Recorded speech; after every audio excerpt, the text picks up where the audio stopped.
everybody. Welcome to the Spring Game Showcase 2025, presented by The Mix and Kinda Funny. I'm Greg Miller. That's Justin Woodward. We're back for our second year together, and we have nearly 60 amazing indie games for you to add to your wish lists. And you will be adding these games. More than 600 titles were submitted for our second annual Spring Game Showcase, and the ones that made the cut are nothing short of spectacular, but they need your support. Throughout the show, you'll see QR codes on your screen. Scan these, and they'll send you to Steam, Epic Game Store, or GOG so you can wish list these titles. And wish listing means so much to these developers. It helps them with fans, it helps them with funding, and so much more. So please, do your part and wish list the games you like. Speaking of things we like, Gregway, we really like our partners. Thank you for making this event happen. Epic Game Store, Good Old Games, Raijin, Atari, Raw Fury, Maximum, Top Hat, Neon Doctrine, HeroCraft PC, Xbox, Fully Illustrated, the Latin American Game Showcase, and our official charity partner, Experience Studios. From the bottom of our hearts, thank you, sponsors, and thank you for watching, and thank you, IGN, GameSpot, Twitch, and Steam for broadcasting this stream so we can get these games in front of as many people as possible. It takes a village, Justin, and today's showcase is actually just the start of a huge day of content. Directly following this, we're sitting down with about 20 different developers for about 20 different game demos. Once again, we're doing the Mix and Kinda Funny Game Showcase stream with deep dive demos and interviews before opening the doors for the Mix and Kinda Funny live event in downtown San Francisco tonight. It is going to be a party, everybody, but enough with the yakking. Let's get to some video games. Well, nearly 60 games to be exact. Ladies, gentlemen, and NBs, welcome to the Spring Game Showcase 2025, presented by The Mix and Kinda Funny.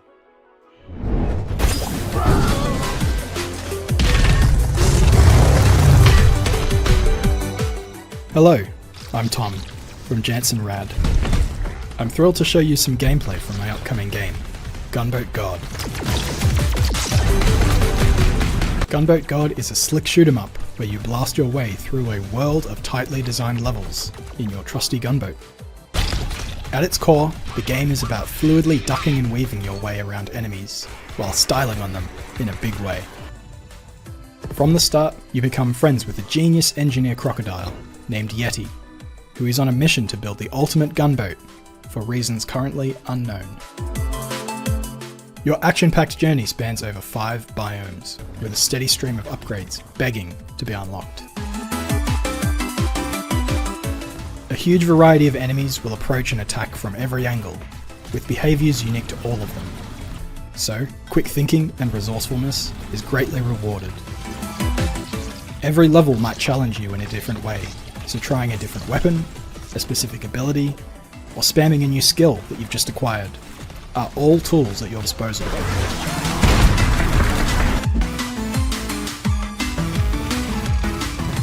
Each biome culminates in a unique and intense boss fight that will test you with everything you've learned and unlocked thus far. All of the characters in the game are animated in 3D, then exported to 2D frames, before finally being implemented in the game. This creates a fun, eye-catching art style, and also I just like animating stuff. Gunboat God is releasing early next year. You can follow me for development progress on Twitter and Blue Sky, and you can also wishlist on Steam. Thank you for watching.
This is Yooka-Replaylee, the remastered, remade, remixed version of Yooka-Laylee. It's a gorgeous 3D platformer inspired by the Collectathon platformers of old. You play as Yooka, a charming green chameleon with a fluffy little bat called Laylee sat on his head.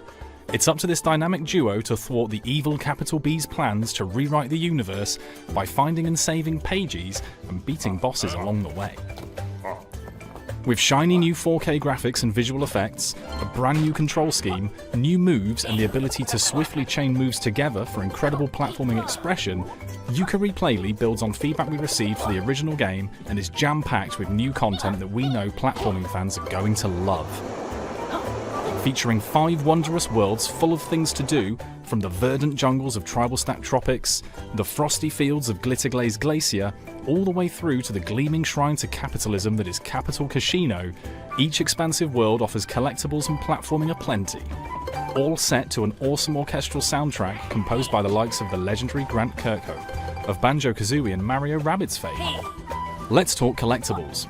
Every world has its own quills, colourful little feathers that can be collected and exchanged with Snaky Salesman Trouser for a variety of level-exclusive cosmetics and gameplay upgrades like health and energy upgrades. Pages are your pathway to new worlds.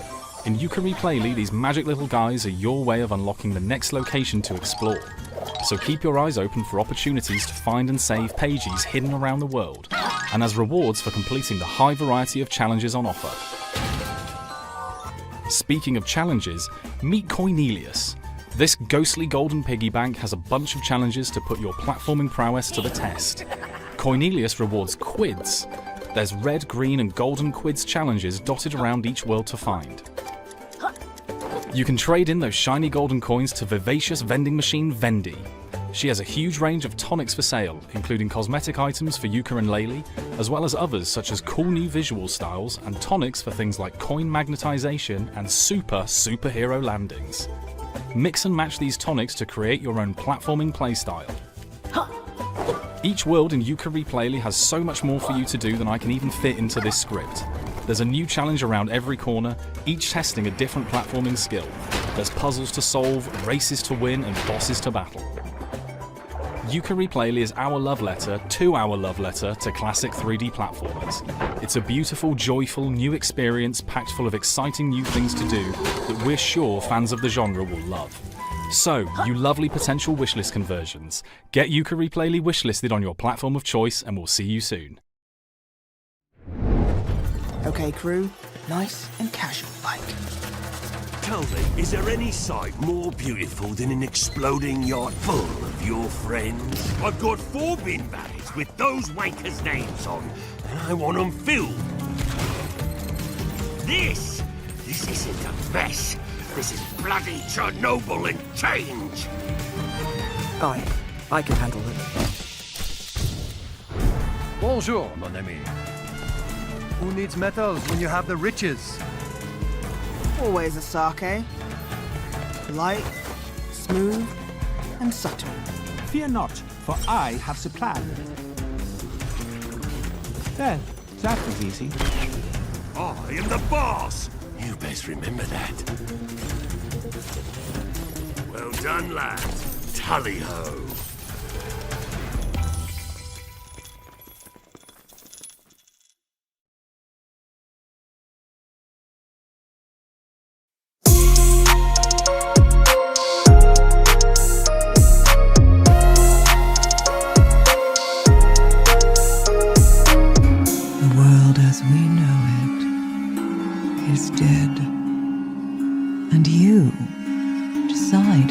Survival is in the cards.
divine doctor.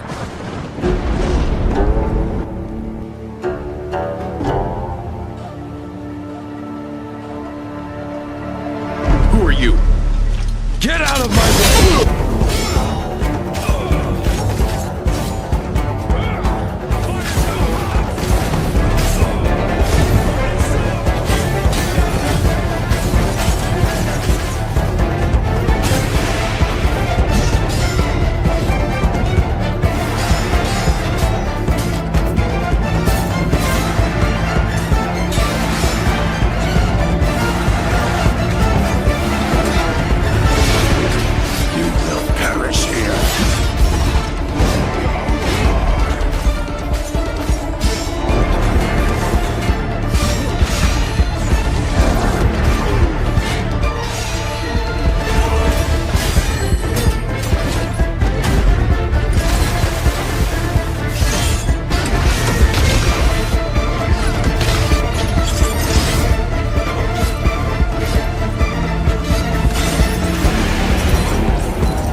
sees everything. Unhappy interface, Robot 1984. You are by the order. Vanished from the program. Defiant.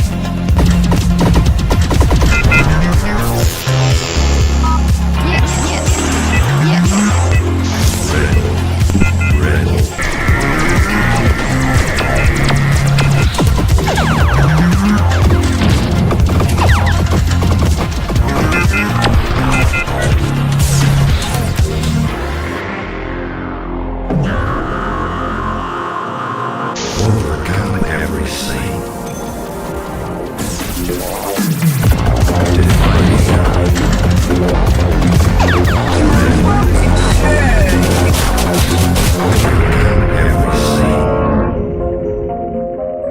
iRobot.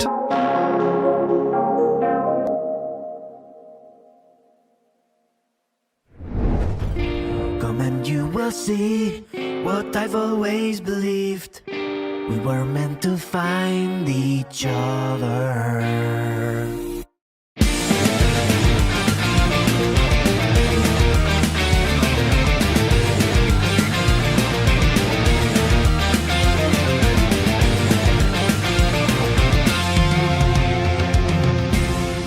We're in this together.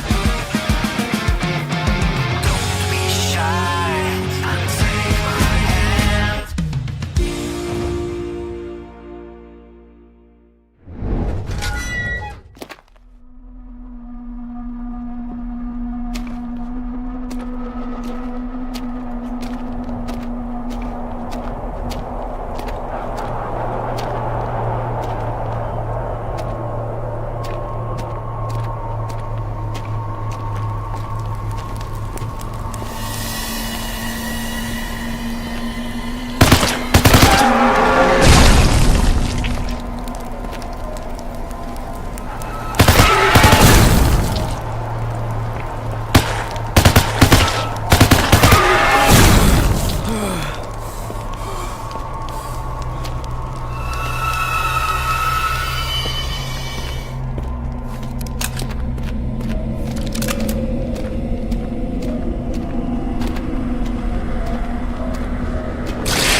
In the old days, it was easy to define an RPG. Does it have a skill tree and experience points? If the answer was yes, it was an RPG.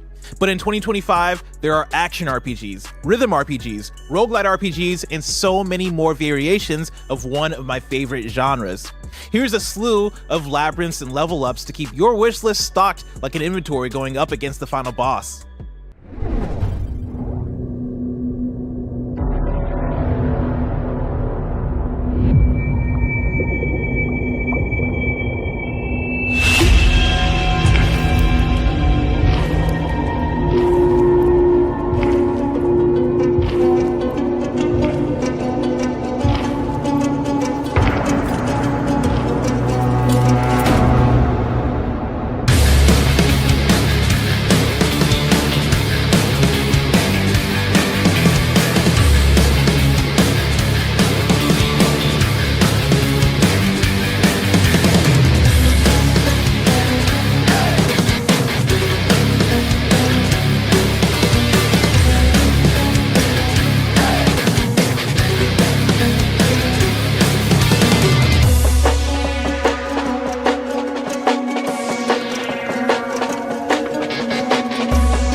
So what is Empyreal? In a nutshell, Empyreal is a third-person action RPG about transcendental revelation. The game begins with your arrival on an unexplored planet to join an expedition that's discovered a monolith built by a lost ancient civilization. Once you finalize your character, you arrive in the hub to meet the rest of the expedition. Each member of the expedition has their own personal questline. All of these questlines have multiple endings, and it's even possible to fail them entirely. The gameplay of Empyreal is a mix of traditional third-person action and I would say isometric ARPG elements as well, in the way that abilities work in the game. The first thing to take note of is which weapon archetype you want to use, as this will have a big effect on your overall playstyle. So there is a strong RPG aspect to the gameplay, but there are skill-based elements as well. You can do perfectly timed attacks, deflects, parries, and even some abilities have extra effects if they are perfectly timed. One of the most important features of the game is something that we call cartograms.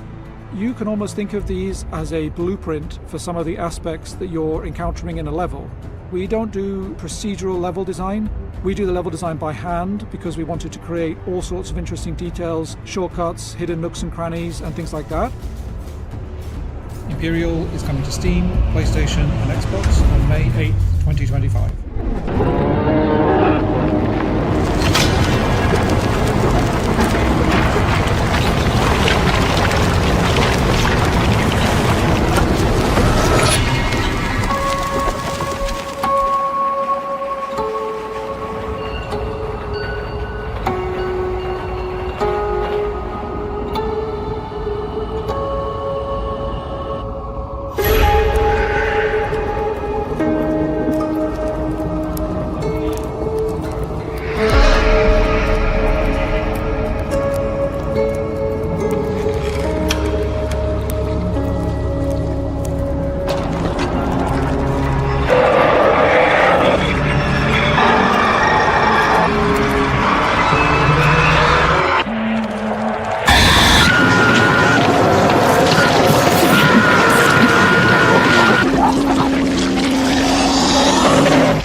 I awoke in this infinite maze, inhabiting whatever I could find. Endlessly, I returned, fighting monstrosities, becoming them. I resented my actions as my memory slowly crept back.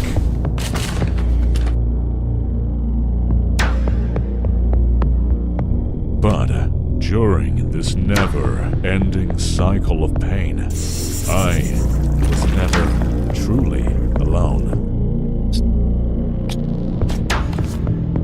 In this world that remains, we must embrace or reject Nermiza's verdict.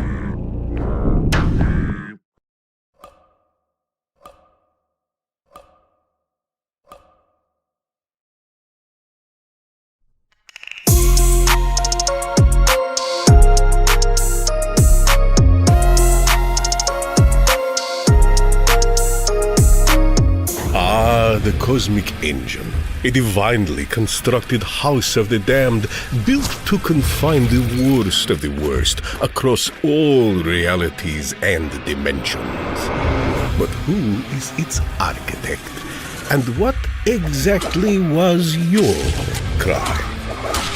The Cosmic Engine does not surrender its secrets easily, and you will need help along the way. Lucky for you, it is also home to a variety of absurd and grotesque inhabitants. Whether they want to help you or kill you, however, is not always immediately clear. Consider Edgar, the enigmatic wizard. Is he just another prisoner or something more? How about Duck, with its mouth full of vicious chompers? Help Duck and you will be rewarded with its teeth. It may sound disgusting, but they are as useful as they are deadly. And also disgusting. And poor Barry, a skeleton with the gift of eternal life and an unquenchable love of music. Get his record player working again and you may earn his gratitude. Or perhaps a swift death. The Cosmic Engine is more than a mere prison. It is a reality all at its own. Navigate it, please its captives, and maybe, just maybe, you will make it out alive. Moroy, coming to PC in spring 2025. Play the demo on Steam today.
Hey, I'm Marcin, Senior Business Development Manager at GOG. We all have those games, the ones we spend hours with, the ones that shaped us. But there is no worse feeling than wanting to relive those memories, only to find that your favorite game is unavailable or no longer works. Every year, more games fade away, becoming inaccessible.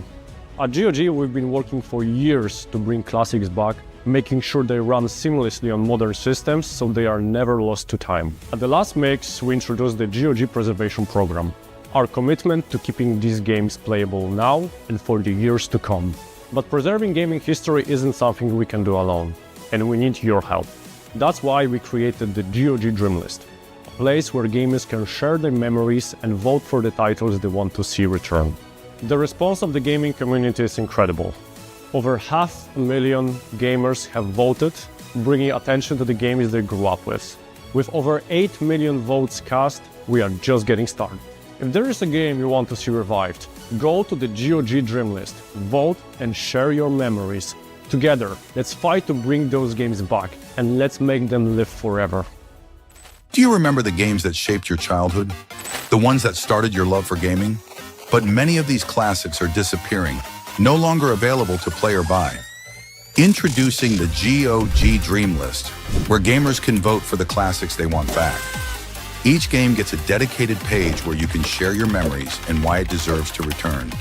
Your votes and stories help us to convince publishers and developers to bring these games back. Together, we can revive lost classics and preserve gaming history.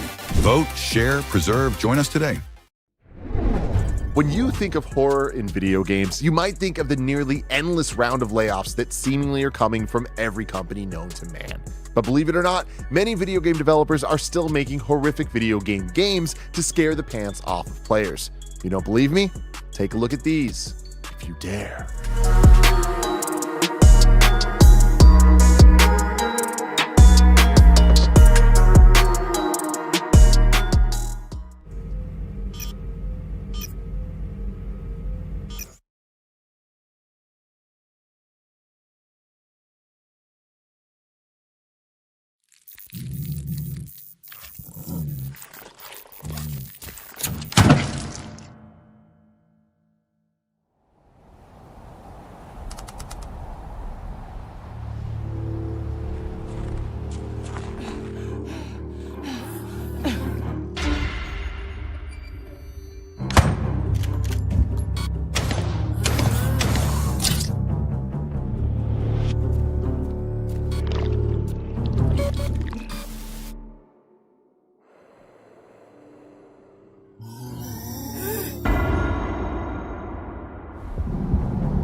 Roman. It's time.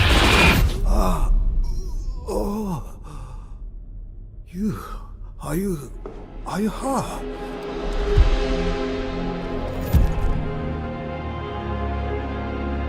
Where is this?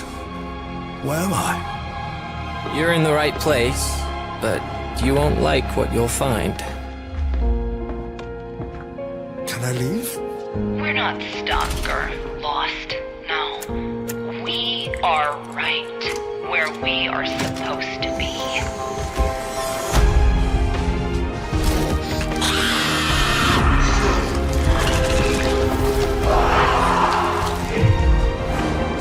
Is this hell?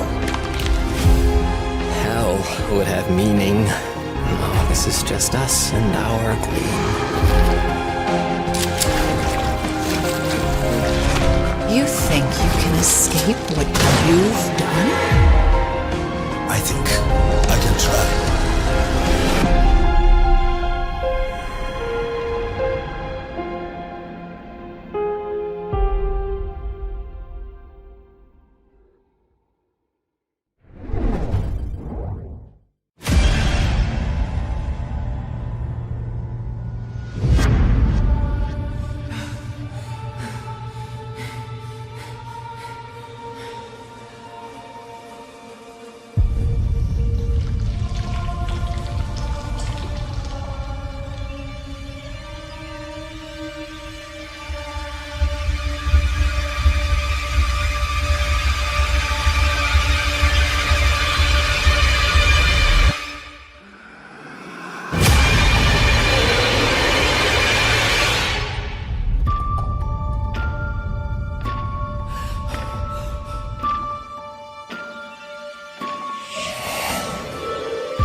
right from Blake Manor in Connemara.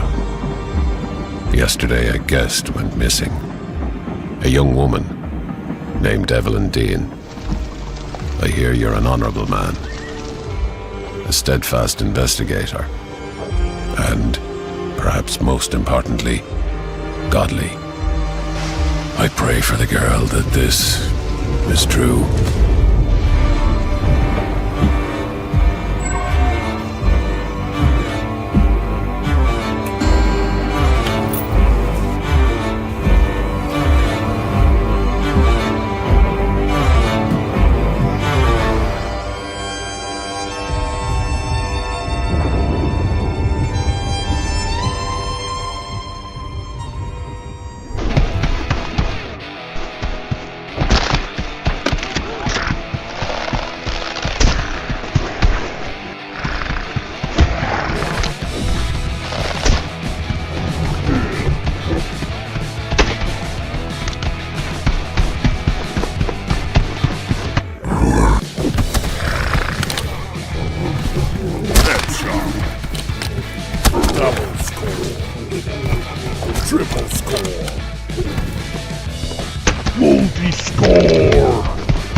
Citizens of Auroria, in the face of the Urslan threat, we shall not cower.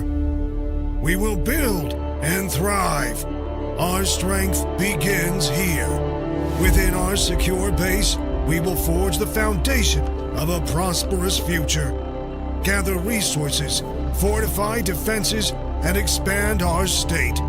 Each brick laid is a testament to our resolve. But construction alone will not ensure our survival. The state empowers you to nurture residents, ensuring their contributions strengthen our cause. Raise them and watch as they transform into the backbone of the state. Explore uncharted systems, forge alliances, and uncover treasures that will bolster our fight. Engage the enemy in glorious roguelike battles where each encounter is a test of your mettle. Citizens, stand resolute. Build and fight for humanity's future. All hail the state!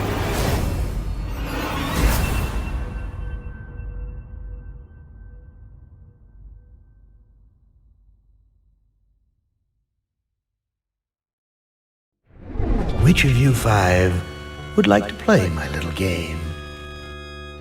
It's a very nice game. Oh, it's a lovely game. It's a game of fun and a game of adventure.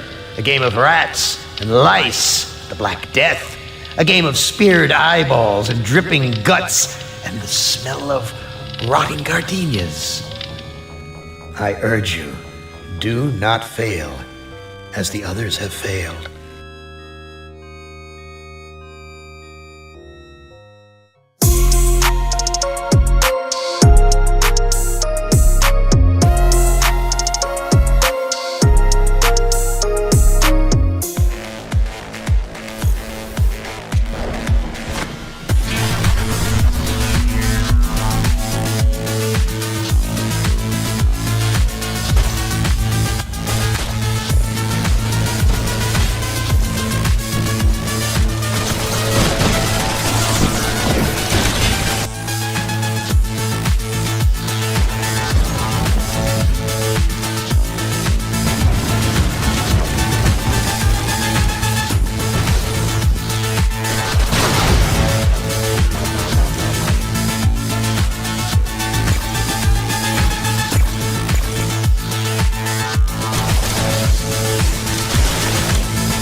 Hello? It's broken, is it? Right, I'm on my way. Uh-oh, here we go again. Luckily, the sound booster is fully charged. Are we ready? 'Cause I am. Let's go! Time to go fix some dodgy electronics. Let me show you a game the Bitfather and I have been working on. With what we think are some rather unique dynamics. With the help from my robotic backpack called Cosmo, we shrink down to repair various pieces of electronics from within the machine, using the sound booster to propel different sound weapons to neutralize rogue electronic components that might be causing the machines to not work. These sounds are made by the modular synthesizer inside of the backpack, made from sounds from the real Cosmo synthesizer, which you can add to and upgrade throughout the game. These modules not only upgrade the Sound Blaster's characteristics, they also change the sound and mix of the music, so you can live mix the tracks like this.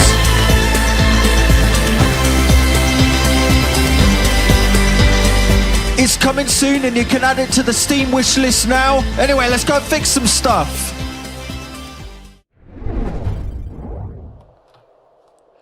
At Tachibana Heavy Industries, we're not just exploring the depths, we're charting humanity's future. For over 40 years, our deep-sea exploration division has pushed the boundaries of what is possible. Our elite diving teams venture deeper than any other. With our cutting-edge technology, our brave diving teams maintain the vast network of undersea cables that we're seeking exceptional individuals to join our deep-sea diving division. Looking for someone who is physically and mentally resilient, comfortable with working under pressure and in total darkness.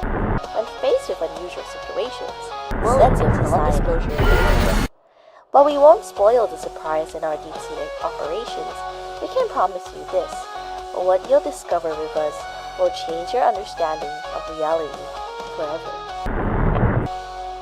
Tachibana Heavy Industries, diving deeper than anyone has before. Join us today.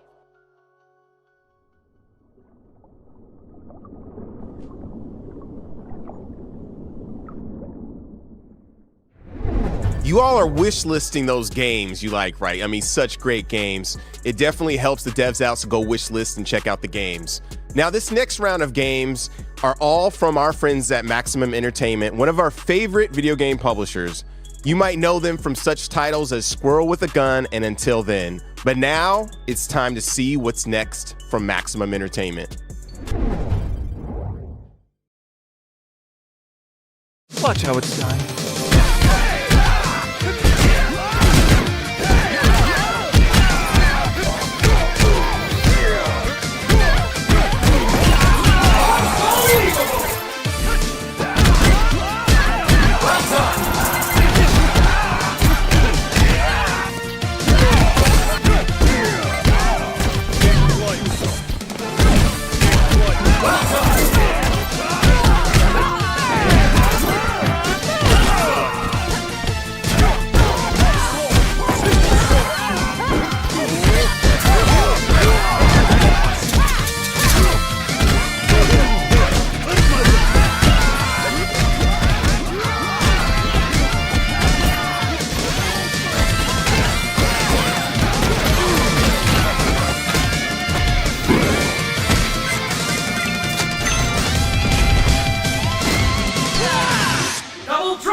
Hey, do you copy? Roger that. I'm on the submarine. What do you see? I see a control board with many buttons. Press the big round button. Pressed. It worked. Disable communication and network. What's the widget next to the sonar? Do you see the lightning-shaped island? Yes, I see it. Place the flag icon right above. I'm lost in the maze. What does the map say? Okay, just turn right and then left. Do you see a turtle in the water? What? No, I don't see it.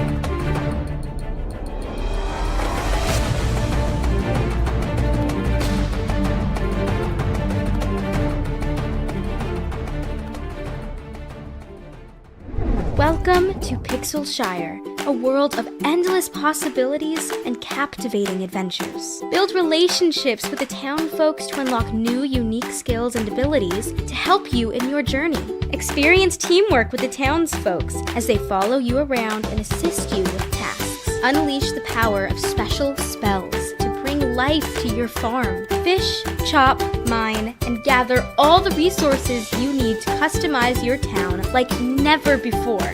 Reshape the land at will, terraforming the ground and creating rivers. And who could forget the adorable animals? Interact with them, nurture them, and build a thriving farm that'll melt your heart. Embark on an extraordinary journey of friendship, magic, and exploration in Pixelshire.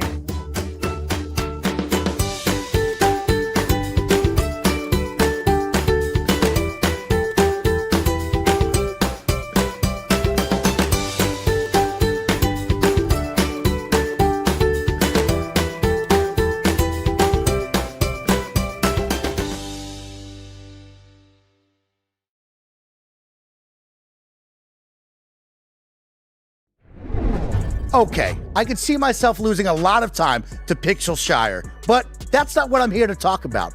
I'm here to talk about puzzles, strategy, and sims. What better way is there to whittle away a night than by finally besting that one puzzle that's been blocking your progress, outthinking your enemy with a strategic counter, or getting lost in the sauce of simulation? The answer? There isn't, and these next games aim to show you why.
An apocalypse, born from an unseen plane.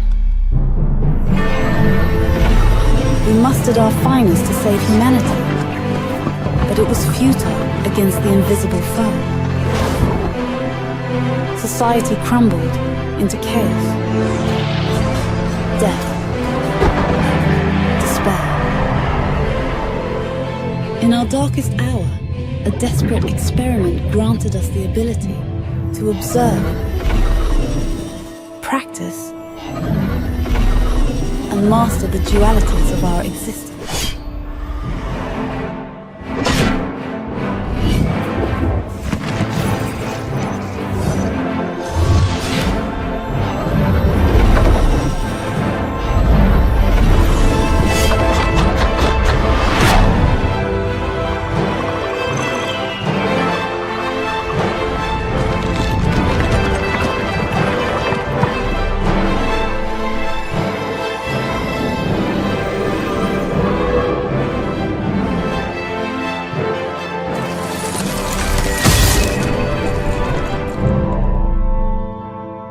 you ready to guide us, Commander?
Our next collection of games have one thing in common: action and adventure.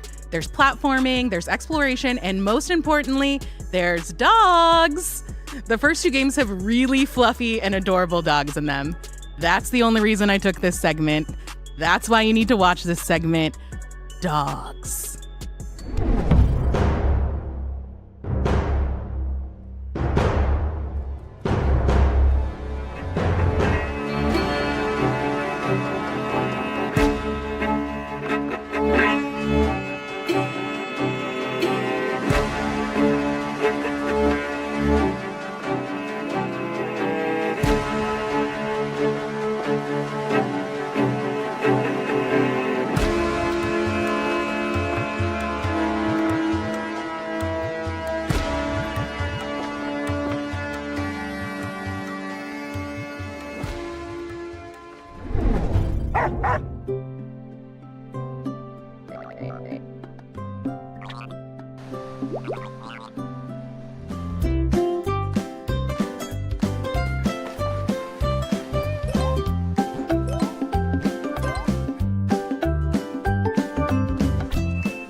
Hey, what's up? Welcome to Demon Tides, our open-world, expressive 3D platformer. The expressive platformer genre asks one simple question. How many ways can I cross the same gap? Can I cross it like this? What if I do it like that? How about adding some pizzazz? You know what? Let's just skip this section entirely. All right, what if I can equip some new abilities and do something completely different? Now combine this concept with a large, vast open world, and you've got yourself a giant sandbox to play in. And that's Demon Tides, baby. Pretty sick, right? You can give our demo a spin right now on Steam.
Can you believe you've made it to the final segment of the Spring Game Showcase 2025 presented by The Mix and Kinda Funny? Give yourself a pat on the back and make sure that you're wishlisting all of the amazing games you're seeing via the QR code on the screen. Now, before we send you on your way, there's only one way to truly end this showcase, and that's with a blowout of new content. I'm talking exclusive news, trailers, and gameplay right now.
Fresh Tracks is the type of game that a lot of people would be drawn to for different reasons. I love the music. It's the ability for me to play the game however I want to do it. I like how vibrant and colorful it all is. I've always loved the procedural elements of it.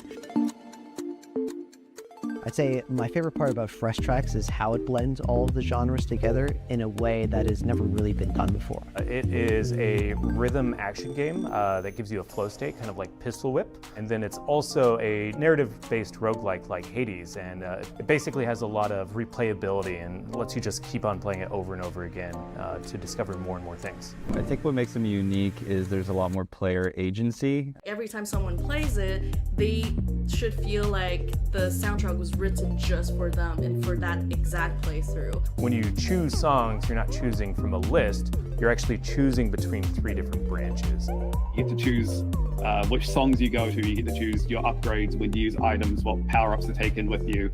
You can kind of develop a bit of a style and go on an actual adventure as opposed to just a linear track-like experience. So I'm actually kind of excited to see, once the game's out in the players' hands, what kind of stuff they're going to uncover. There's just so much more to discover than what you might initially think. Part of Fresh Tracks is that we put a lot of love into it and a lot of passion into it to make something that's creative and unique and unlike any other music game that you've played before.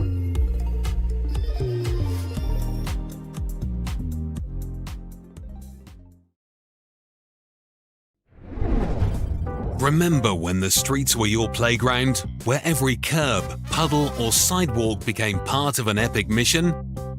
Bambus brings that magic back, offering a sandbox game that lets you relive those carefree adventures with its innovative control system.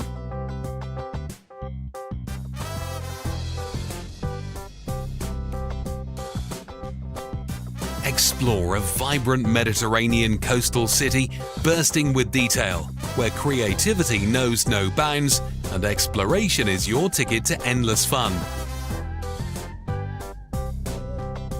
Use the controller's sticks and triggers to move each sneaker independently, mimicking the motion of your own feet.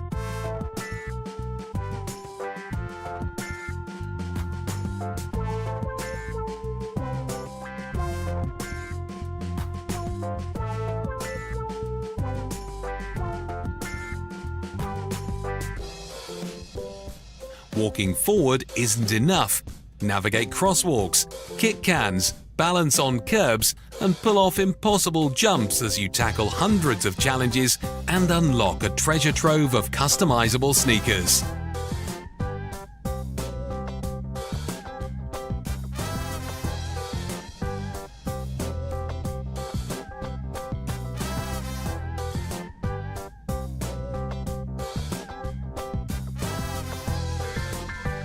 Discover hidden spots packed with secrets and meet characters who'll take you on unexpected journeys.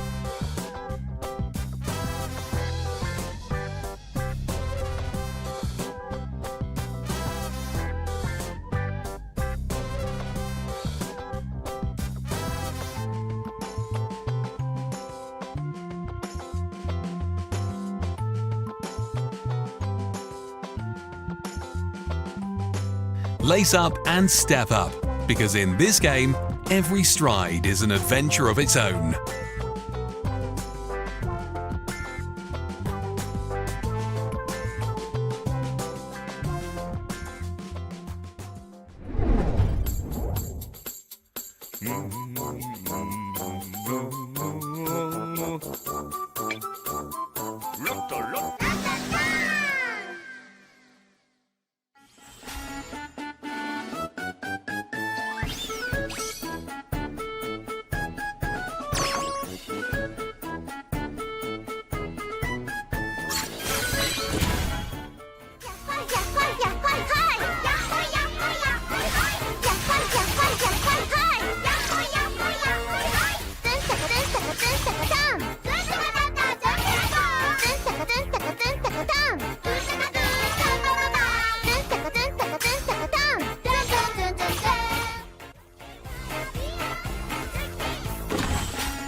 here on this highway,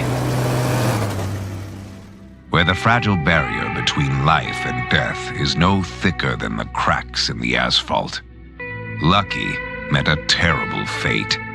She was sentenced to an eternity of reaping souls, with no final exit in sight. Scaran 66, dead set to break free from her route and defy fate or anyone who stands in her way. With the help of powerful allies, Lucky will become stronger, faster, and more reckless. She'll take down every devil-sent demon and undead summoned to torment her, and leave them hitchhiking for eternity. Scaran 66.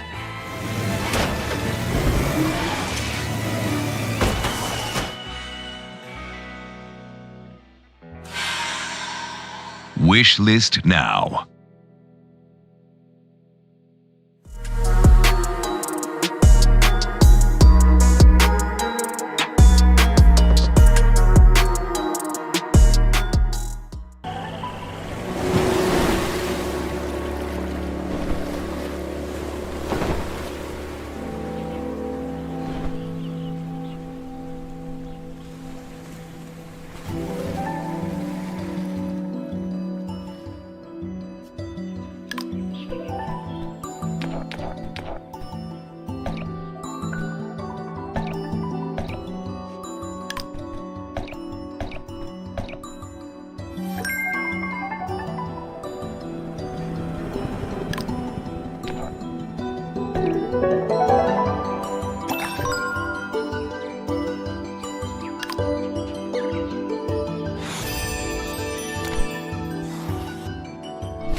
And that wraps up our 2025 Spring Showcase, peeps. Much praise and love to all the devs and so many dope games that entered to be in the show. We have one more announcement, Greg. Experience Studios is launching a new fund. Ooh. I'm going to have Derek Fields take it away. Thanks, y'all. My name is Derek Fields, and on behalf of Experience Studios, I'm thrilled to announce the launch of an exciting fund dedicated to game developers embarking on new projects. This isn't just another fund. This is the culmination of years of hard work, passion, and a deep commitment to leveling the playing field for underestimated developers. We know how hard it is to break out into this industry, how tough it can be to build prototypes, craft vertical slices, and pitch your vision when the odds feel stacked against you. And the way that this year has gone, I can understand if those odds feel pretty high. That's why this fund exists, to give talented creators the resources, support, and opportunities they need to bring their bold, never-before-seen ideas to life. So whether you're a solo dev surviving among vampires or a small team grinding to a funky new beat, this is for you. We're talking funding to get your project off the ground, mentorship to guide you through the challenges, and that's all thanks to a network of people who genuinely want to see you succeed. It's about building community that believes in new potential, and we can't wait to see what incredible ideas you're going to create. So, if you're ready to take the next step, head over to experiencestudios.org www.unannounced.com/xp-fun for all the details on how to apply. Get ready to give the world a new experience. There's so much bad news in our industry that I love stuff like that. Of course, thank you for watching. Thank you to our sponsors. Thank you to our streaming partners. Thank you to everyone who worked on this showcase. And thank you to all the developers who are making these incredible, amazing, astounding video games. Astounding. Remember, you can help those devs right now for free by wishlisting everything you liked. I can't stress how much this helps the devs. 100%. And remember that this is just the start of an awesome day for the mix and Kinda Funny.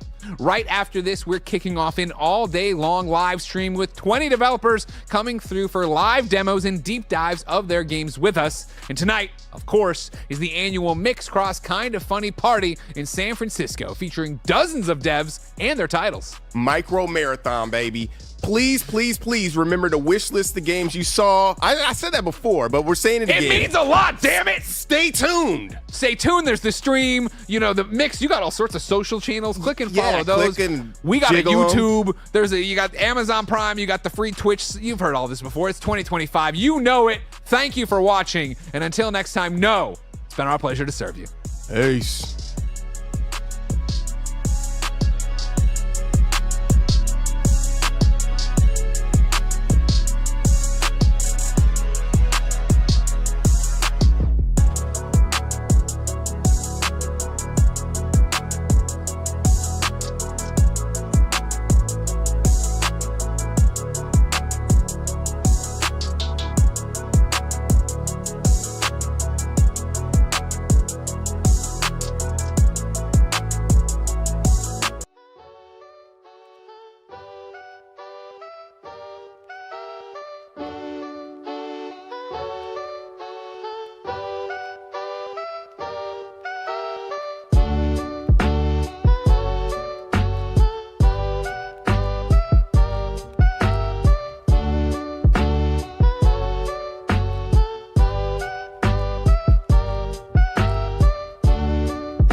What's up, everybody? Welcome to, of course, the Mix Cross Kinda Funny Spring Game Showcase 2025. I'm one of your hosts, Greg Miller, alongside Christmas in March, Joey Noel. It's St. Patrick's Day. It is St. Patrick's Day. I didn't realize that. I saw a lot of people celebrating over the weekend, and I was like, I wonder which one of these days is St. Patrick's Day. It was that thing where today. my mom, you know, a proud Irish lady, Jamie Kennedy, hit me up this morning with the Happy St. Patrick's Day, and it was like right as Kevin called me about something going on, and the stream was already live and this, and I was like, oh yeah, I guess that's that thing. Joey, run me down this one. Growing up for you, was St. Patrick's Day a big deal? No, I'm not Irish, so like not a huge thing. And so that's the thing about but it. Catholic school. So for me, Irish Catholic in Chicago, like St. Patrick's Day was a huge deal. So I have no real. It's like I've lived here where it's like, well, I went to college, but of course college, no excuse needed to drink a bunch. Exactly. But then especially green beer. Come to San Francisco, and it's like, oh, nobody. And so it's like, is that how it is? Ladies, gentlemen, and NBs, I'm watching the chats right now. We'll eventually get to all these indie games. But right now, does St. Patrick's Day matter where you live? Yes or no? Amy Gills, don't bother saying anything. I need to hear it from her, you know? Yeah.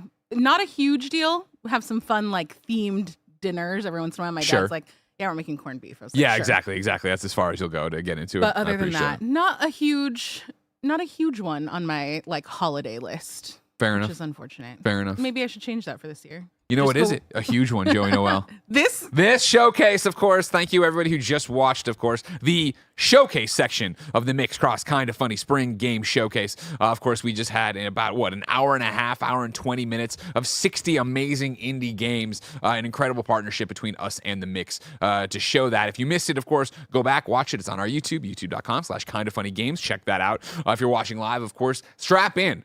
We have 17 games over the next 5 hours to go through with our amazing devs and the games themselves. We will be playing them. We will be talking about them. We'll be showcasing them. Of course, as you watch this, the thing you need to do is wishlist everything you care about. We drove this home in the showcase itself, but I can't tell you how much this helps the developers.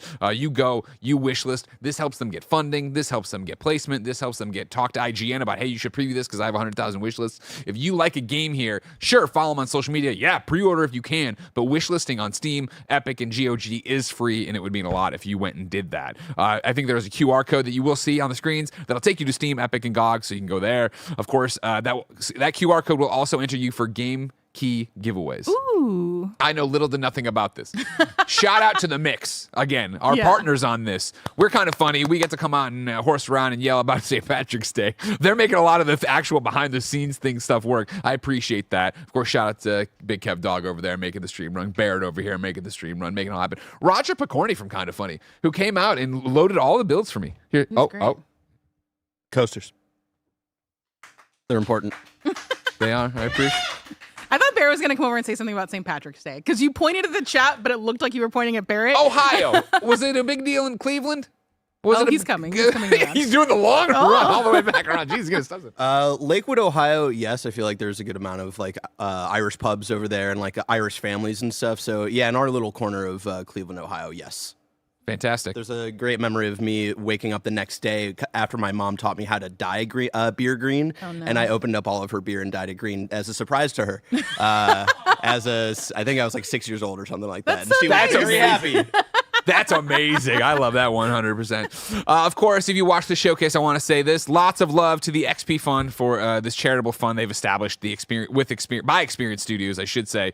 Of course, is with the support of Humble. In 2024, they started providing support for indie game developers through grant-making programs. You just saw the XP Fund get announced over there at the end of our showcase. A very special one more thing. Ooh. Not your usual one more thing you'd get from a dev thing, but in an industry riddled by people not able to make their games because they don't have money. Thought that was important. And also, shout out to our partners, Epic Game Store, Raisian, Atari, Raw Fury, Good Old Games, Maximum, Top Hat, Neon Doctrine, HeroCraft PC, Xbox, Fully Illustrated, and the Latin American Games Showcase. Hell yeah. Joey? A lot of good sponsors. A lot of good sponsors and partners. But guess what? There's no time to waste. Like I said, 17 games, 5 hours. Let's get our cozy dungeon crew in. Can I have the studio, the handsome fellas, come on out here to show us cozy dungeons? I'm excited about this one, Joey. You know I love a good dungeon. You know I love a good cozy game. Yeah. And I know you do too. That's why we put it here. In precisely for the both of us. That's why we're starting this one. Please welcome to the stage, everybody, Jose and Enrique. Hello, Jose. Hello, Enrique. Come on in, please. Get on the chair of your choosing. Okay. We prepped you with nothing, which I appreciate. The microphones, you got to be right on top of them, all right? So if Kevin might come on God Mike and yell at you at some point, or yell at me, or do this thing, and then I'll know that I need to do it. But Jose, how are you? Nervous. Nervous? Why? Your game looked great. It was just in the showcase. Everybody popped for it. It was great. Yeah, no, I'm excited, but also I'm excited, but super nervous as well. So hopefully I don't make an embarrassment. No, you won't at all. Okay. You won't. Enrique, are you chill? Are you cool as a cucumber? Yeah, I'm sure. Thank you for You're on having us. stream all the time. If you missed it during the stream, Cozy Dungeons is up on Steam right now for a wish list. Go do it. The description reads, explore deadly dungeons, clear them out of enemies, and renovate them in Cozy Dungeons. A one-of-a-kind adventure / interior design game. Please start playing at your leisure and tell us all about it. Okay, so yeah, so Enrique, don't blow this. Oh no, he's gonna do just great. Yeah, so we're gonna start with the intro movie that explains in 30 seconds what is the premise of the game. Okay, here it says Enrique needs to make him a bit closer. Yeah. Oh yeah. Okay. Yeah, you got to get real in there. Yeah. And yeah, some starts. The premise of the game is that you run Monster Extermination Guild that also decides to offer renovation services. Hell yes. Not just to get more money per dungeon, but also to fulfill the character's desire to be an interior decorator. Yes. So this is like the advertisement they do to all the agencies. Hey, we kill monsters and we renovate dungeons. Just for fancy and because even in fantasy worlds there's capitalism. We can't escape it. We've tried. Yeah, no, we are in a hellscape right now, but we need to do that. I even love the the phone infomercial numbers, graphics and stuff. It's perfect. So this dungeon is gonna be like the first client. And this is where you're going to be given like the idea of what you need to do. So here you can see the client telling you, okay, in order to complete this job, you need to defeat the boss. But also, as one does. Yeah, as one does. But also, you need to make some renovation requirements that they're going to be asking you, like, hey, clean the dirt, place this, and so stuff like that. So you make your way through it. And even in some cases, they're going to say, like, client. And talk to the client, and Enrique's going to be talking to them like, hey, I need you to place these knights next close to the door. And we made it this way so that the client is also a character when you are exploring through the dungeon. Okay. Instead of like just, appearing. Yeah, you can just keep playing. Yeah, but I'm going to clean up this first because I don't like I appreciate that because that's also how I play this game. Let's get it all out, and then we can start over brand new. Exactly. So Enrique here is going to be like giving you an idea of how the building works. Sure. Which is borrowed, let's say, from. It looks familiar. I was gonna say I'm not gonna get the Nintendo copyrights involved. No. Please don't sue us. We're very small. They're not a litigious but company. Yeah, it's based around Animal Crossing. Yeah. So the interface, making sure that it works well with the controller. In fact, we even brought like a Steam Deck with it. Steam Deck, you just said the magic words. Yeah, no, it works great on it. So this is the perfect, cozy, cuddled up on the couch. Oh, game and look at that. And sometimes like you're gonna find even secrets. And this is just gonna give you like an incentive to explore and just to do everything because you might find new decorations, which is like the only way you're gonna be able to find them is by like solving puzzles or finding a secret. And now a way to improve or how to like for people who just want to just beat the game versus who want to be completionists, we're telling you, hey, you have that score on the upper left side of the screen, like this is like the score of the room. Yeah. But if you get all the maximum stuff in every room in the dungeon, you get an exclusive decoration, which is the only way you can get it. Okay. So, I mean, we know that this is to accommodate people who only want to just play through, like a normal Zelda-style kind of game, versus the people who want to renovate and spend as much time in making sure that it looks pretty. Sorry, I have to move this. Yeah, no. There it is. Yeah, the OCD. The bane of my existence. Yeah. When I put it up, I'm like, that's not right. Yeah, you I can gotta try do to that. like I gotta complete fix the room a little bit just to show what happens.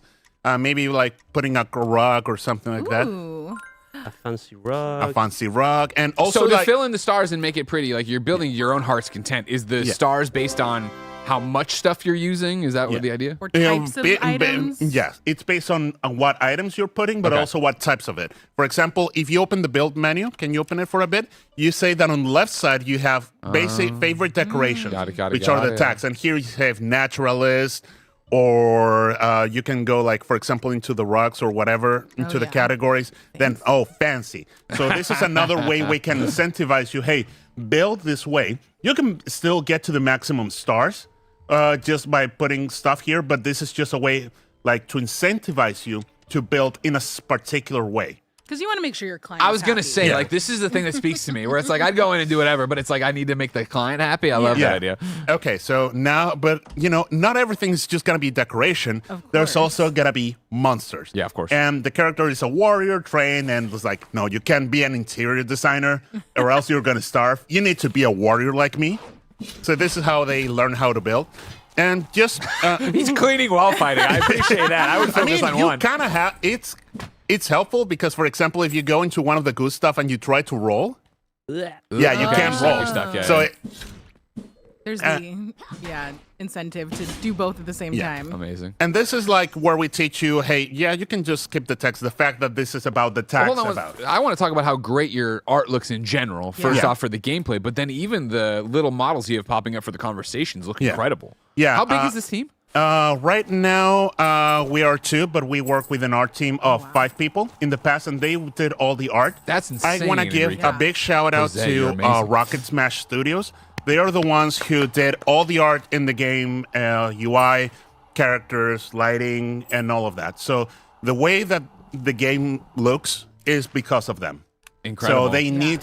So we need to give the big shout out to them. Oh, Enrique's doing something like, finding secrets. Oh, you might want to put into this, and you get a lot of money. Putting just items in proximity. Greg, just mark me out on the calendar. Yeah. Oh, yeah. 2025 is all they're saying. We're only saying 2025? For now, I hope. I mean, fingers crossed. I mean, Jose, what an honest answer from an indie developer. No, I mean, the reason why we're saying this is because we're also like looking for funding and back to the wish list. Do you like this? Wish listed. Do you think they're nice? Wish listed. Doesn't cost you anything. Wish listed. Yeah. So the main reason why I'm saying this is because like if we get funding, obviously we can give it a little bit more TLC. Sure. But in the case that it doesn't like release, like say an early access version that's like half the game, and that version would be like this year. Got it. So that's why we're just saying everything. I appreciate that you can center things. Yeah. In fact, the game, the way that we want you to like build well with the controller is that, you can just move stuff fast with the analog stick. Yeah. Or you can just like use the D-pad for more precision and make sure that everything is centered. Because, it appeals to that feeling of, it needs to be in just the right spot to make it look just the way it is. And this is another thing we're showing you if you solve all the requirements, good stuff might happen. Like, for example, open up the chest. Done. And you get a fountain. Ooh. So this is the only way you can get that fountain in the game is by solving it. So for the people who want to have every single decoration, that's how we incentivize you to decorate and do all the renovation requirements. So my question is this. I'm unlocking decorations. I'm finding secrets and stuff like that. Is there a my home that I'm building? Okay. Yeah, that's like the second part of the game. Like once you're done with this dungeon, you go back into your guild, you decorate it, then however you want. Yeah. It's like nobody's gonna judge you. But also you're gonna be I'm gonna judge you, Joey. No. There's so much pressure. Yeah, but because I mean a lot of the appeal of these kind of games is like having your own home 100%. And that place that you can call like your safe space home, like and decorate it however the heck you want. Where am I going to put all of my favorite pieces? I can't put them in every dungeon. Yeah, but also like another way, you're not just going to advance or decorate it. You also are going to be meeting other characters, other members of the guild who have been going through their own issues, and you're going to help them become the best version of themselves. So, for example, we have a Minotaur blacksmith who wants to do pottery. So you're going to go then to another dungeon, find the pottery stuff, and put it into his particular place, and that's where you advance his storyline. But also you're going to be getting like new decorations, like with the store, and also like character upgrades, and even like finding a puppy and pet it. Yeah. Oh no, you said the magic Joey, word. it's your game. This is your game, Joey.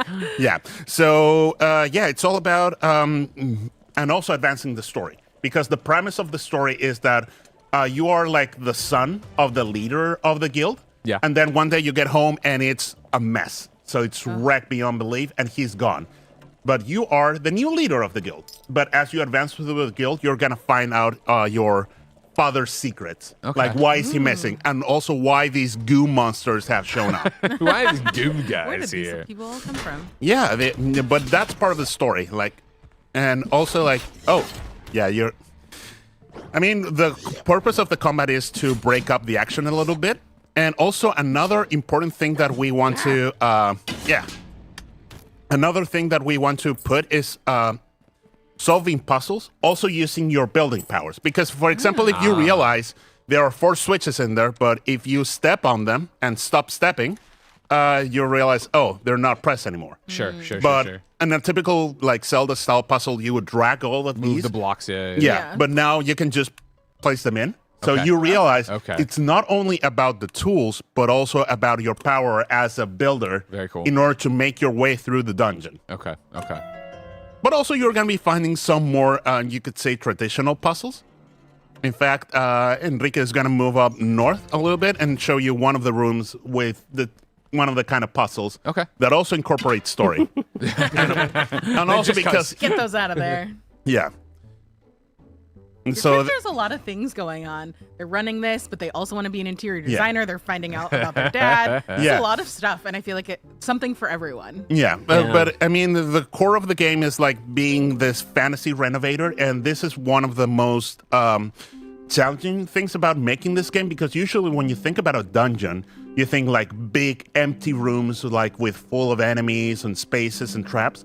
But when you want to decorate a home, it's usually better to decorate small rooms. Like decorating a big room, anyone who has ever done it will realize that it's a challenge to make it not feel empty. So that's why we have that little bit of attention, like making spaces that are fun to navigate, but also that are fun to renovate. Very cool. So for example, now he just did like a little Simon Says puzzle, but now you're going to be getting a new bed. And the reason why we're doing it this way is because then in another room, you're going to be asked, hey, put the bed. But put the bed, but you don't have it yet. Sure. So then, you need to solve this puzzle in room A so I can, complete the requirements in room B, and then I get something that gets room C. And that's how we make the progression similar to games like Zelda. I love that. This looks fun. Yeah, this is incredible. Yeah, it's been a lot of, this is like the 5th iteration that we've done in 3.5 years. 3.5 years, okay. Yeah, but then again, like all the coding has been done by 2 people. For example, Enrique, he has made all the building system and the combat. So yeah, he's the true MVP. I've done a lot of the other stuff. Jose spends the money. And also like organizing everything. And again, just for the visibility, I just want to thank you again for everything. Oh my for God, just please. giving us the chance to like being here and showing us the on-site spring showcase later. Today. Yeah. Tonight, of course, here in SF. Yeah. So it's been amazing. And also like we also as another way to like giving you like, hey, don't always be comfortable. Yeah, there might be monsters hiding between the different renovations, and now you have to fight them. Keeping you on your toes. Yep, indeed. Everybody go to Steam, go to Epic, go to GOG, wherever you have to. Right now it's on Steam, Steam only. But just go to Steam. Don't go to the other places. And wishlist Cozy Dungeons. I've done it myself. Is this, you guys are, of course, them handsome fellows. Yeah. Great dev name. Great dev name. It was only made in jest. I love it. No. No, my graying hair says otherwise. First off, whoa. Whoa. You could be handsome and have gray hair, right, Mike? Yeah. Thank you, Mike. No, my question was, is this your first game? Yeah, I mean, as a team, yes, but we've also been working in games for like 10 years. Okay. For example, Enrique used to work at Ace Team in games like Xeno Clash 2, Rock of Ages, The Eternal Cylinder, and I used to work beforehand in AAA. Yeah. In Disney Infinity, and then I also awesome. Yeah. So and also in Treyarch in Call of Duty. Yeah. Yeah. So I mean, even you're making something a little different now. Yeah. Okay, so let's build the bed. And I Yeah, just love looking at all these. I don't know if you want to talk about like the main theme of the game about Yeah, transformation. we could say that the core theme of the game, like what this game is about, you could say, transformation. Yeah. For two reasons. One of them is like the obvious one you can see here in the game, that it's about turning a really crappy looking space, because let's face it, it's looking real bad. It's a fixer-upper into something nice or something cozy or whatever. But also it's about the theme of changing who you are for the better, because this character has always been a warrior and he's been nothing else, but he wants to be an interior designer. So he transforms the guild into something else. This is another type of puzzle he's doing. A classic rotating statues and making sure that they're all facing together. Sure. These are the ones that break my brain. I'm not good at these This is where you ones. lose Joey. No, this is where I just come over to Greg. I'm like, can you help me? Yeah, you can, and then he's gonna find something great, and also as you're making your way through the game, you're gonna be helping all these other members of the guild that they want to do something different with their lives, and you're gonna be helping them be the best version of themselves because you're doing this particular change into like interior design, and also helping the different clients, which you're gonna be seeing many times. Amazing. I will note to everyone, we are being destroyed by rain all of a sudden out of the blue. That's so, crazy, like, because it was so sunny. we can hear it in the studio, if we lose power at some point today, we'll be back as soon as we can. Because it's a windy, crazy SF day right now. And that's, I didn't bring an umbrella. I didn't bring an umbrella either. Or he brought a parka, I didn't. So we might have some Johnny A / Scarpino coats you can wear out. Available at kindoffunny.com/store right now. No, merch. Go buy it. Go buy it. I love that you're also helping. I feel other like people achieve their dreams. Yeah, exactly. The having a day job that maybe you're not that excited about to fund your dream job, I feel like is very relatable to a lot of people. And then I love that you're also helping the rest of your but guild at members. least the message that we want to say is like, it's not necessarily to throw it all away, because you're still using your training as a warrior to get forward. Well, this speaks so much to one of my favorite games of recent memory, right? And I'm talking about the last 7 years, but like Moonlighter. I loved Moonlighter. What a great idea. I run a shop, and then at night I go into dungeons and I fight, and I come back and I sell the stuff. I love that idea. So this is so cool of like, hey, you want to be in a team. You're a multifaceted person. You're not just a warrior. Yeah, and that's been another part of design-wise that's been difficult, because many times when games combine genres, they're usually of the kind of like, now you do A, now you do B. So they don't intersect, whereas in this one, they mix all together. So it's more rewarding and unique, but it's also more difficult to design, especially because of like what we said with the spaces, and then how do we, for people who want to, how do we combine, people who like the cozy part of it with the part that wants an excitement? Sure. And this is one part where we also are offering currently right now accessibility options. Oh, nice. Cool. Yeah, so for example, we can have it so that you're invincible, or you can just kill all the regular enemies in one hit. Oh, wow. Yeah. Very cool. Very cool. For the people who don't want to die or just want to like kill the enemies fast, that's an option as well. Your weather update from Kevin is that it's actually hailing outside. That was hail, not just rain or wind. This reminds me of the storm that was like 2 years ago. That was like 60 miles per hour. Yeah. We can't talk about that. Kevin gets Kevin gets flashbacks. That was a really interesting situation. Yeah. Every single time we've come to GDC, there's a rain. Well, they throw in an interesting time of the year for San Francisco weather, you know? Jose, one thing I'd like to touch on that's about the game but bigger than the game. Yeah. The Kind of Funny audience, we do Kind of Funny Games Daily, we do the Games Cast, we have these really in-depth conversations about what's happening in the industry. Yeah. You say you're looking for funding. Yeah. Can you talk to me and the audience about what that actually means? People say that, you understand, we're trying to get money, but like, how do you as an independent developer go about, a team of two, go about trying to find money to make your game? Okay, so the first step is actually having a build of the game. Okay. So right now, publishers, like, if you're an unproven team, if you don't have like a build that is really solid, almost like a vertical slice of the game, that is a small section of the game where all the quality is near final, like they won't even give you the phone back. Yeah. So when you do the funding, you usually need to approach with a pitch deck and saying, hey, this is the amount of time and this is the amount of money to complete the PC version of the game. And you can include stuff like marketing, QA, and everything. It depends on the publisher. Publishers like, for example, Team 17 or something, they handle that. Yeah. But for example, other publishers like Kowloon Knights or Outer Sloth, they require you, hey, also include the marketing, the QA, and everything into your budget. So you need to be like realistic and give them the fact that, hey, we are serious about this and we actually know where we're going to be spending the money. So the total team that we're asking right now would be like 12 people. Yeah. And working for about a year and a half. Okay. In order to complete the game and making sure that it looks as good as possible. Oh, yeah, Enrique found a secret. Yeah, and He's use good your at this tool game. to find. Yeah. It sounds like You played it before? Okay, I think it's time to show them the boss. Okay, I'm going. Yeah, because obviously, like, this is a reason why games like Zelda always end up with a boss fight, because it's a good, like, endpoint to the experience. Yeah. But, right now you're going to be seeing the guy who has a very high image of himself. This tough guy, he thinks he's so cool. Yeah. And this is when we realize making bosses is hard. Why is it hard?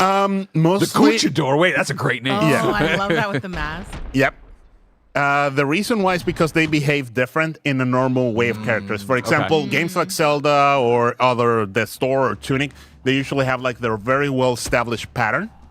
And I mean, you know how the arena is gonna look like, so you can plan around it. Cleaning with Come the on, boss hit it. is precarious. Yeah, and in this case, we wanted to make a case of push and pull, like wanting to stay away from the boss, which is like the first instinct, but also the fact that you need to get close to it to harm him. In this case, like by using the explosive barrel. Oh, look at that! Iframes. He got the goo. Yeah, he's got iframes. Use the iframes. And this is because we are From Software fans sickos. This is why we have the iframes. Come on, Henry. Believe in me who believes in you. Get him. There it is. The Luchador stands no chance. Oh, yeah. And usually as well, like, how do we make phase 3? And how do we make it more challenging? Oh, I had a second ball. Double it. Okay. Come on, you can do now it. I understand the benefits, especially in here, of cleaning as you go. Yeah, and 100%, stuff. right? Yeah. Come on, you can do it. Run. No! What are you doing? No, I'm just cleaning up. I'm gonna get some help. Oh, yeah. All right, come on, finish the fight.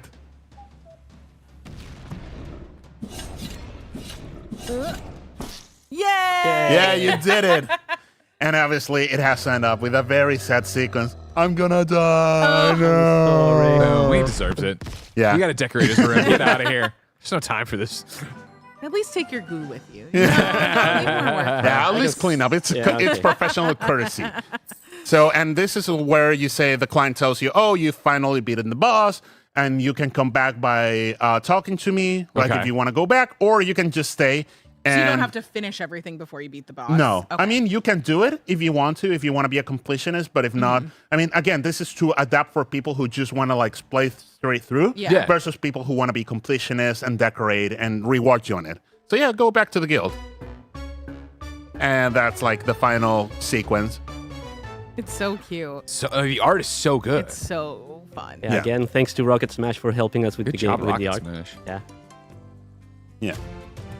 And because he did all the renovation requirements, he got the stars. And also like, oh, stars. I got like the before and after. Oh, nice. Yeah. Oh, I love that. It's so satisfying. Yeah, right. We have some bugs. Yeah, we have. It's a work in progress. I didn't change this. Yeah. Oh. I didn't change this so much. Oh, you want me to skip it? Yeah, you can just skip it. Okay. And now that like that's the end, and then this is where you're home. You can decorate however you want with the earnings you got. And also, like, from here, you can decide whether to continue the story or, say, like, getting additional side missions to grind for resources. Okay, awesome. So can you also buy items as well as find them? Yeah, in fact, he's going to buy items now. Let me see the store. Yeah, this is the first member of the guild that you meet. Her name is Claudia. She's an alchemist.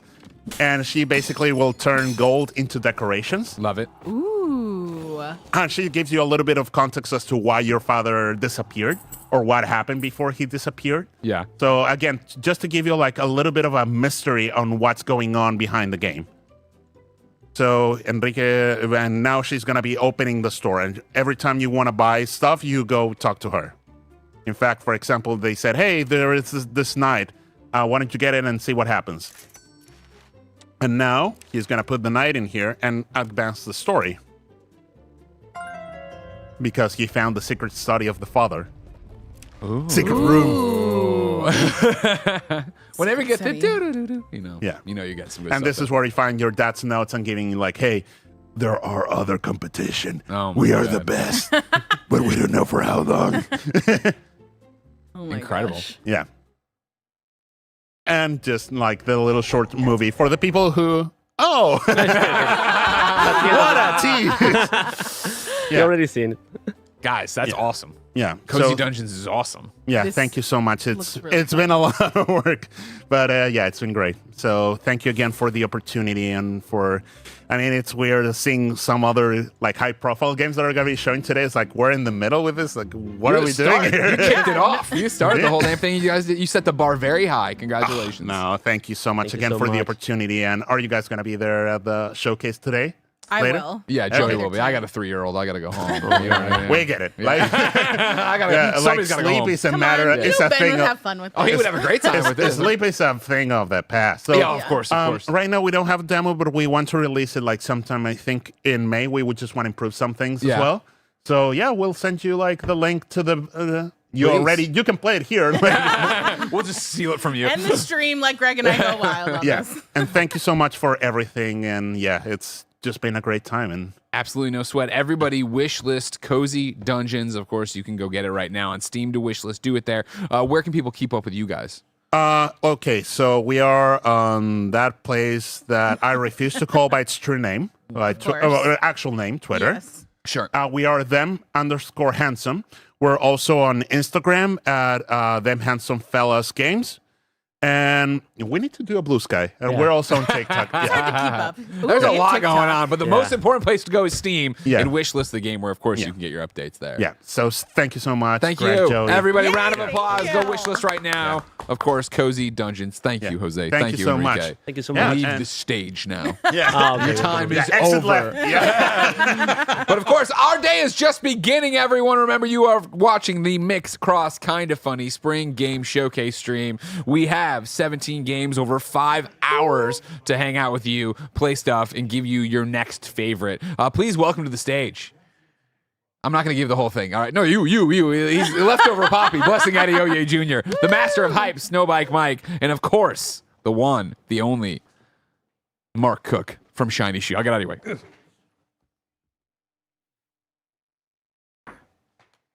Drinks. I got too many drinks. Right next to me right here. Stuff all over the place. Mark, how's it going, man?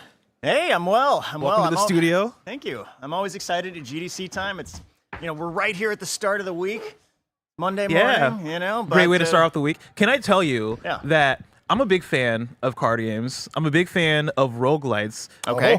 And I had a friend tell me a while ago about Monster Train 1. And I have checked out Monster Train 1. Sadly, I didn't get all the time I wanted with it. Like I had to move on to whatever game I was reviewing at the time. Yeah. But when Greg told me earlier that me and Mike were going to be checking out Monster Train 2 with you, I was very excited. Here it comes. Yeah. All right. Yeah, here we go. Ready to rock and roll? Let's talk about it. By the way, speaking of cards, though, I got a little present for you. I got a little printed out cards. Real cards right here. Real Oh my gosh, cards. check it out. These are enormous. Yeah, they are not actually card shaped. We don't have the technology to print them card shaped yet, but I love that. cool. those are two of our new champions in Monster Train 2, which we're going to see shortly. Now, Mark, could you tell us about Monster Train? For those who don't know, what is Monster Train? So Monster Train is a deck building card game. It is set in hell, and in this game, however, in the sequel, we're going to be going into heaven. So there's a core conflict between heaven and hell. They're really intended to be in parity. They're not friends, but they're not really enemies. They're supposed to be there together. But there's a new threat that is coming to heaven called the Titans, and they're corrupting heaven. So you, as the denizens of hell, are going into heaven on this game to rescue them, basically, from this corruption. And you're going to do it by playing some cards. This sounds awesome. I like Mark's enthusiasm for the story and the world he's built. I know. I think that's the coolest part. I came here for cards. Yeah. Mark's real. And like, here's the thing. This is how I know it's a match made in heaven. Is because like, not only do I love cards, not only do I love roguelikes, not only do I love everything about this, I also love concepts of heaven and hell. Wow. If you know me, you know I've been going to church win. my whole life. Well, up until a certain point. But I'm excited about this. Yeah. All right, Mike, have you played Monster Train? I have not played Monster Train. I Oh. did watch a bunch of gameplay beforehand, so I've been seeing what it looks like. I'm excited for the sequel. When it comes to the sequel, what were some of the, maybe hurdles or scary moments for you thinking, hey, I got to leave behind one, let's move on to two? Yeah. Well, I mean, I think for us, one of the big things is we were trying to figure out exactly the right way for like how much should be new and how much should be kind of within the sense and feeling of Monster Train 1. This is our first sequel as a studio. And so, we were worried if we went like too different that could alienate some players. And so really it's been like trying to find cool new things to like really freshen up the experience and make it feel super fun and fresh. So apparently we've resumed into somebody else's run who was already playing. So I was going to say we're jumping right into it. I love it. We'll play right off of this. Okay. Oh. Well, I'm hearing the music now. This is one of our new things is we've gone for like a way more jam and metal soundtrack this time around. Yes. So I'm really into it personally. Okay, so we've got 2 characters already summoned into the train. In Monster Train, your goal is to protect the pyre, which is this crystal thing at the top. That kind of represents your health. If that goes to 0, you are dead and you've lost the run. So it's a run-based roguelike, right? Mm-hmm. Now, you're in a train, right? We can see that. But there's floors stacked on top of each other. So apparently no one at my company knows how trains work. I've never seen a train with rooms stacked on top of each other. But we think it's better for gameplay, so we went for it, and we just love this crazy train in heaven and hell. All right, so we summon units into the train, and this is a new thing in Monster Train 2. There's something called the deployment phase at the beginning of each battle. And it's an opportunity to bring some of your units into the train before the enemies enter. Here we've got some of the tutorials going. Here they come. So these are some of the Titan corrupted enemies of heaven. And so I've got a couple of cards here. This card is from the Pyreborn clan, which is one of our two new clans that's in this demo. And this card, Just Cause, is from the Banished clan. And one of the kind of key features of Monster Train is you always pick 2 clans. You have your primary clan and you have an allied clan. And it allows you to mix and match the cards in the deck. So there's a lot of like strategic possibilities because any clan can be mixed with any other one. And so that kind of gives you a lot of different things to utilize. So here, I'm going to use Firestarter, which deals 1 damage and applies Pyre Gel 2. Let's get rid of this healer guy. Let's just kill him. All right. And we're going to light this guy up. And then I'm going to cast Just Cause on my champion Fel, because it gives a bonus called Valor, and Valor increases her attack and gives her some armor. And so I'm going to protect her. We have mana in this game. It's called Ember. It's kind of the flames that allow you to cast your cards. Since I'm now out of Ember, I'm going to end my turn. Can I say I love these character illustrations and the idle animations are so good. Yeah. Thanks for mentioning that. We really tried to. That's one thing that is significantly improved compared to Monster Train 1. Sometimes it's like not the most noticeable thing, but if you go back and you look and you compare, it's like we've really juiced that up. Nice. All right, so I got another one of these stewards. These are kind of like the units every run starts with. You get these like train robot dudes. So they're not the best units, but since we're in the first battle of the round, we'll make use of them. I'll kind of just pump up my guys and again end my turn. But one thing I didn't mention is, at the end of every turn, if you're unable to kill the enemies in the room, they go up. Saw that, yeah. Yep. So we've got this guy up here. Unfortunately, another thing is the enemies attack first. So this guy up here, he's got 4 attack. And my Spear Steward here, he's only got 3 life. So this is going to be pointless, but just to show an exhibit of it, I bring him in. There's like a red X showing on him. That's a preview of what's going to happen. So he did. Let's put it that way. Yeah. But we can lay down some additional. I'll throw some damage and a little Pyre Gel on that guy, and then I'm going to buff up my champion again in preparation for the boss that's coming. Boss. Yeah. Okay. But we are going to take some pyre damage here. All right, so go up there, hits my pyre. This is kind of tower defense too. At the same It time. is. It is got like a little bit of an element of tower defense. Yeah, one of the inspirations for the original Monster Train was a game called Final Fantasy Crystal Chronicles: My Life as a Dark Lord, which was a Wii downloadable title. Yes. That had some of the same kind of like vertical tower elements to it. Wait, hold on. We got to back up. Yeah. Final Fantasy. Yeah. It was what, the Dark Crystal? The Final Crystal Chronicles, which was the GameCube title, right? Yes, that one was on. Yeah, that was the first Crystal Chronicles, and that became like a small series of multiple games. Yes. So My Life as a Dark Lord was the subtitle of the one that we had some inspiration Which from. was Monster a Train. Wii downloadable title. That's right. Oh, all right. Yeah. I did not know that was a thing. Inspiration can come from anywhere. It can. Absolutely. All right, so I'll take It's our final wave right here, but not the boss Yes. phase. This is so basically this guy, Uriel the First Blessed, he's called. He has something called Relentless. Every boss in Monster Train has Relentless. Okay. And what that does is, unlike the other enemies where after the combat they go up, either you kill this guy and you win, or he kills all of your guys in the room and then he blows up the room and then goes up. Yes. So there's kind of no coming back. I'll throw some pyre gel on there, and I'll use Just Cause. Well, let's let him just kill my guys. Just to exhibit that. So they kind of start to fight it out here. I love this fight animation too. Yeah. And put some damage on him, which is good. Yeah, absolutely. But it looks like, we're not going to quite survive here. So he's going to kill us. Yeah. And he's like, oh, wait, we got to deal with this guy. More damage to our pyre. Then he's like, see ya. Boom. Blows that room up. So this room now is has been destroyed by the disgusting Titan of Savagery, which is why it looks kind of nasty in there. But yeah, each one of the enemies in the game has been corrupted by one of 3 Titans. And that kind of affects how they look. And Savagery is the kind of melee-focused blood and guts type. I love that. Are the Titans inspired by anything in particular, or were these created originally by you? Well, not by me, but some people on my team created them. So Yeah. kudos to them for those Very creations. cool, yeah. I bet there were some inspirations. I wish I could tell you what they were, Fair but enough. Because I'm trying to figure out, are we talking Greek mythology? Are we talking about the Bible? We pretty much avoid the Bible, and Monster Train doesn't go very biblical outside of the presence of heaven and hell. Yes. Fair enough. So we're not going to biblical heaven? No. But we're about to see it in a second. So we'll take out this boss. Nice. I love that death sound. Yeah. All right, so as a kind of drafting deck building game, one thing you get to do after all battles is you get to choose rewards. So we can add a new card to our deck. So we've got 3 options here. These come from your primary and allied clan.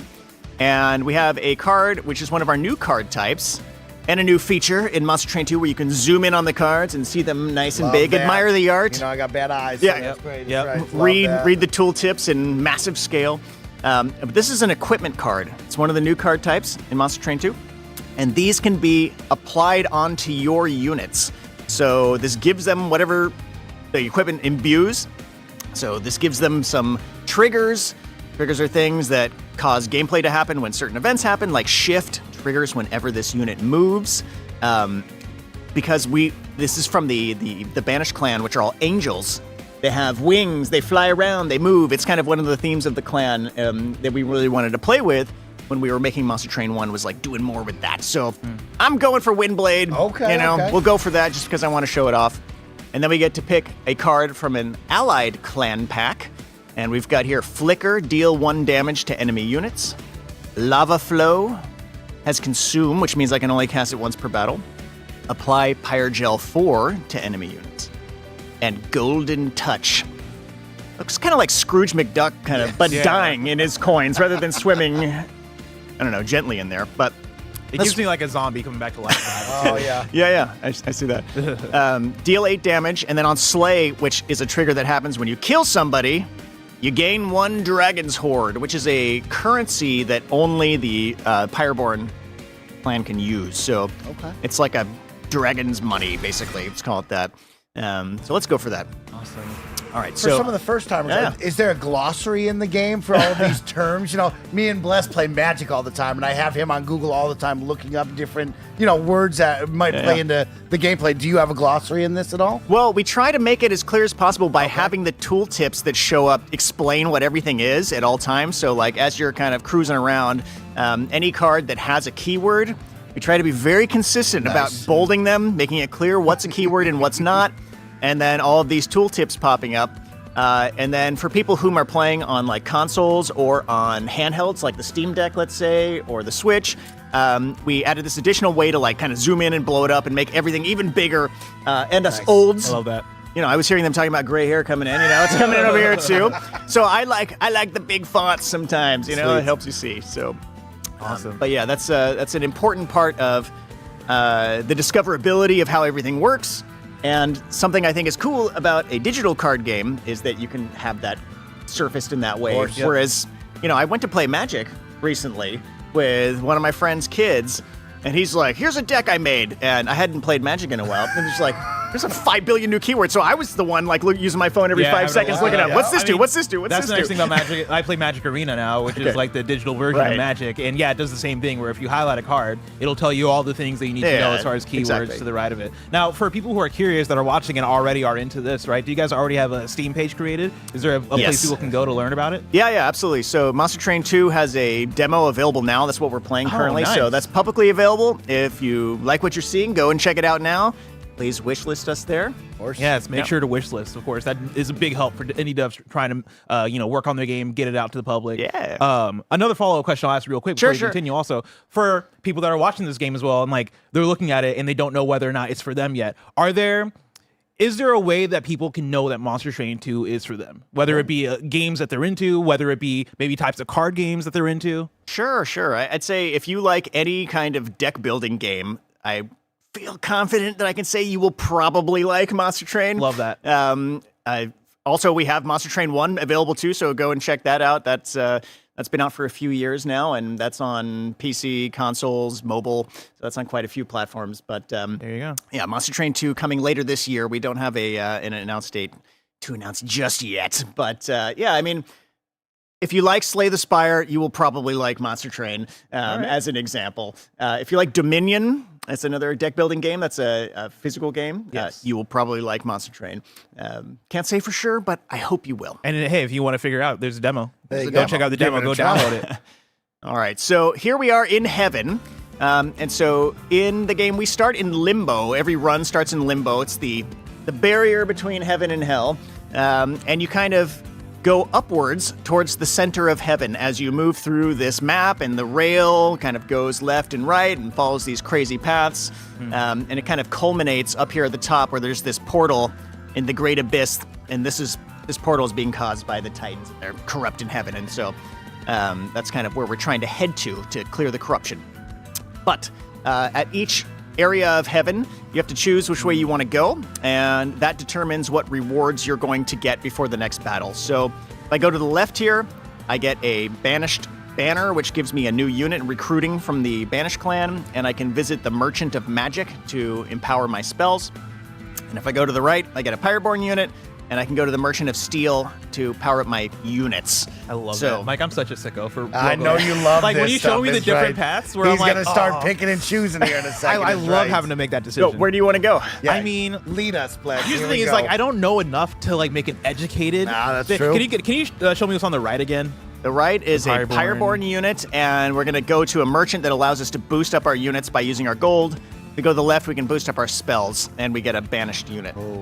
What is instants or creatures?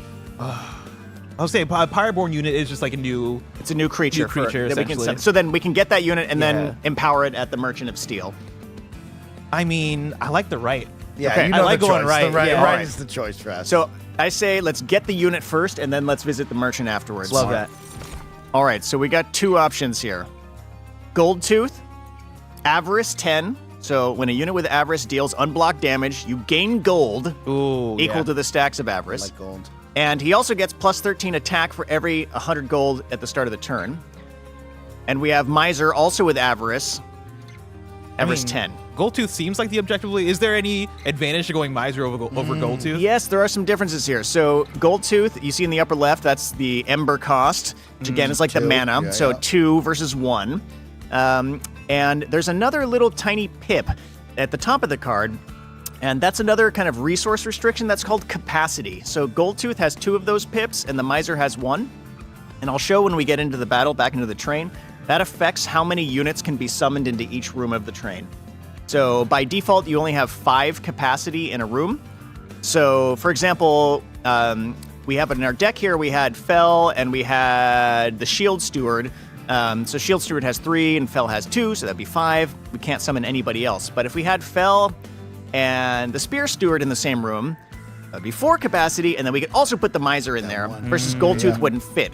But Goldtooth, it looks stronger, however, but you know, there's some trade-offs. So what do you think? What do you want to go with? I mean, You know what to choose. we're going Goldtooth. Yeah, All right, we're going Goldtooth. Plus, we go big Yeah, here. we gotta go big. We're definitely going big. All right. Okay, so now we've got this little cat merchant. I love this cat merchant. Look at that. Every merchant, there's 4 different shops in Monster Train 2. They all have a different cat, so we've had a lot of fun making different cats. But okay, so here are the upgrades we have offered to us. Heartstone, upgrade a unit with 20 health, so increases survivability. Okay. Upgrade a unit with plus 10 attack on the strength stone, excuse me.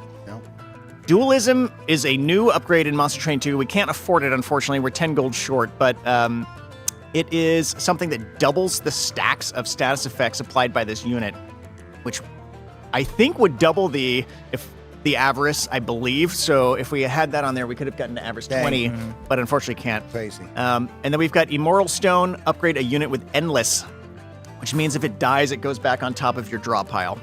Oh, Man. that's pretty good. I mean, that's really good. That's pretty good. I like. Yeah, I I mean, like it's most that. expensive. I mean, you like swiping the card. Yeah, let's do that. You Let's gotta throw it go on big. there. We gotta go Wait, big. All right. Where else are we gonna spend the gold? This is our turn to play right now, but we gotta do it. I mean, you're right. You're right. All right. Cool. So with our money spent, our rewards picked up, going into the next battle. So we've got different enemies here, and these ones have been corrupted by different titans. So there's the I call them sometimes the purple titan. The Titan of Entropy and the Titan of Dominion have kind of empowered these. All right, so we've got our deployment phase again, where we have a moment to summon units into the train. I kind of feel like since Goldtooth has Endless, we might as well just toss him down here and let him die repeatedly, and then just I'll right back. I love that. keep bringing him back. So he's down there, and I think I'm gonna wait on this guy, and I'm gonna get the spear guy with Fel. Okay, there we go. Okay, we got a little tutorial. We got the equipment card. So I think. All right, that's just explaining combat previews, which I already explained. I'm going to equip Fel with the Windblade. So every time she moves, she gains additional Valor. I didn't get the card that I wanted to put in here, though, however. All right. And then I'll buff her up with, with that, excuse me. We should get some gold. Yep, when you get chomped on, we get gold. Love it. Okay, here we go. So put the Spear Steward here. And then check this out. So because of the Windblade, she has a shift trigger. Whenever she moves, she gains Valor. So I'll pull this guy forward. She gains Valor. I'll pull her forward. She gains Valor again. So that was the advance keyword on Just Cause. It moves you to the front. So kind of using that kind of back and forth to get some combo bonus there.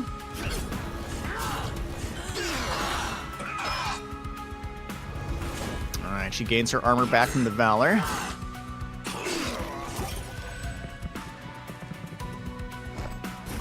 Okay, we have a brief wait before the boss. Okay, we can use Golden Touch here. Ooh, yeah. Let's see what the health is on these guys. All right, well, let's kill this guy with that.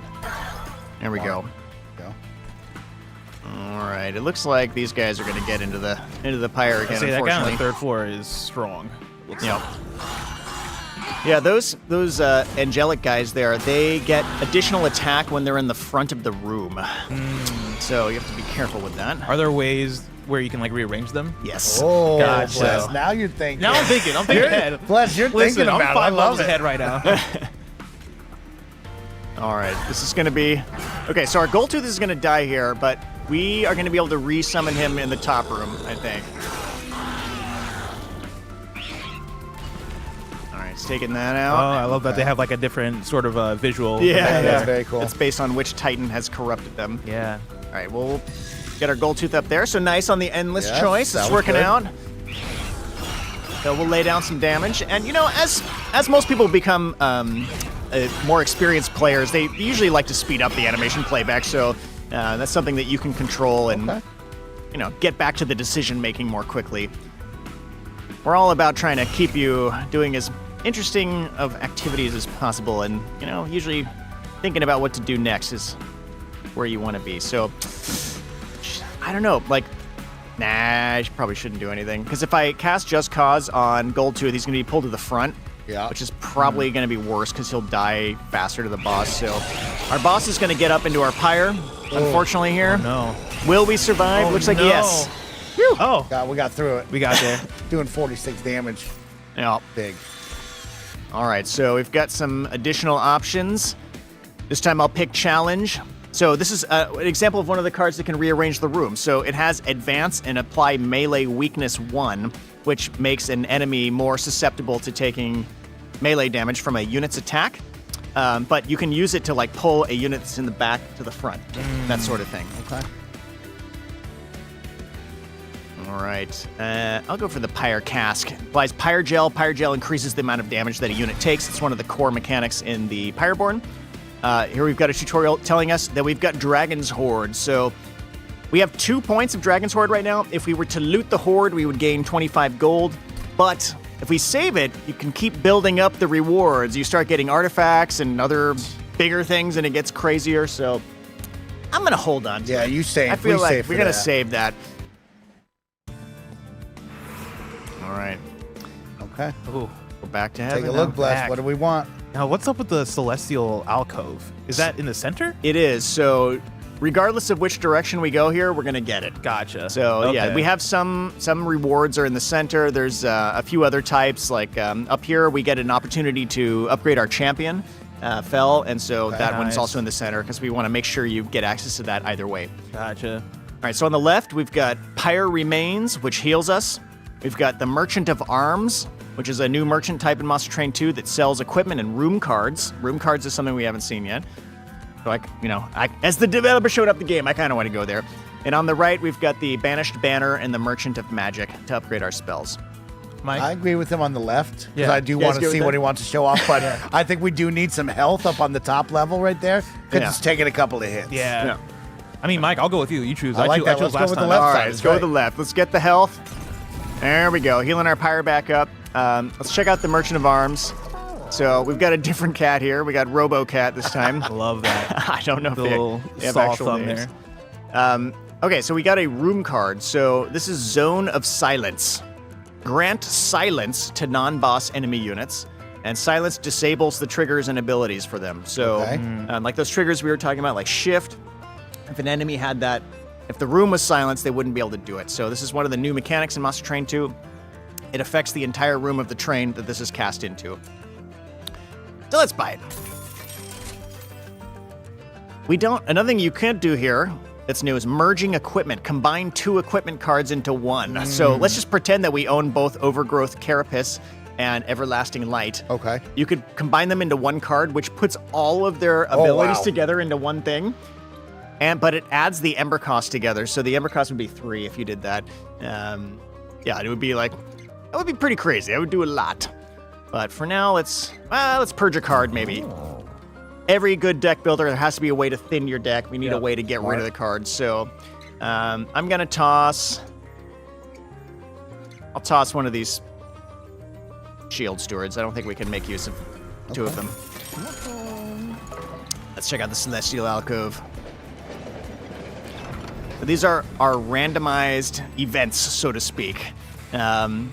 Not going to read all of it, but this is something where you get to pick a reward, or you can choose to ignore it if it doesn't synergize with what you're looking to do. Okay. So this is Hef. She's a character that's been around since Monster Train 1. She's a builder.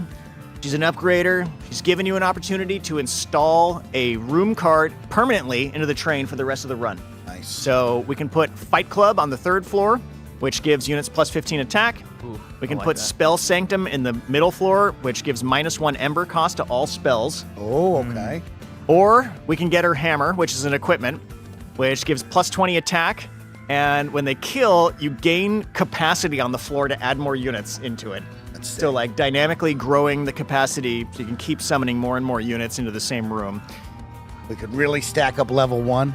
I like could. that. You could. I like the extra damage up on floor 3. Last thing is the third floor install I like a lot. Third too. floor's big. Okay. Your call. I want to go third floor. Okay, we're going for the I Fight like that. Club mod. Get that little blueprint there. This is just when you and I went to Chicago MagicCon, and I was like, what should we do? Yeah. And we worked together to pick everything. Exactly. All right, so this is a flying boss. This is Archeon, Scion of Savagery. I love that. And Good designs. I like the designs of the enemies here. Thank you. Oh no. Oh, no. We got a little error. We just got signed out of Steam. But I can hear the music still. Kevin, are you back there? Oh, never mind. I can't hear the music Yeah, anymore. no, I'm here. Yeah. I switched out of it just because. Yeah, he went to full screen. Yeah, we'll Oh, probably I need see. Greg, I believe, to sign into his Steam account here, because he is the owner of the Steam Gotcha. here. Well, here's the thing. I think we only have 3 minutes left in this segment, Oh, so we can snap. just Okay. yeah, we can Let's just chat. start. Man, Sure, we let's could have chat. kept playing though, Mark. Yeah. that was I so was going to much defeat fun. Archeon. I mean, mad. I guess we'll have to download the demo. I was going to say You're gonna have to play the demo. Yep. Of course, Monster Train 2 is on Steam. If you want to play the demo, if you want to wishlist it, it's out later this year. You said. Yes, we will be announcing the release date in the coming days. Okay. You know, That's at really some point. exciting. Right around the corner. That's really exciting. So, what's your GDC look like? Right, you're here for the week. You're hanging out with different devs. Yeah, Can you tell yeah. us a little bit about like what this trip looks like for you? Yeah, well, thankfully it's not much of a trip because our office is in San Francisco and I live in Oakland. So, that's yeah, awesome. It's a bit of an easy one for us, but. Yeah, I mean, we're here to talk a lot about Monster Train 2, so trying to talk to press. We'll be presenting tonight at the Mix, so excited about that, and looking forward to chatting with a lot of people. And, you know, we're like trying to lay the groundwork for a great release of Monster Train 2 later this year. Awesome. And, you know, schmoozing, talking to other devs, friends we haven't seen in a long time, and yeah, it's always a great time at GDC. Now, my last question for you: for people who are fans of Monster Train 1, right, and they're looking forward to Monster Train 2, what would you say is the biggest thing they can look forward to in Monster Train 2 as a fan of the first one?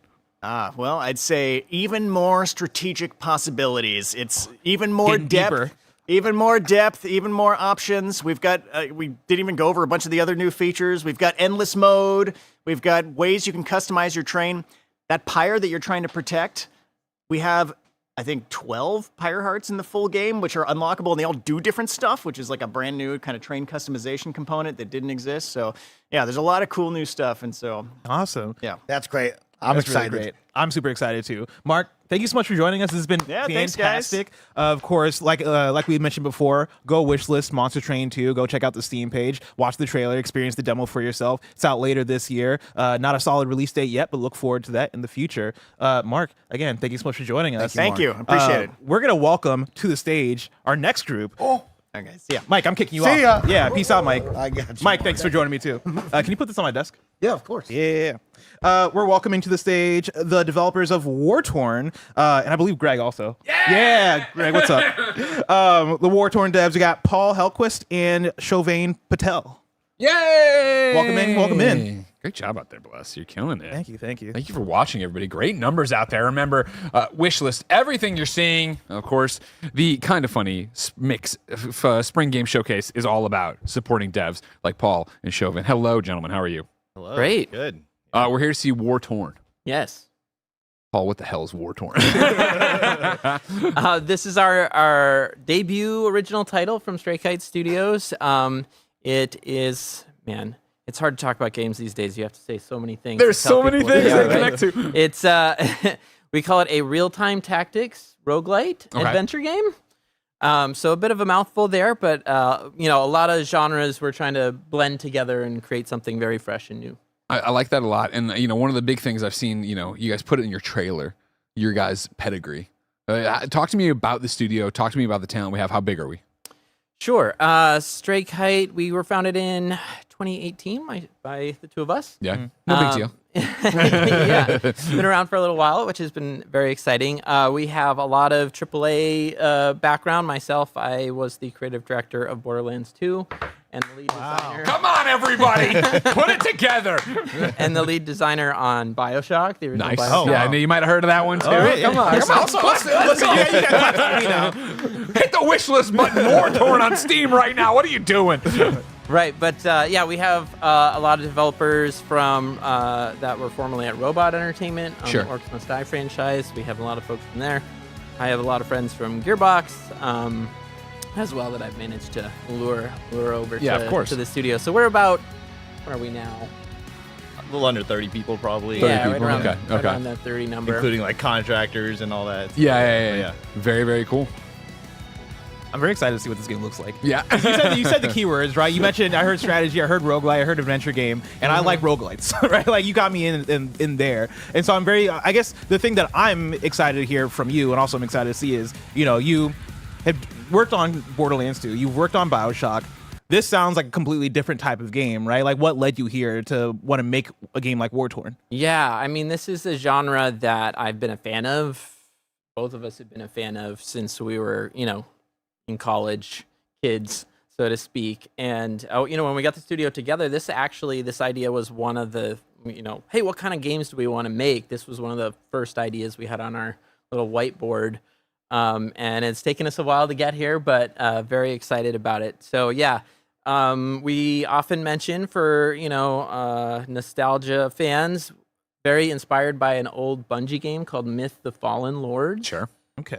Which was, I think, 1996, 97 time frame. And that was one that we both really loved. And we're like, man, there aren't really games that are that kind of small scale, strategic fantasy experience. And so we wanted to kind of bring that back to the modern audiences. Are we having trouble, Chauvin? What's happening?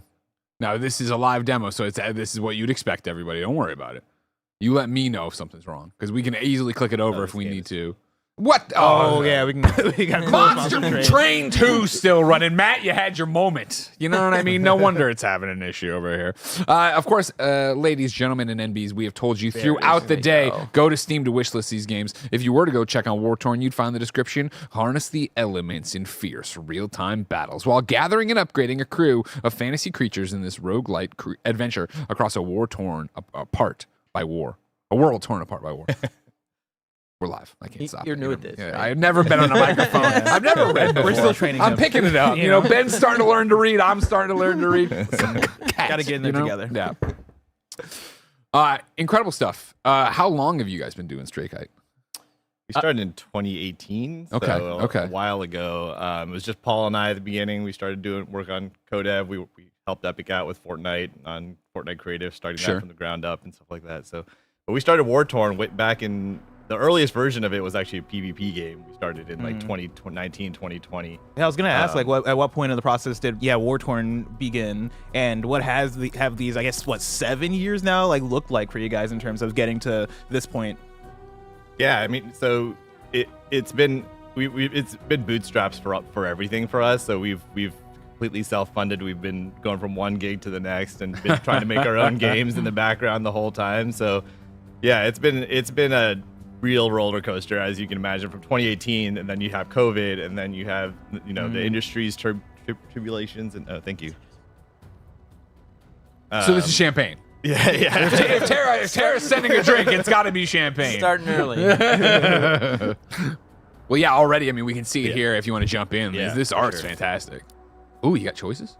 Yeah. So this is our.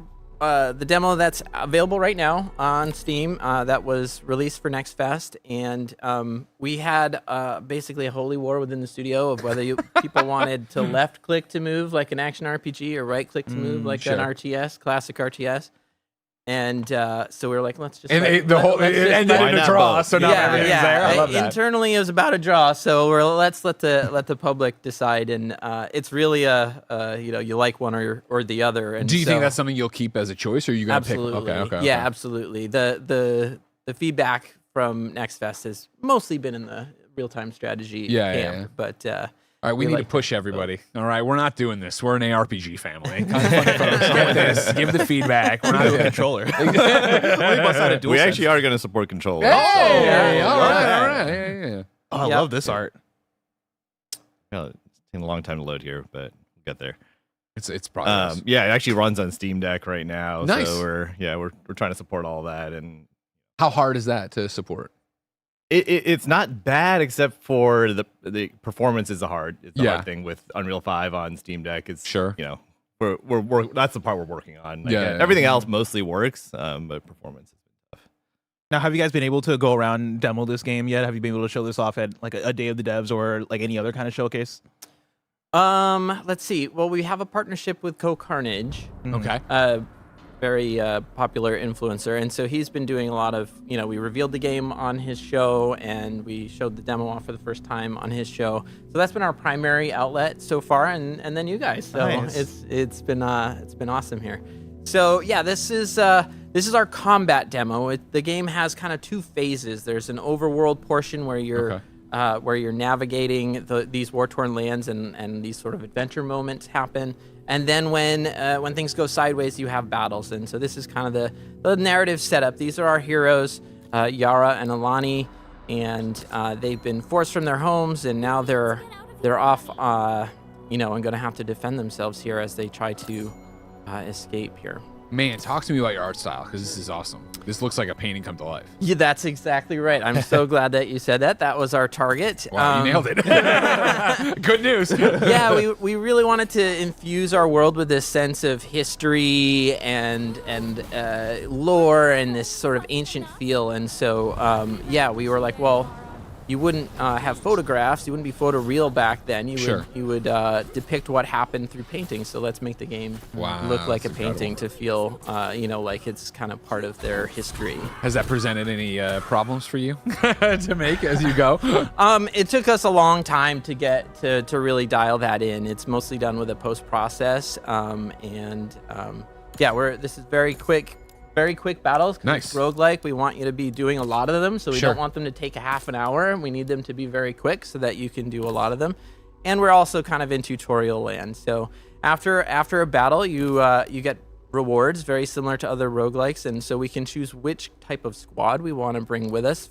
Get that club clomper. I love this every time. Anytime I see three choices, I'm like, let's go. Yeah, you talked about this the other day on Gamescast. It like tickles your brain. I'm like, what am I gonna do?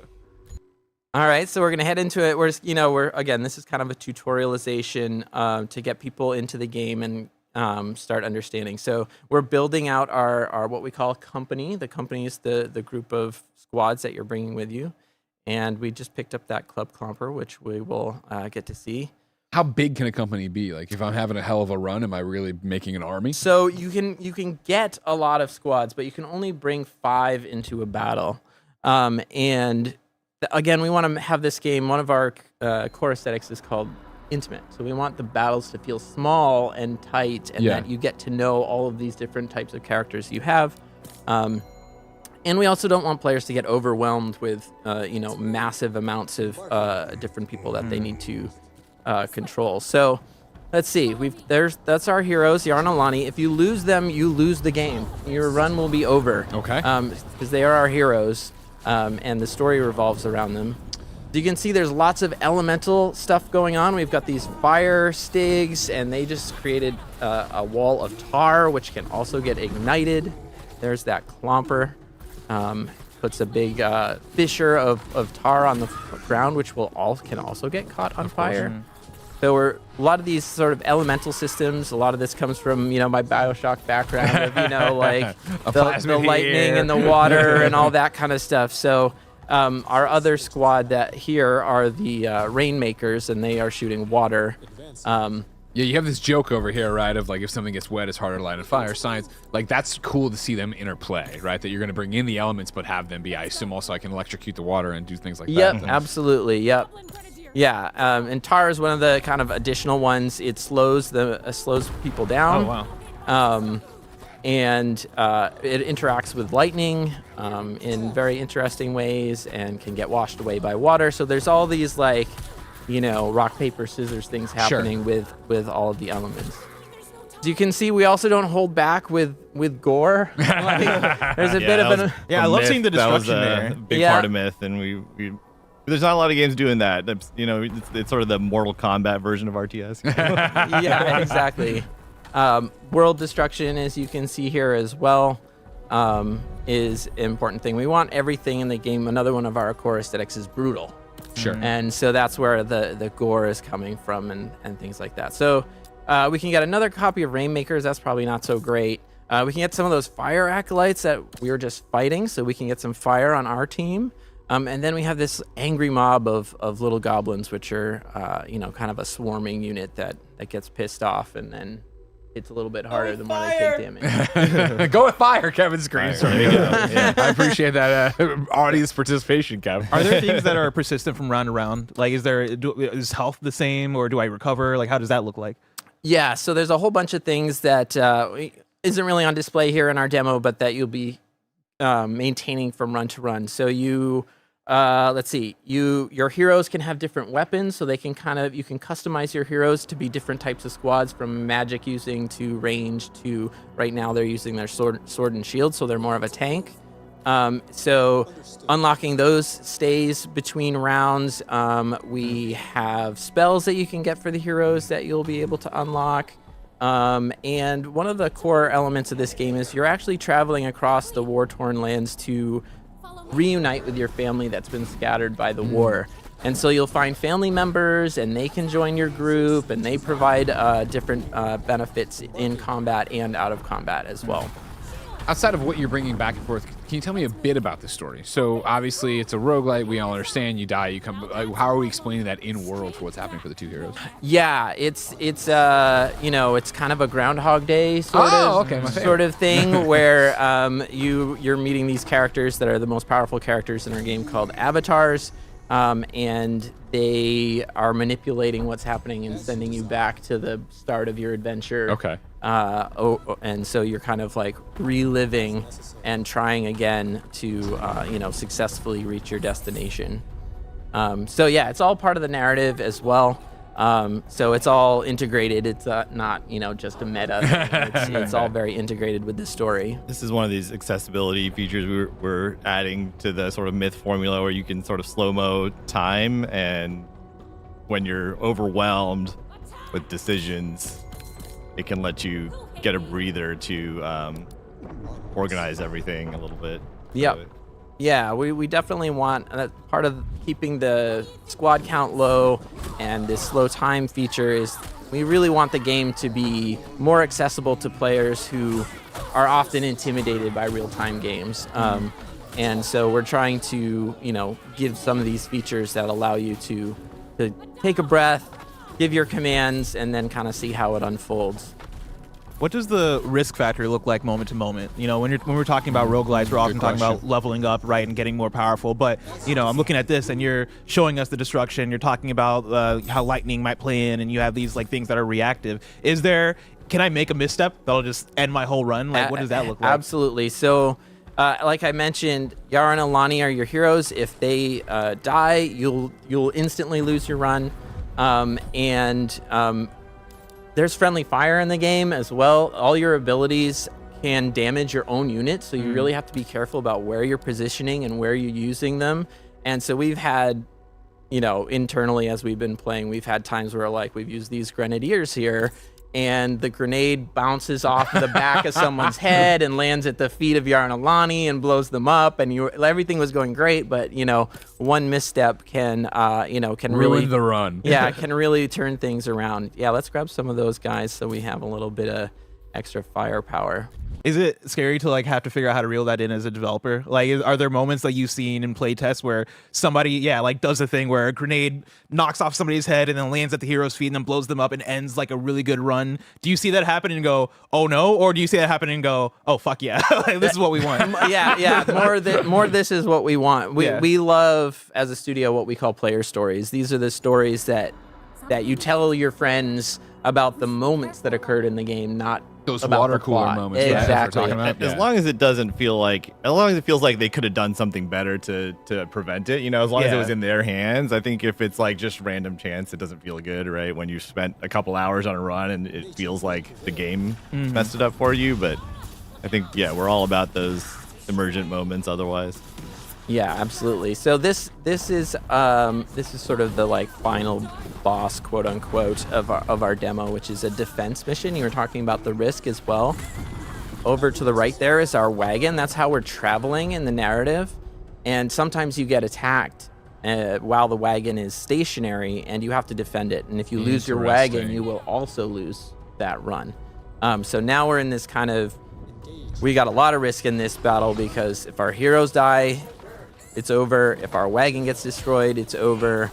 And we can't run away. In these previous missions, we've been what we call our escape objective, where you kind of fight your way to the exit and then continue on your way. Whereas this one, there's kind of no escape.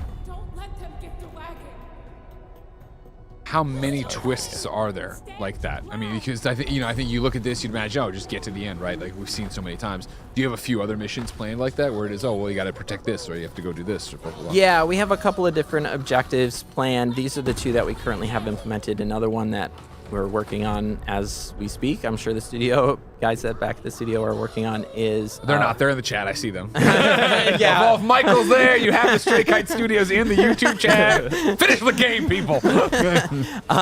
We have some battles that we call warlord battles, where you'll meet these other warlords out there, and you have to defeat the general, essentially. Got If it. you kill the warlord, the rest of their people will flee, and you can win in a different way there as well. And you talk about people back home working on the game, right? Is there a Steam page that people can go to wishlist it already? Yeah, absolutely. The Steam page is out there. You'll find it at just search for War Torn. It'll come right up. This demo that you're seeing is available right now. It's still up there. So if you're enjoying what you're seeing, please check it out. And as always, wishlist. Yeah. My notes say that there's a QR code, right, that people can go to. Yeah, I haven't seen it on our overlay, so we might be, or maybe Kevin. Is there a QR code on the overlay, or is that not? Did that not come I'm not seeing it here. Then no, there's no. There's a never QR code in the earlier showcase, so you can click there. But you can also just go wishlist. You'll find it. No problem. Don't worry about it. Question I have is, you bring up the fact of like how wishlist. We keep talking about how important wish lists are.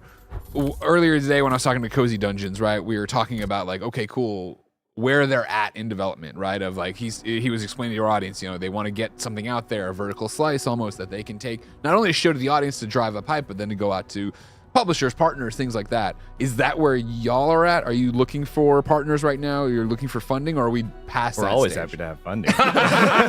Well, you got money, give it to us. Yeah, I mean, it's always a conversation we're willing to have. We're not actively looking for it right now, but because we're heading towards a sort of early access release in late spring, probably. Sure. So we're mostly focused on the game right now. But yeah, late spring's getting pretty close. We got a lot of work to do. Michael, start working on the game. Stop chatting. Yeah, exactly. But yeah, that's always like, the environment is very tough right now for publishing deals as well. So we had a couple of conversations that didn't end up Pan with out something the we way were you excited.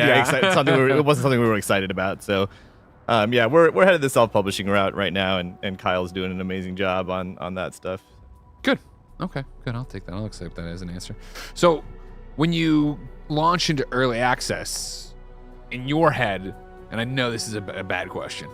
In your head, what's like the percentage complete you think the game is when you do that? Because that's always, it's so many people treat early access differently. So, yeah, I think content-wise, we're probably at maybe 30 to 40%. Narratively, it might be less than that. Sure. Just in terms of like scheduling, voice acting, and all that kind of stuff, it takes a lot of effort. The writing has to be done so far in advance that. So I think we'll be around there, and then we're hoping to get to 1.0 pretty quickly, but we'll see how that goes. We'll put together a roadmap and all that stuff, and pace out the content however as we could. With early access now, I think it's more important to have quality content than quantity these days. 100%. So I think that's why we're like, well, let's just make sure what we do have out there is really, really good, and then go from there. This is a more broad question. Who would you say this game is for? I know like the easy answer is for everybody, right? We want everybody to play the game, but you person listening, yeah. I watch the gameplay and I hear you talk about it, and again, you go through the action RPG, adventure, roguelite, and all these things. And when I first saw the gameplay, I was like, oh, I don't know if this is a me game. But then I saw how snappy it was, and I saw like the roguelite elements, and I saw like how you're jumping into next round, and that appeals to me so much. Even for me looking at this as something that usually is outside of my wheelhouse. Is that the goal? Are you looking to grab in everybody? Are you looking to grab in the people that are hardcore MOBA or strategy or action RPG, or what does that vision look like? Yeah, it's a really great question, and I think we want your RTS fans, especially those who remember some of these games that we've talked about, to enjoy this, but we also want players like, okay, I'm gonna make a confession. I want to play MOBAs. I really do. You're in a safe spot. I'm You're in a with you. safe spot. I think you're going to the same place we all are. Yeah, keep going. But I just can't. I can't compete. Yeah. I can't go at the APM that is required, and I can't think that fast. And so I also think that this is a game that will appeal to people who like the idea of MOBAs with characters that have really cool abilities and combinations of abilities that you can put together to make these really wild and cool effects happen, but don't have that competitive fire or the. What we're trying to say is it's a game for old people. Yeah. You like the mechanics, but you need to just slow down and get a bit easier. This is where you want to be. I want to slow down the time and take my time to think about, okay, maybe if I use this, I can get a little bit extra. So this time, Chauvin took our Heartwood Stomper, who's our big, what we call him a Fane. Is very much like the tree folk. He walks on his hands. He's one of our coolest characters. And obviously, sure. like, this is an RTS that doesn't have base building, so that's where you feel a little bit more like you're in the action all the time, right? We're trying to strike that balance. We call it real-time tactics a lot of times, because we're really trying to get the joy of being in that combat and crafting your army, and versus the deep strategy of an action per minute of an Age of Empires, where you're like, if you don't have 250 berries by 6 seconds in, you've already lost the game. You already lost. Yeah. There's a little bit of, you just had a really cool deck builder on in the last segment. There's a little bit of that deck building thing as well when you saw those three things. You're really trying to build your company that is going to create these really interesting synergies and allow you to get deeper and deeper into the runs, because like I said, you only get to have 5 squads, but the enemy can have a hell of a lot more than that, so you're gonna have to really maximize those 5 and have them working together in these really cool build type synergies from those kinds of games as well. So I think that's another type of fan. And then we're not showing the narrative right now, but the narrative is very, like, it's very rich, and there's a lot of lore, and there's really neat world that we're creating, and that's a very chill kind of part of the game. So these are kind of high intensity moments of the game that we're showing today, but then the narrative part of the game is we're gonna have this really cool world map, and these moments will occur, and you'll have to make these difficult decisions about, man, do I want to leave this squad behind because they're causing problems with the other squads? Do I want to leave the orphan on the side of the road because I don't think I can afford to feed them? Like, all these kinds of interesting big ones, moments that are depicting this world that is ravaged by war and the kinds of. I showed my wife that part of the game yesterday, and she was like, "Oh, this reminds me of Oregon Trail," which is exactly what we're going for. And I was like, of course. I was like, "Yeah, I'll make you an Oregon Trail mode where you don't have to play the battles. just play through." You died of dysentery. Exactly. The narrative part of the game is very much kind of inspired fantasy Oregon Trail kind of thing, and then when conflict happens, you get to play those out in kinds of combats that we're showing here. Incredible. Now, over in the live chat, Evolve Michael has been continuing to chime in. He jawed back at me, said this is his job. He's a community manager, so he should be in the chat. But then what gets me upset is that Evolve Michael put in wartorngame.com and got struck through. They took away. They said you have to be a subscriber to post the URL. Post links, yeah. And so then he started spelling out the URL rather than give me the $5 of Michael. Come on! They just said they're bootstraps. It's $5. You got Amazon Prime. You got Twitch Prime. Give us the free sub, Michael. What are you doing over here? Wartorn, what was it? wartorngame.com? Yeah, that's the official website. One of the things I love about our game that you're starting to see here is like when stuff happens, you know it. Like, look at this world. Like, we've got blood everywhere. All those walls that used to be there are now gone. Like, after a fight between a club clumper and a heartwood stomper has happened, you know it. Like, it's there's a sign of that happening. Yeah, exactly. Like your decisions have an impact. The bodies stay, the blood's there, like everything. The corpse is still actually wet with water here. Yeah, so it'll be harder to burn that corpse. If you wanted to. I was really looking forward to that. Of course, wishlist on Steam. For people who are interested. Early access, he said, coming later in the spring. Mm-hmm. Yep. Yes, please wishlist. And it's very exciting. We're so glad that we had a chance to show the game today. Us too. Thank you for making the time to come through. Yeah. And thank you, Evolve Michael. He's subscribed. So there we go. There it is. He says in all caps, get off my back, Greg. It all worked out in the end. Arguing, demanding people sub to us.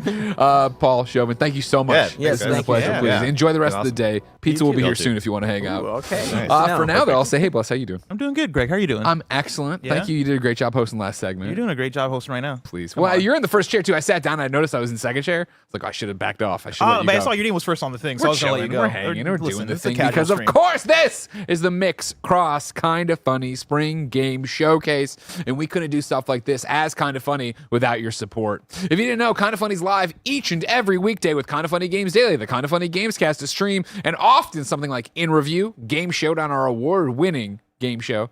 Have you won an award for that yet? No, not yet. Somebody give him an award for that. Please. And of course, Screencast.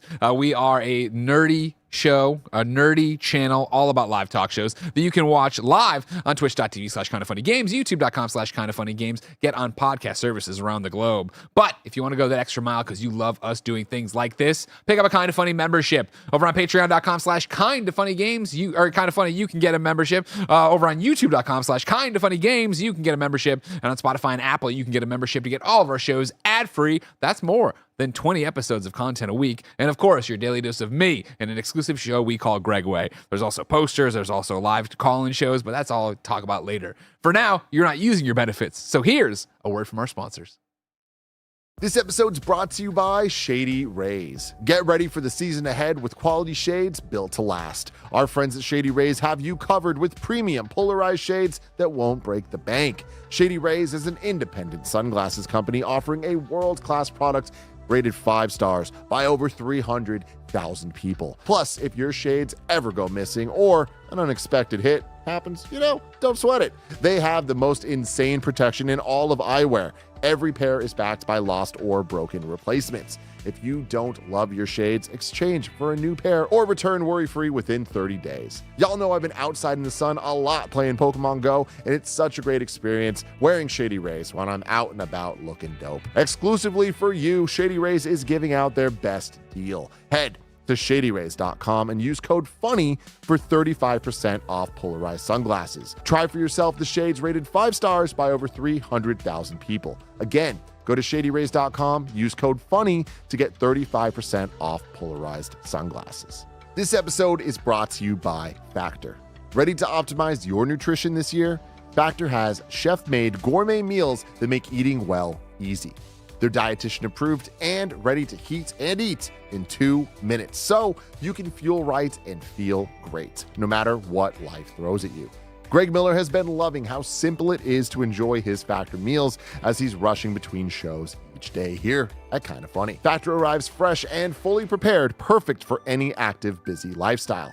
With 40 options across 8 dietary preferences on the menu each week, it's easy to pick meals tailored to your goals. Choose from preferences like Calorie Smart, Protein Plus, or Keto. Eat smart with Factor. Get started at factormeals.com/factorpodcast and use code FACTORPODCAST to get 50% off your first box, plus free shipping.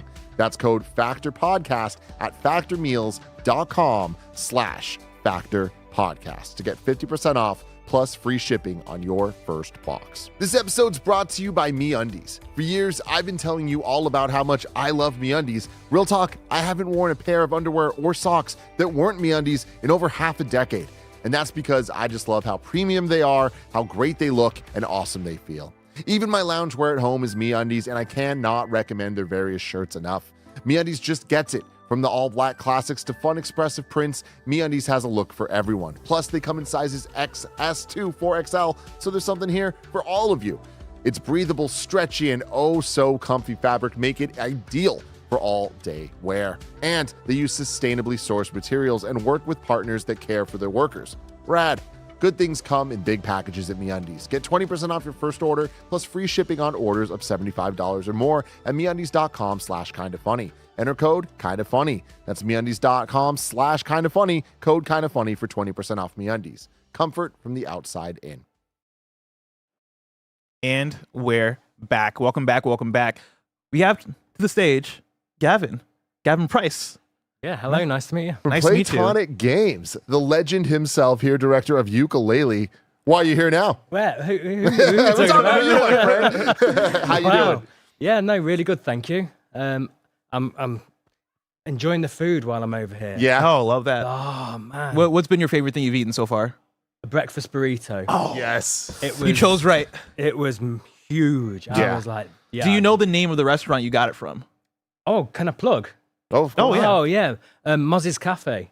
Oh. Are you familiar? No. Okay, I'm not either. No. I gotta look this up. Between I think it was near Mission Street and 5th. Okay, cool. Good place for the burritos. Yeah, You're doing it right over there. I'm hoping they're watching and I get some free breakfast tomorrow. Oh yeah. We gotta send them the link. Can I get you to try to talk closer into stay on that? These mics are a little sensitive. But all right, so many years ago, a game called Yooka-Laylee came out. People enjoyed it quite a bit. And now, Yooka-Replaylee is coming out. You want to talk about that? See what a we bit? did there? Yeah. Replaylee, yeah. So obviously we did Yooka-Laylee under really tight restrictions and conditions. But we followed up with Yooka-Laylee and Impossible Lair.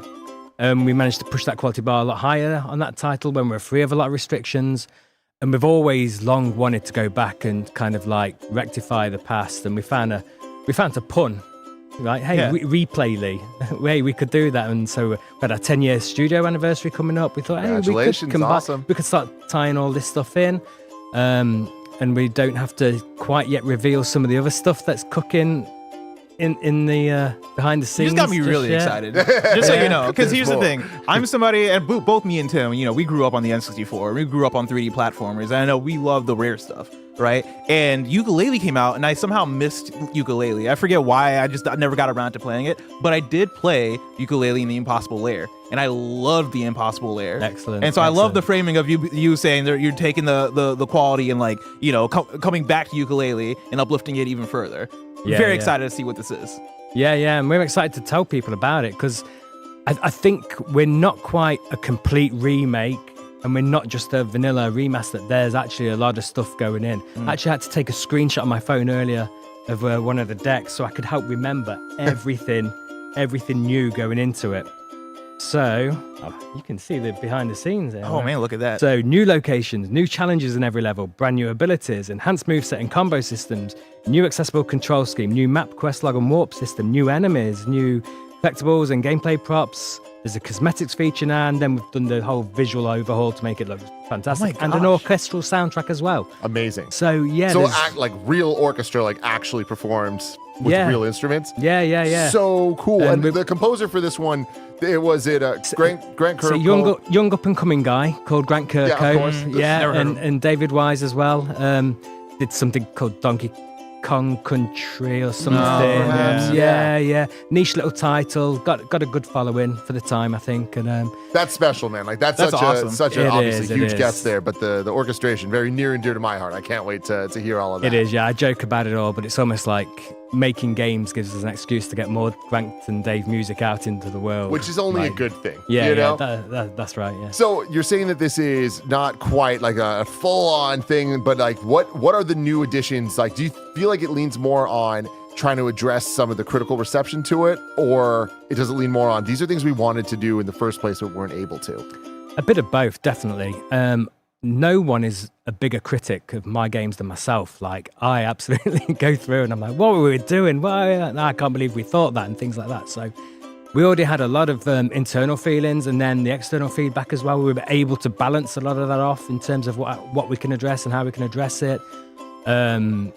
We even the character customization feature and clothing is like kind of a secret two-way conversation we're having with our audience, because they say things like, they should have had clothes, they should have been wearing stuff. So we're like, great, we'll make sure we put that feature in and address that this time around. I think a fair criticism of the first game is it's very inconsistent. And you could go through the game and kind of take a path which just by chance happened to take you past some of the better quality content. You could go down another path which wasn't quite stuff as we got as polished as other areas of the game. So through no fault of the player's own, they were having very different experiences, and we know we made something a little divisive at times. So now we're just filling those worlds with a lot more content. New, like say, when you've got new abilities, you need to have new challenges in there that test those in different ways. The challenge style as well is a lot different. It's not everything is no longer go talk to a character and have to listen to them do that garble speak all the time. We love that, but there's also people who just want something a bit more instant and mechanical in the gameplay to bounce off. Now, well, can I grab the controller and play? Because unless you have a planned thing, because I gotta get my hands on the sticks. We gotta get in there. Yeah, sorry to interrupt. I just want to get what I was going to say is you talk about the challenges and that instead of going to talk to the characters over and over. Is that something that you kind of learned from Impossible Lair of taking that gameplay style that I would say is a bit more obstacle based than Yooka-Laylee the first one was? Yeah, and we learned so much doing that. And again, I'm like a big critic of Impossible Lair. I go back and play through the levels now, and I'm like, man, these were a bit too long. We were throwing a bit too much of the kitchen sink in and doing everything rather than focusing each level around a fewer subset of mechanics and things like that, and really testing the player. I would love to do Impossible Lair 2 or Impossible Yooka-Replaylee and Impossible Lair or something. That'd be great. But yeah, you do. It's just natural. You learn so much every time you make a game. Only by making a game do you know how to make that game in hindsight. So this has been like really cathartic, actually, going back to get that second chance to go back. Yeah, that's so cool. God, it looks and I'm looking at this build now, and looks cool. even this build is like quite old. Like, there's different layouts of the collectibles in this area straight away. Quillies have actually gone now color specific to a level. This is a new type of ghost writer. We call him Cornelius, and if ever you're going around a level and you kind of need, it's kind of like a secret hidden tour guide of the level. If you see a Cornelius, go break him open, he'll help, waypoint you to something of interest. This area's now got a completely different layout. Those platforms, plateaus, trees, they weren't there before at all. Man, this brings me back. Yeah. Also, there's something about this character that is... Vendy is like... We unleashed a monster on the world. I don't know how I feel about Vendy. There's like a realism to Vendy's eyes. I don't know how I feel about it yet. She can see your soul. That's what it feels like. But look, we have we're able to do some nice technical touches like deep snow now as well. So making sure that we can go back and hide some things in the snow and the players going around us. I don't like doing things just purely for aesthetics. I try and want to derive a little bit of gameplay and experience out of there and surprise. I think 3D platformers should all be about variety, surprise, and that wonder of what could potentially happen next and not quite knowing. Did you get to play Astrobot last year? Oh man, how good is Astrobot? Oh my goodness. Amazing, Absolutely incredible. And we're so pleased to see it gets so much acclaim, critically, and push 3D platformers back into the spotlight even more so. It's do you think that with Game of the Year winning at the Game Awards with Astrobot, there is so much reverence and like excitement around 3D platformers? This kind of feels like the perfect time for this game to be coming out. Like, what platforms is it coming to? So we're coming out on current gen, PlayStation, Xbox, PC. I have to be careful how I say Nintendo platforms. Switch we're being a bit coy systems. about that right now. Yeah. Of course, this does feel right at home on a Switch, right? Like, a lot of Nintendo legacy to all this. Do you guys have a planned release date that's been announced yet? We do, but it's not been announced. So I'm gonna be careful. I'm notorious. Say, if you want to leak it, honestly, I'd love to leak tons of stuff. But yeah, even without the release date, everyone, you can go wishlist the game now on Steam or on the platform of your choice. So make sure you go do that to support super cool things like this happening. Because like Bless was saying, we're both huge 3D platformer fans. So I think it's great to see games like this get another chance at life, because I feel like it never really got its due the first time around. I think it was just timing and stuff. Yeah, and hearing you talk about it, I think when this was announced, I totally just assumed remaster, like, oh, okay, cool, they're porting it to the current gen of systems. Hearing you go in a little bit in detail about some of the things you're adding and having it be a bit more feature complete, that has me super excited. That has me, I think, like, this is one that I'm for sure going to check out when it comes out in full release. Finally have my ukulele experience. Yeah, we're excited to see people, because you can talk about it, but until you play it and you realize actually there's whole new layouts of the levels, the types of challenges. Like I say, I'm a big fan of obstacle course-based platforming as well, so we've got a ton more of that in there this time around. Awesome. Way more variety and something for everyone. So do you think that, obviously this game is going to be amazing for new players, but do you think that there's going to be a lot there for people that have already played it that they're going to be like very surprised by?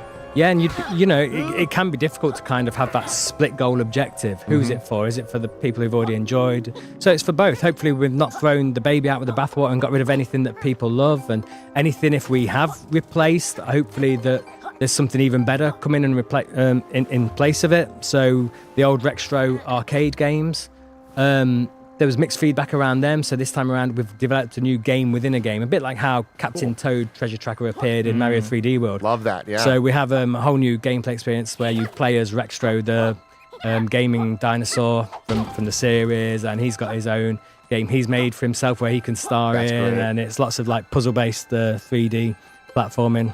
I saw Shovel Knight in the trailer for this, and I remember the collaboration a couple years ago, but I forget the integration of it all. How does that work? Yeah, so Shovel Knight is a character who hands out a few quests based around the treasure, and we're super grateful that we're able to reuse him. You know, we So actually, cool.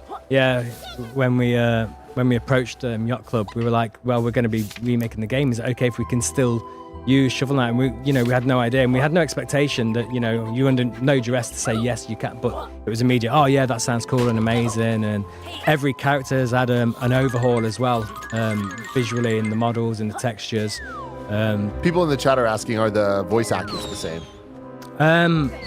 I think they mostly are, but there's some brand new characters as well. So okay. Yeah, everyone keeps walking around in their best thespian accent as we go past the audio guys. Oh, have you cast the bookmark character yet? Well, I could get into doing that. I love hearing the orchestral soundtrack in the back. It just adds that sense of wonder. I mean, I do think that was one of the biggest advancements that Mario Galaxy made back in the day, is that orchestral soundtrack made it feel so much bigger than Sunshine or 64 before it, and that felt so special. And I love, obviously, David Wise and Grant Kirkhope getting as much love as they do these days, but to get it fully orchestrated, that means a lot to me. It's a thing of beauty. Yeah. Now, are there 3D platformers that have come out, let's say, in the last 5 to 10 years? Of course, we talked about Astrobot, but are there others that come to mind where you hold them up as, man, these are some of the these are 3D platformers that everybody should play? Yeah. I'd there's some pretty obvious ones in there, like Bowser's Fury, Mario Odyssey. I'm a big fan of those. What was the second one you said? Mario Odyssey. Oh, Mario Odyssey, of course, yeah. And we've actually worked with some developers for our Platonic Friends label. So Little Gator Game, if you're not aware of that, go play Little Gator. And Demon Turf as well. I think for Braz, I did boot that up, yeah. For Braz are the masters of what I would call flow, moveset, combo chain, movement gameplay. So that's definitely worth checking out as well. What would you say is the ethos of this game? Wow, that's a deep question. The ethos of this game, keeping a lot of old people in a job. I love that. I love that. Yeah, I love it. But I mean, obviously, when the first one came out, it was such a love letter to the Rare era that you were such a big part of back then. I love looking at notable works from the wiki page here. You doing quality assurance on Jet Force Gemini, which is one of Bless's That's one of my favorite games of all time, right there. I know, right? I went into the industry at 19, joined Rare. They'd just moved into their new premises, and Rare was for me, it was like the Willy Wonka of the factories to go to and see and be on the inside. I love that comparison. But they weren't really every game team was almost like its own business. They weren't talking to each other. They weren't aligning on strategy or anything like that. They were just told, when your game's good enough, we'll release it. So I joined in 1999, and as a QA, I'm like, great, Jet Force Gemini's coming out. Donkey Kong 64 is coming out. Yeah. We had Mickey on the Game Boy Color coming out. Then we had Perfect Dark coming out. And that's fine for all these teams. I mean, they were doing long hours themselves. They were doing crazy hours, but they had that break as soon as their game finished. The QA department, we were like 7 days a week, mostly 12 hours a day. Oh my goodness. For about 7 or 8 months, because all these games were coming out, and there's no, like I said, there was no company strategy of let's spread out some games, right? You know, do we need all those revenue streams coming in all after each other? But no, that's how it was, and I was thrown in at the deep end, and I had no regrets whatsoever. I remember having the Hot News 64 VHS tape that was the marketing thing for Jet Force Gemini and DK64. Yeah. I was obsessed with it because I love both those games. Like those were my childhood growing up. I was similar, and those VHS, they get, it got worn out. Over time, because I was So just like. good. Yeah, no internet back then. We had it so bad, right? Yes, yeah. No amazing programming like this. So we had to do it old school. But so you worked on like all the classics of the Banjo games and Conquer and Donkey Kong 64. So taking all that, like when Yooka-Laylee first came out, it being, I'd say, like the first big love letter to those games. Now, many years later, like it almost feels like remaking this game. It's like a love letter to even a different era. You know what I mean? Of like the resurgence of this. And I feel like we've seen so much more 3D platformers or 2D platformers even kind of in the last couple of years. Yeah. And, I think we did the right thing at the original release time to focus on something from the past. There was a lot of fans wanting something very Banjo-Kazooie-like. Maybe for the modern audiences, we focused too much on that aspect, but now we're rebalancing it, I would say. And what we've got going on back in the studio in other ways is much more future thinking and progressive, and still it's got the games I referenced earlier as what I think are best in class genre examples, Astro Bot, Mario. Hopefully we can be competing toe for toe with them on something, and we've got our own little bit of uniqueness and secret sauce in there to add to that. And it's super great to see fans, even on the business side of things, people excited about 3D platformers as well, because as soon as you have business people saying, actually we've got to be supporting the 3D platformers, and it's baby. great. It's great our name gets put into this conversations and thrown into the hat. So we did this on a tiny budget, the original game. It was originally kickstarted, right? Originally kickstarted. And we had offers to take some more money from other people, but we were really nervous about losing some control over things. So I know with the different budget sizes that we're talking about in future for our games, it's going to have nothing but a positive impact on what we're able to go and achieve and punch above our weight. I always like doing that. I always like to be smart with what you've got and make it go further than it should. That's the way to go, especially these days. How's it feel, Bless? Oh, it feels great. I mean, it feels like you'd want a 3D platformer to feel. I love that I've been turned into a truck. Yep. I was trying to figure out how to transform back, and I keep speeding through the text. That's funny. There we go. I think there's a fast way back on one of the triggers. Oh, it's as staying well. on the thing, is what she said. Yeah. There we go. Would you trust someone who looked like that in real life? Like, if they said they're going to turn me into a snowplow, sure, why not? Let's do it. Let's do it. What could go wrong? I don't know if you're allowed to say this or not. So if you're not, please, I'm not trying to get you in trouble here. But were there ever conversations with Nintendo about getting Yooka-Laylee and Smash Brothers? There wasn't. No, and we saw a lot of fans saying that. Yeah. I think the way Nintendo do that is the right way, though. There's some big IPs that did head over, and I think they're much more deserving. I think we've got to do a bit more to earn a table, a spot at that table in future. Next time, baby. Yeah. I love, that moment in a 3D platform where you see something and you're like, I know exactly what I need to do. I'm getting back in that snowplow. We're going, baby. They're all just different versions of lock and keys. Yeah, exactly. Yeah. I don't think I have a lot of time to do this, so this will be the last thing I do before this will be it before we move on. I just got to see what's behind that wall. I'm sorry. Of course, wishlist on Steam. There's a Steam page for this, I assume, right? Mm-hmm. Yeah, there is, Going in. We're going in. I think this warps you up to the higher area, the higher plateau, which is great because now there's an alternative way of doing one of the challenges up here that if you don't bring the snowplow, you have to do it in a bit more difficulty way. So it's like you've kind of found a little hack here to go and take it where you shouldn't go and explore off-road. And there's even this transformation has more challenges now set up for it around the level. There's actually like a kind of a top-down old style, super off-road style race course for it. Oh, And sick. yeah. So Well, I think we're gonna have to stop. Yeah, that's it, Gavin. Thank you so much for joining us. No, thank you for having me. I cannot wait to play this game. It's going to be the best way for us to play it. Oh, for the yeah. first time. I'm happy we Honestly, waited, yeah, I'm kind of glad I waited. yeah. So this is about to be awesome. Remember, everybody, please wishlist this wherever you are. And yeah, Gavin, till next time. Thank you so much. it's been a pleasure. Thanks for having me. Thank Cheers. you. Of course. All right, cool.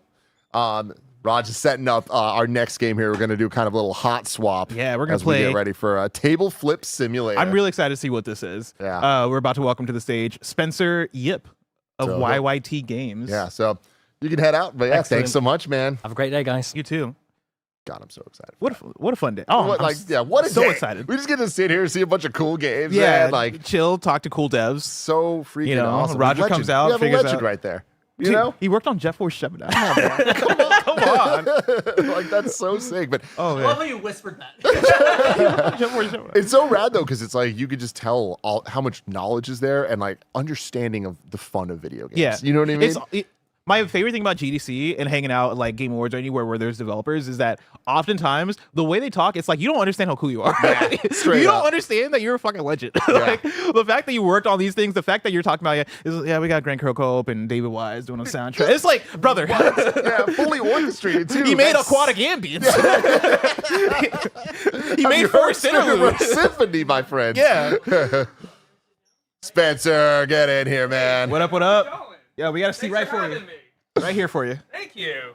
What, should I like flip this table or should I Yeah, sit on the exactly. table? If you want a viral moment.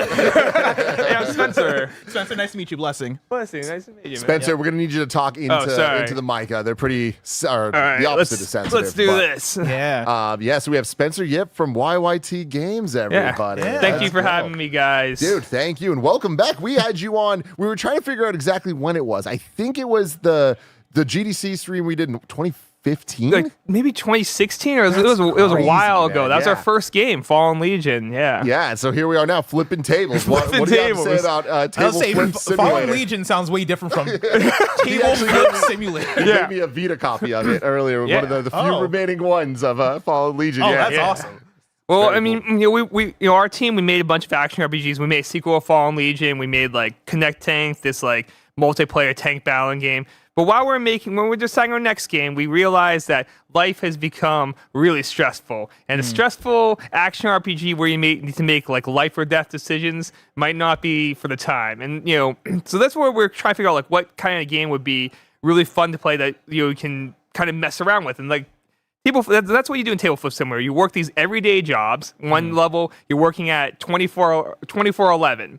Another job, you're working at like a coffee shop, like a Starbucks. And they're annoying customers. And sometimes, maybe... But like not Starbucks, Not right? Starbucks. Like something like a Starbucks. Yeah. Yeah. You know, moon dollars. And something you can brew coffee, you can throw coffee, you can be nice, you can serve coffee, and then you can build up your rage, and you can flip a table and destroy everything around you. So the goal is flipping the table. The goal is flipping the table. It's building up your rage meter to flip the table. There are lots of secrets in the game, Okay. and you can also make your own shareable, destructible levels. So if there's a situation in your life that you feel like you want to destroy and break, you can do that too. Thank you, Roger. I love that. All right, so we're loading it up now. Bless, you want to flip some tables here? Dude, I'm so excited for some tables. Now, is this a mouse and keyboard situation? Is this a controller situation? I think controller works great for it. Now, should you play or? You can totally. Let's have you play. I want to All see right. this done by a pro because I want. Right. So, in the start of the game, Here we go. the start of the game, you grab your file and you can throw it at someone here. You can you can make your save file here, and then this is like one of the first levels in the game. You're working here, and you're working at 24/11, and your boss wants you to work on your birthday, and this is what really just kind of ticks you off, and all of a sudden you start taking control of your life, and he celebrates. He wants you to work like overtime on your birthday, and like.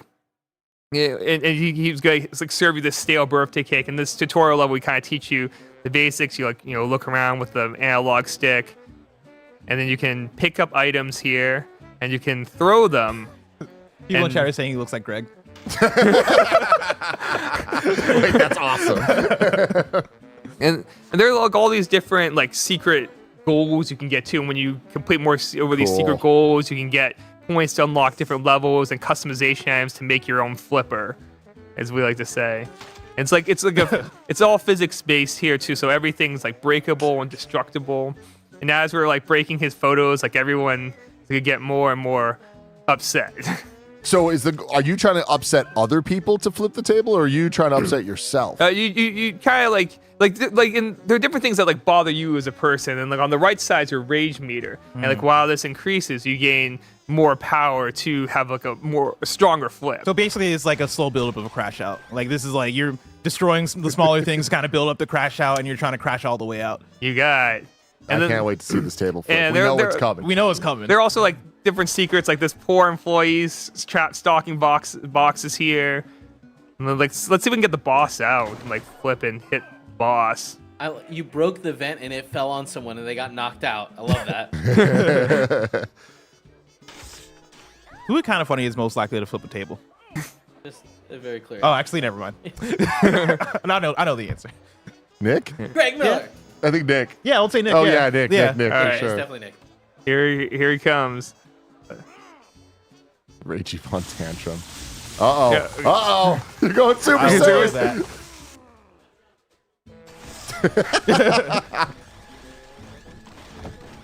Oh my God. The chaos. Surveillance interference. Oh, you get a replay. You get a replay. That's Yeah. awesome. The table also gains more rage or storm energy, like from you too, and you get points then like you can use to like get different costumes and stuff like that. Hell yeah. So wait, is the goal, because I saw you racked up like all the expenses there. Yeah. Are you trying to build that up? Like, is that the score essentially? Yeah, that's like your top score for the level. And also when you destroy like parts in the level, you get those parts when for you to make your own shareable levels too. Ooh. So anything you break, you can use. Awesome. This reminds me of Burnout Crash Mode, is what it reminds me Oh of. yeah. Yeah. I'm getting a lot of pain on the PS3. Remember that, where you like slingshot a human being and just try to break as much as possible. Yeah, it's totally. It's like there's a lot of inspiration for stuff like that. I mean, when the game has like a lot of different levels. Like this is one when you're going back to your lovely apartment and you want to feed your cats, and then this neighbor is like watching you through your window and he's kind of annoying you. And you can. He's about to get his table flipped. He's about to get knocked out. He doesn't know it's coming. So like you can also give items to characters too. So for instance, for here, the GameCube. Is there any fun Easter egg with the GameCube? We do have a video game Easter egg. So here there's this like little VR headset. This is one of the secrets. We can hit it here and not break it. We can turn it on, and there will be like different cool. alien invaders that'll come here. But there are like lots of little sequences in the game too, like because you can throw stuff to break stuff, but you can also throw it to use it. So if I throw my clothes here and wash my dirty clothes, Love that. I mean, that's one of some of the silly things that we have, and we hope when people make their own levels too, they'll be able to like design those scenarios, how they want to do it. Now you had a little VR reference there. Did you guys ever consider putting this on VR? Maybe. I mean, like we haven't done it yet. Right now, just PC, but it would be really fun. Yeah. To see the destruction in first person. Yeah, remember everyone, you can get a Table Flip Simulator wishlisted now on Steam, so please go check that out. And we can feed our cats. Yeah, we gotta get that cat fat, man. Persuasion. Oh, I love that. Is this a campaign mode that we're playing? Yeah, this is the campaign mode. This is the campaign mode. Like that dude right there, kind of like. He's big creeping. Oh my God! You throw a cat at him? Let's see if we can get him with the cat. Oh man, no! Poor cat. Kitty. Oh, okay. He'll land on his feet. Yeah, he got 9 lives. He has 9 lives. Oh, there no. we go. Oh God. But you can do like a lot of silly things, like stuff like that. Not just. Of course, you can flip the table. Here we go. This is my favorite part. Poor cats. How long are we talking for a campaign? Like to get to the finish for somebody who's interested? Yeah. So there's there's 50 levels in the game. 50 levels. Yeah. And when we made the levels too, we made them with like different secrets, but also like every level is a different theme, and we want players to build on that. And there are different boss fights as well. So it's not in one level you're fighting a kaiju, another level you're fighting a college professor. Classic. Yeah. All the things that make me angry in life. You know? Yeah. Can you go back for a second? Yeah, sure. So the on the top left, right out, of course, you got the name of the level, you got the score, and then what are these icons? Those are the secret objectives that you got, and you use those. We call our mascot Tablecun, and the more Tablecuns you get, the more levels you can unlock. All right. That's awesome. Yeah. All right. Let's check out the next level. Yeah, jump in there. Let's see where we're going. All right. So what's this guy. So this level here. Oh, let's do the movie theater. You're a movie theater, and you want to watch your movie, but people are on their phone. The lights aren't turned off. So you just start the movie. You gotta break the lights, and you can also make popcorn and give popcorn to people if you want to play very nicely. There's like this poor hungry magician wants popcorn, and Classic, you can give her popcorn. Yeah. I love it when I go to the movies and I sit next to a magician. Yeah. And sometimes characters will give you different items too if you give them stuff. Is that Hamilton? Yeah, he's a judge, and this kid's like snuck into the movie. You can knock out the ushers to have him stay. Now, where does this idea come from? Like, is there a game jam that happens? Is there? I know you mentioned that hey, a lot of people just got to let off steam. Yeah. But how did you end up zeroing in on this? So this was inspired by one of these Japanese arcade games. So when I would go to Japan, salarymen would come in to like a Taito station, and there was a physical table you would flip, and the game would be over in kind of less than 60 seconds. You would hit this, physically slap the table and flip it up. And That's you see awesome. drunk salarymen come at night, playing this game, just letting off steam. And I thought back to that. I was like, man, wouldn't it be cool if we can bring something like that, experience like that to everyone? And then the level sharing parts where I think it's where we want to let players make those situations that bond. They can share them with their friends and stuff like that or they can make a situation that they're that maybe they're friends in, they can destroy it together. That's very fun. I can already imagine people making the Kind of Funny studio and it's gonna happen. Having just flip tables and throw shit at Nick. Now I know this is a far-fetched question, right? Yeah. But I went to Day of the Devs yesterday, and my favorite thing about Day of the Devs is discovering games that have crazy ass controllers to them, right? And so one of the popular ones yesterday at Day of the Devs was a game where you had to pet a cat better than your opponent is petting a cat, and the controller is a gigantic cat butt that people are just petting. That's awesome. And there was another seesaw game. I'll talk about this stuff on Gamescast this week, I'm sure.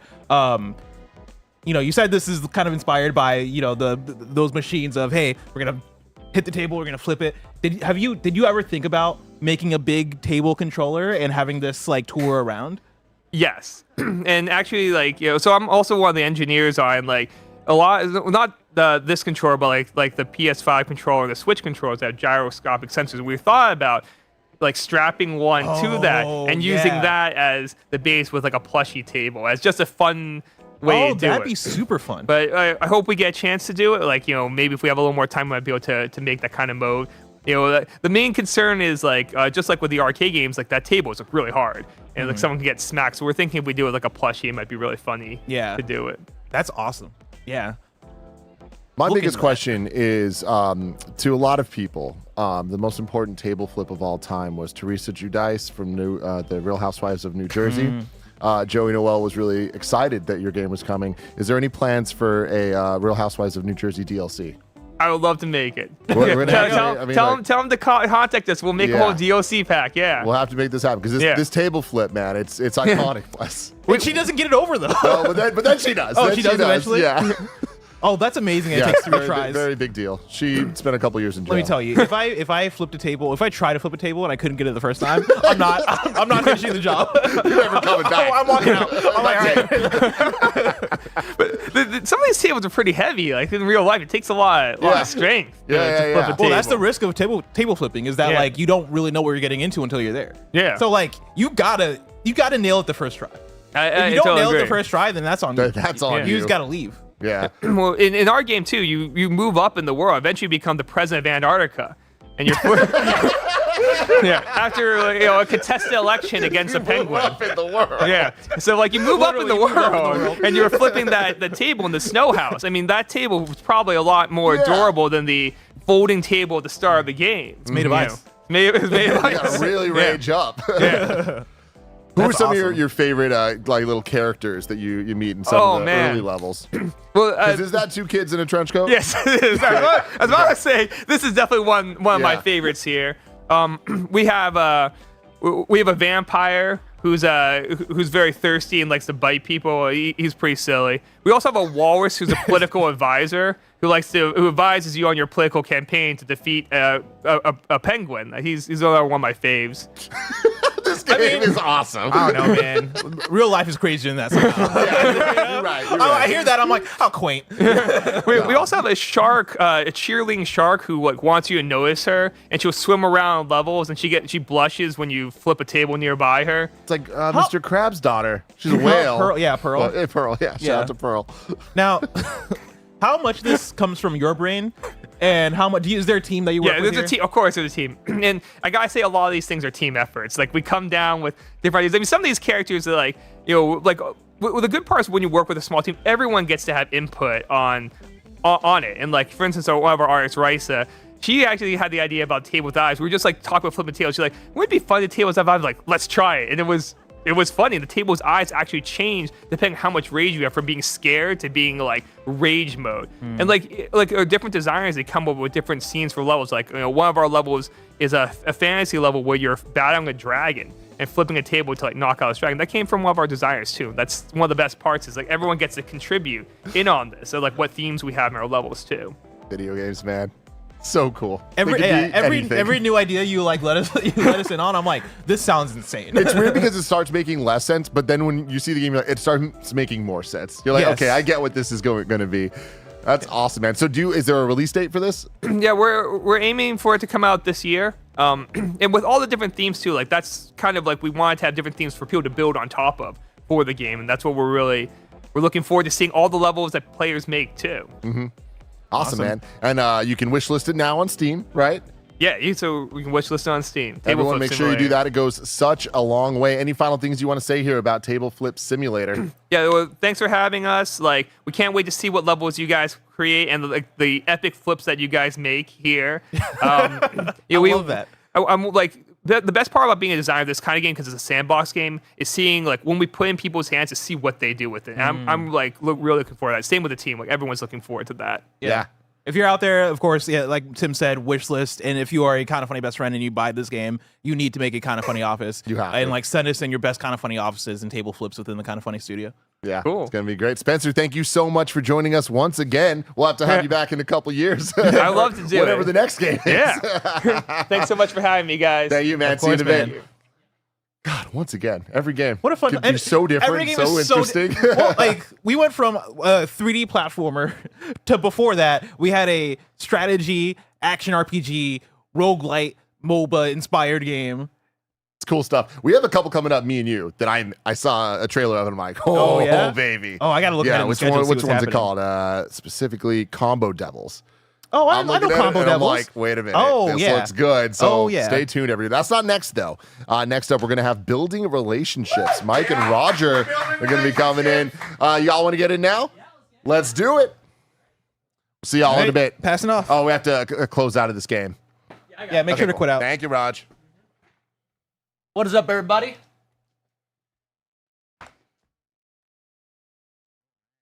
Switcheroo, everybody. Sit on down. Get that microphone close to you, and let's have some fun. Hey. Are you gonna be able to click on it? You got this? Yeah, I should be able to get it out of here. All right. Hold Let's up. see. Well, Let's get everything set up turn first. title screen. Let me get here. Let me Yeah, get yeah. out of the game. Exit game. Pretend like we're not even live yet. Wait until we get it right. No, not live right don't now. Yeah. just We're fully not live. ignore the Yeah. audience. Yeah. Ignore everything that's Set happening. it up perfect, Roger. This is a big deal. Yeah, I can say anything I want right now. Yeah, right? and we're not Nobody live. says Yeah. anything. No Everyone one says everything. All right, ready? we're 3, live. 2, 1, It's not- go, Roger. But it's not even like. Oh, it's almost on. What is up, everybody, and welcome back to your Spring Game Showcase. I'm Roger Picorni. This is Snowbike Mike, and we have a very special guest special guest. to not Tell us about your game, building relationships. I'm very excited about this. How are you feeling? Good. Yeah? Thank you. Thank you for having me. Welcome to the studio. Yeah, hello. My name is Tanat. I'm the indie dev behind Building Relationships. It's a silly adventure game where you play as a house on a date. So, yeah. Yeah? Yeah. A house on a date. A house on a date. Okay. Yeah. How did you come up with such an idea? Depression. How all the good artists create. Yeah. Yeah. No, it started from like the pun. There was a game jam. The theme was like construction, destruction. I was like, yeah, I can make a building game or I could make a relationships game. Next thing I knew, Destruction. Put it together. There we go. I love this. Okay. How long have you been working on this game? Like, I started in like October 2023, Okay. like part-time, and I just started working on this full-time September last year. Okay. Well, Yeah. it's time to make a move, and it's time to jump into this demo. All right, Yeah, let's and go. now start moving because this is the best part about this. I'm rolling. Yeah, tell us a little about like first of all, how long have you been working on this? Yeah. So it's like a year and a half, I guess. On and off from like part-time, full-time. Yeah. So yeah, it's been a minute. Yeah. I mean, that's really great. I mean, this game, I love the wackiness of moving around the house. Where did that come from? Was that like just hey, that was part of the game's design, or is that you're playing around? And, oh shit, this is a funny way to move around a house. Oh yeah. When it first started, it was kind of like a visual novel. Okay. But I didn't play visual novel, so I couldn't write a visual novel. Yeah, okay. But I played like a short hike. I really enjoyed the exploration in a short hike. Nice. Yeah. We were just talking about that outside. That's so fun. That's wild. Absolutely. How cool. Yeah. So I wanted to make something of exploration being part of it. And I wanted to do fun movement. Fun movement was like number one thing I wanted to do. So the rolling around, as we keep playing, the house will keep moving in different ways. So I'm not going to spoil that yet. Yeah. But yeah, that was like the number one thing I started with was like, okay, let's do something wacky, silly, fun, see where it goes. Yeah. Yeah. Well, I love I think that added layer of movement it interests me, right? Because I'm not necessarily a visual novel person either. So when I saw this, I was like, oh, how's this going to go? And then I started moving. I was like, oh, okay, we can have some fun here. We can have a good time here. Yep. Yeah. I think like writing for visual novels is very different from writing for a game like this. Like, yeah. when you have- Interesting. Describe that. Tell me what you feel like the differences are. I think it's like the main thing is how much text is on screen at once. Like I don't know if you played, a good example is like Divinity Original Sin 2 or Baldur's Gate 3. Yeah. Hey now. Because Don't get me excited. We have great memories with that one. Yeah. yeah, like DOS 2, the text boxes are very long, very large, you know. You really have to read and get into the lore. And Baldur's Gate 3, everything is like acted out, like cutscene cinematics. And I realized like I didn't really read Divinity, but Baldur's Gate 3, I'm like, I'm in. I'm ready. Yeah. So I just don't have the attention span to read. And I don't think most of the world does anymore. Let's be honest. I think the pandemic has ruined our lives. I think we're just hey, give us one sentence and I could barely do that. Yeah, I need the Subway Surfer on the side. Is that a mode? Is that a mode we're working on? You know what I mean? Just a Subway Surfer on the side. Cannot say yet. Or Subway Family Guy Surfer, funny moments. Yeah, Subway Surfer, call me. Someone in the chat just wrote Katamari Domicile, which I think that's very Oh, very good. love I that. like that. Man, that's good. That's a good nice one. job. That's a good one. Okay. So yeah, I mean, right now we're just talking, and like, what's like the premise? The premise is we're dating around other buildings. Are we looking for one building to love? Are we looking for multiple buildings to love at the same time? I wish multiple. Yeah. No, we're looking for one building to love. Okay, We are a okay. house. We just made our way into this island somehow. Is that a spoiler of how we got to the island? Okay. We'll see. Okay. I don't want to. So Mint here, who's in an apartment with the green roof. Oh, interesting. Stop. Nice job. So you get a little bit of everything there. I like that. Yeah. He's here just like kind of guiding us. It's like the best friend type. And there are basically like two buildings to kind of choose from to kind of meet and get to know. Yeah. And So there's choices. There's some choices going on. There's some here. choices, yeah. So would you describe this as like a choice-based game? Am I like dating and then, I said something wrong. I can't date this person now. I wouldn't. I think like that's not that fun to me to like be like, okay, if I do this, I don't unlock this thing. Yeah. Like you give everyone a chance to do everything. Yeah, I think like a lot of it's like it's really hard to read social context, why social cues and all that. Especially with houses. Yeah. And buildings. Oh man, that left window winked a little bit. I couldn't tell. Yeah, the approach is really like improv kind of sensibility. Yeah. Being like, okay, let me yes and you. So if you pick something odd, Millie, I'll try my best to like the dialogue tries the best to. Yeah. So this is Millie. Oh, the little music going on here. Oh. Hey now. Oh shit. Yeah, it really sets the tone. Oh, we get to choose our name. Yeah. Oh. Are you a Samantha or are you building? I like Samantha. I like that. Samantha. Okay, let's do it. That's nice. Why, that's just the cutest little. And so now, are you working on this alone? Are there other people working with you? What does this look like? Yep, most of it's me. So all the derangedness, I cannot blame anyone on that. But I'm working with a composer who's setting the tone for all the different characters and all that. All the fun music and overall now Cool, that's fun. this Yeah. jazz tune over here. Have I got your little walls flushed already? Jesus Christ. No, I need to know. I need to know. Are you just alone, right? Since it's you writing all this, and you're just writing shit and just laughing to yourself, just hysterically. Because like, if I'm doing this, that's what all I'm doing. It's just making myself hysterically laugh in a dark room. Or you like, invite all your friends over for a fun wine night and you go, let's read a couple of lines. Let me see Which what one you makes like. you most uncomfortable? That's the one I'm choosing. No, I'm at the coffee shop. I'm at the coffee shop. In public. In public. That might be a crime. And then it's like, no, they don't see what I'm writing. I'm like, ooh, I'm having the nicest day. Yeah, writing exactly. the nicest, most pleasant dialogue. They might think you're like a novelist, you know what I mean, of some kind, and then they look over and like, what is he deranged. doing? Yeah. Mad. That's so great. And I love the little movements of some of the letters, the accent words. They're trying to roll. Oh my gosh. That's the dirtiest non-dirty thing I've ever read. Oh, okay. Are we into it? Of course. And so have you made games before, since this is you by yourself? Have you made games before that maybe people have played, or you've just worked on and then moved on to the next? What has this been like for you? Yeah, so this Get in is there. my first game. Wow, congratulations. Congratulations. Thank Heck you. Yeah, I did my undergrad in game development, so Okay. I've done game dev here and there, but not to extent like I have like some stuff on itch, like very small stuff, but this is Okay. like my first Steam release. So Very cool. Congratulations. Very cool. Thank you. And do we have a Steam page now live that we people can go to? We do. It's building relationships on Steam. Building relationships on Wishlist, Steam. wishlist. Of course, That's go right. wishlist to help these indie devs get seen and get their game up to the top of the charts. That's very cool. Do we have a demo out right now? Do we have a release date? Where are we at right now in your journey? We have a demo out. We do not have a release date yet. Okay. There's a lot of stuff I need to do. And I know first game is like, turns out making game is hard. Yeah, it looks easy on paper. You just kind of code a little bit, throw it up there, done. You have to maybe market it. Oh yeah. Maybe you have to figure out people to buy it for. Yeah, exactly. I'm writing all the scenes for all these characters. I'm like, and now I need to write another one for another character. Yeah.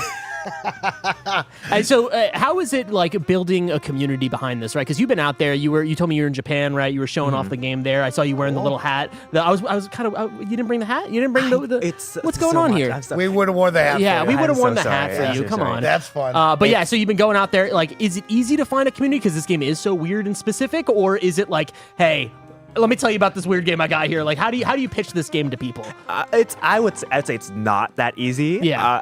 When I first started, I was like, okay, this is an oddball, crazy game. I think some people will be into it. But a little game dev secret, like game dev marketing stuff, is like there are kind of like platforms people have built for like certain types of games and communities that rally around certain types of games. But like there isn't really a strong community around weird oddball games. Yeah. Okay. The closest you have are like variety streamers who are playing random stuff. Yes. Yeah. Mike and Roger. Yeah, we play anything. Yeah. Yeah, but not necessarily like players who are seeking new oddball games, more so like streamers. So Okay. different from like, let's say like horror or a cozy community where Yes. there's a good mix of both. You can Yes. easily put it into a specific category. This Yeah. is a little bit harder. Okay. Yeah. And like tags on Steam is another big one. No, I fish. Okay. Yes. Yeah, and this game, it's a dating sim, but it doesn't look and feel like a dating sim. Yeah. So it's odd, but if you press fish again. Oh, I can press fish again? Yeah, There you go. Oh, there we go. Yes. Yeah. We were talking about fishing outside. That's why. Oh, okay. Carl ruined it. He was like, we're there's fishing fishing. cars. Interesting. That's right. Oh, but it still has the fish icon. That's a car, I think. Okay. Deep sea fish. Okay. Yeah. So there is a fishing mini game. That was like the second thing I added to the game. Oh, Yeah. they have the fishing mini game in. I love that. What was the thought process behind the fishing of like specifically the car aspect of it? Was it just that you thought it was a funny combo? I just thought it made more sense. Having a house fish or fish. I don't know. I don't know about that. Yeah, exactly. But a Yeah. car that, cars sometimes, houses sometimes have garages, That's right? So right. it makes sense. That's okay. right. That's right. And I also found a free asset pack. Oh, okay, that makes sense. Yeah, that makes sense. The fish asset pack was like $10, so you can afford that. Yeah, cut that out. Don't tell the people that. I love the realism there. I mean, that's real shit right there. Are we going in the right direction? By the way, are we going? I have to go back up to Minty, right? Yeah. Yes. Well, this is like exploration game. There's lots of things you can do. Oh, that's true. So we can go back to this campfire over here. You could. You stop by the campfire. Getting warm by the campfire. That's right. Who's there? Who's over there? Whoa, ho, ho, ho, ho, ho. Is that a chest? Oh, it's Chester. Got a local community survey today. Do you identify more as a bottom floor or a rooftop? Now, Mike, this is for you. Yeah, now this is for you. Now we've heard a lot about you. We've heard a lot about you. Where does Mike fly? You can go up or down sometimes. You've had a few. Wow, I'm pretty round lately. You know what I mean? So I say I'm pretty big. I'm pretty big lately. So I'm gonna say rooftop. Lie to yourself. They could flip at any moment, Roger. Could flip. We're really getting out there on GDC week today. I'm so grateful for Greg for booking this specific segment with us because, Bless wouldn't be able to have fun with this. Tim wouldn't be able to have fun with this. Greg would be like, what's that mean? But we're here to laugh and have a good time. We're going to have a great time. I love that. That's awesome. Now, again, that has to be a line that you're fucking writing and you're just laughing to yourself. You're like, I killed it. Yes, killed it. I get the extra caramel frappe today because I deserve that one. That's like one of the first things I wrote. Very cool. You didn't even know the title of this game. You just knew, hey, rooftop. You knew it. That's great. There's a few more other things in that realm. You might find other collectibles. Yeah, what was that? What did we collect? There's a little coin here and there. And it's like, I want things for people to do, to explore, to find stuff. Yeah. I haven't really figured out what to do with the coins yet, but there are coins here and there. Yeah. Nice. We got to figure out something that connects to the, the houses. Yeah. You know what I mean? I'm thinking about hats. Yeah. Oh, okay. Maybe Interesting. Okay, unlock nice little hats. hat. Okay, Yeah. Still working like a little haberdasher. Whoa. So you spell "whoa" correctly, unlike the way that we do it in our office. We do WHOA, which I think is incorrect. W-A-O. Yeah. Whoa. Yeah, which I think is completely incorrect. And we actually ban people in chat if they type it the way that you typed it. Oh, I see. Yeah, I see. exactly. Gotcha. Yeah. Oh, WHOA. Gotcha. No one type whoa. Yeah, no one type whoa. Don't get Don't banned. type whoa in right now. We got to remove it because once I've moved, This is townhouse. It's just NPCs, just random NPCs who Okay. they're here with like another townhouse, but that other one loves rock climbing and this one doesn't. Oh. It's just like we're in San Francisco, which is like classic couple conundrum. Yeah, This exactly. feels perfect. That's right. That's awesome. Now I shall boulder too because I want this coin. There you go. And I'll talk damn! to Look at their you. partner. Yo, I love rock climbing. Fuck yes. And that's in their entire personality, which is everybody that I know that rock climbs. So that's perfect. right. Yeah. You talk about a short hike. Is there some other games maybe in the dating sim realm that you enjoy that maybe you took some inspiration from when we look at this? Yeah, I think like the three main inspirations. Like the first where it started, like things like How to Fool Boyfriend. Very good. Kind of really unlocked my brain. Like, oh, there are weird dating sims out there. You can do crazy stuff and people would love it. But yeah, I watch like YouTubers play it, which is not the same as actually playing it. Of course, right? okay. Because they cut around stuff, right? So I couldn't really find my own like voice there. A short hike, which is the second inspiration to talk about, and the third, it's just improv comedy. I'm a big fan of Dropout. Hell yeah. Hell yeah. Like D&D, like Dimension 20, or like world building they do there for comedy. And I'm like, okay, I'm taking some notes, putting some things here and there. So this really has. They also like Dropout is like there's lots of queer humor. Yes. That's not a very thirsty people. Lots of horny humor on there. Yes, so absolutely. Like that. Yeah. Step right up to it. That's Yeah. what I like to do too. We see Dropout subs in the chat. Yeah, no, we're big fans of Dropout. Make some noise. I love Dropout, make some noise. But yeah, no. So that's like a big inspiration. Standing tall. Wasn't standing. No. Tenet, solid. Haven't seen you around here before. But What's yeah. your deal? This is Looking our for a tent. date. I'm ready to bro down. I like that. You Let's want me to bro down? Let's bro down a little bit. Bro Let's down bro with the down a tent? little bit. Okay. Haha, what's up? What's up, bro? Are you a bro? It's complicated. You got a deal. And so you had Day of the Devs yesterday. We got to see you on the show floor, me and Roger. How did that go for you? How was that experience showcasing this game? It was good. It was fun. There was lots of people. I got very tired. It was fun to see lots of people just kind of like enjoying the game, reacting to the game.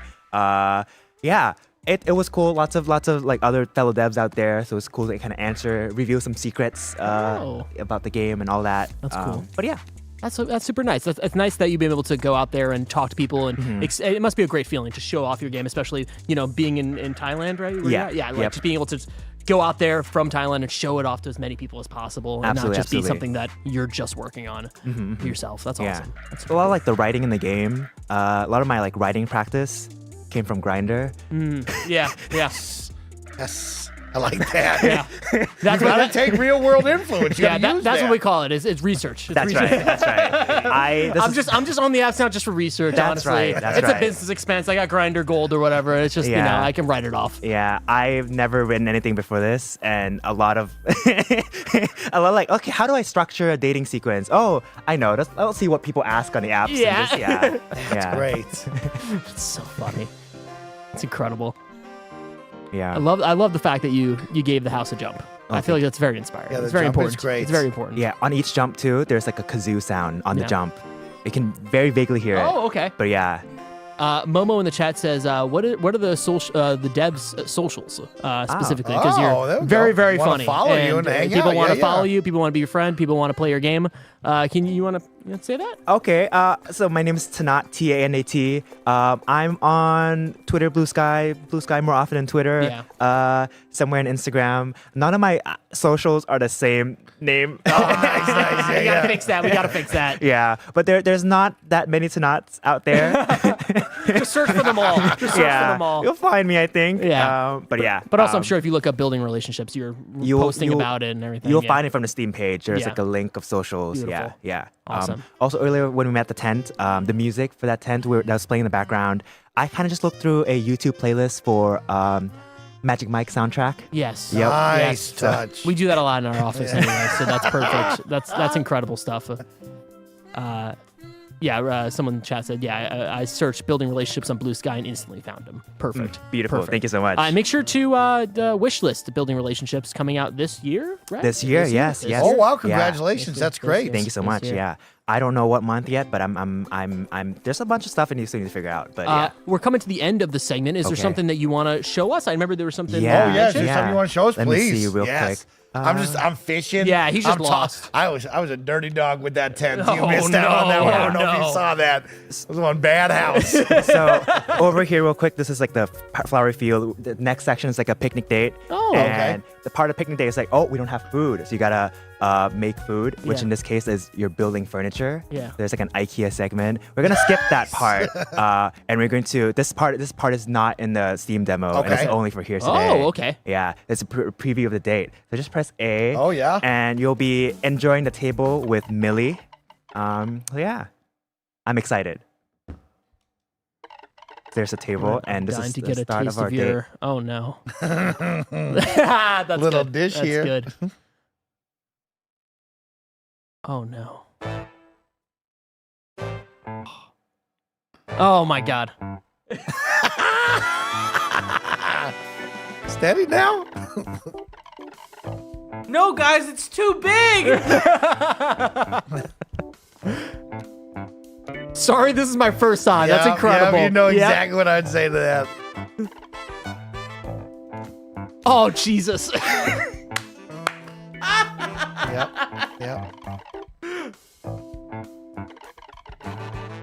Someone in chat says, I'll never help someone move again.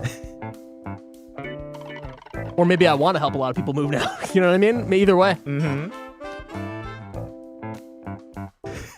Mike's just locked in. He's not even saying anything. I'm locked in. He's not even it saying took anything. me away. I'm in it now. I'm in it now. Oh wow! I'm just a pile of idiot bricks. Oh In the my first god. one? Okay. Oh Jesus. All right, everybody. That has been building relationship. We gotta cut it off here. Thank you so much. Jam the table in. Put the table in. thank you so much for this. This is incredible. This is better than I could have ever hoped for. Yes, and this this is the was best. great. This is the best. This is gonna be a hard act to follow, but we are gonna have to Okay. wrap it up. We're gonna have to wrap it up. Go because- wish list the game. Go wish list the game. Well, you're not gonna see small table humiliation, but Oh, okay. Well, You gotta get out. that's a little teaser. That's a little teaser, everybody. Next up, we have Gunboat God with Tim and Andy. Tim and Andy are on their Tim way. and Okay. Andy. Thank you so much for coming Thank you by. so much. Congratulations on your game. Thank you so much. Fantastic Oh, thank you. stuff. That's right. Actually, no, I'm sorry. My bad. I think I got it wrong. I think we have a few more minutes. Do you want to Roger, I'm screwed up. You're I gonna screwed up. embarrass me I again screwed up. now? I screwed Oh my up. Keep on gosh. going. Keep on Okay, going. Keep on okay. going. My bad. My bad. Wow, Roger, That's my really bad. That's my wiggle it bad. in That's there. my bad. Jesus Christ. We're almost there. We're almost there. It's our first time. We're Yeah. learning. You know, this is a moment of growth. You know, this Okay. is just too small. You know what I mean? Oh wow! Don't get on me about that. Yeah, yeah. I think it's average. Oh my gosh. Jesus Christ. So now this is the moment where you're just in the coffee shop and you're just sweating, right? Yes. Yeah. You're just like, what am I Yes, writing? What am your I doing? tallness. Worship it. Oh Jesus. A good building does what they're told. Oh, even with the pathetic Oh package. Jesus. This is great. No. I'm wiggling it. I'm gonna put a little wiggle in it. I'm gonna put a little touch on it. Oh. Guess you tried.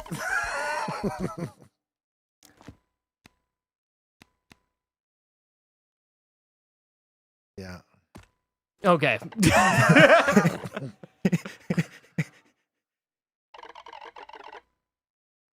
Yes. Does this keep on going for like maybe We're 10 not minutes? stopping, Roger. It just keeps on going? I love this. Oh, no, we got to rotate it. yeah. Okay. You gotta hit the spot, Roger. We're You almost gotta there. find it. Twist it.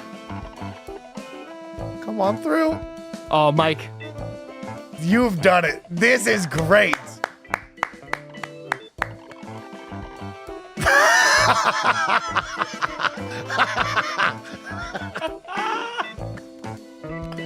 Oh.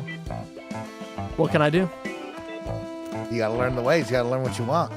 It's all about communication with your partner. That's true. That's true. Exactly. Yeah, that's even beautiful. Even if it's a beautiful windmill house, you know. Well, I wanted to extend the segment so we can get to that part. Well, thank Okay. you so much. I appreciate it. And we're going to have Tim and Andy come up next. But I don't yeah. want to leave. This. I know. Let's But get hey, it go. Wait for the game to drop. wait till the game to drop. We don't want to finish too early. I'll be streaming this. Sorry for That's a good keeping one, the Roger. audience on edge. Nice. Make sure to wishlist the game, and we're going to switch over to a very different game. Very Okay, different. yeah, very different vibe from what we just brought you. Have some fun, everybody. Thank you so much Thank you for so that. much. Appreciate it. I'm sweating. Oh my God. I'm sweating You got too. me blushing. I'm dead. I'm diseased. We're leaving you, Roger. Oh, Maybe I'm don't still here. leave. I'm Yeah, still stay here. I'm there. waiting. We'll I'll talk. hang out with everybody. Hey, everybody's doing. Hey, everybody. That was awesome. That was a great segment. How great was that segment? Make sure you're wish listing building relationships on Steam. That was incredible. How's everyone doing? Huh? Yeah, I closed the game. I'm going to boot up the next game right now. We're switching over, everybody. Everyone having a great time? Everyone wishlisting a lot of amazing games on Steam? Dude, all of these games have been phenomenal. So good. It's been So so like good. yeah, like This is my favorite time of the yeah, year. it's awesome. Yeah. Like that last So funny. So It funny. was one of those things where like there was nothing really inappropriate But happening. until but, the oh my ending. God, Yeah, that was exactly. the wildest thing we'll ever stream. Don't you know? Didn't we get kicked off Twitch once when we did something similar? Was it something similar? No, It was way different. Lupe was like there was a lot of Lupe was the name of the logo for the Let's Play people. yes. And yes. Smiley is the name of our logo. Yes, that was and very they different. drew actual anatomically correct. Okay. Stuff. I was a little worried. I think that's the And then reason it why I was- got yeah. excited to like cut it because I was like, saw that. I But don't again because I couldn't remember it was just a table Yep. floating through It was a doorway. just a table going through. It was just so small. It was just such a small little table. just a small little table. Had to rotate it to get it through. But yeah, that was incredible, and that made my day. And it's always great to talk to developers, especially this is my favorite time of the year because you get to talk to them and get to see, what their journey is to making games. So that's what's beautiful about today is to be able to celebrate game developers, wish list their games, and make sure that you tell all your friends about the ones that you're interested on. And welcome to the stage, Andy Cortez. Woo! And Timothy Geddes. Woo! Hello, gamers. How are we doing this lovely Monday? Tell you what. Your first segment?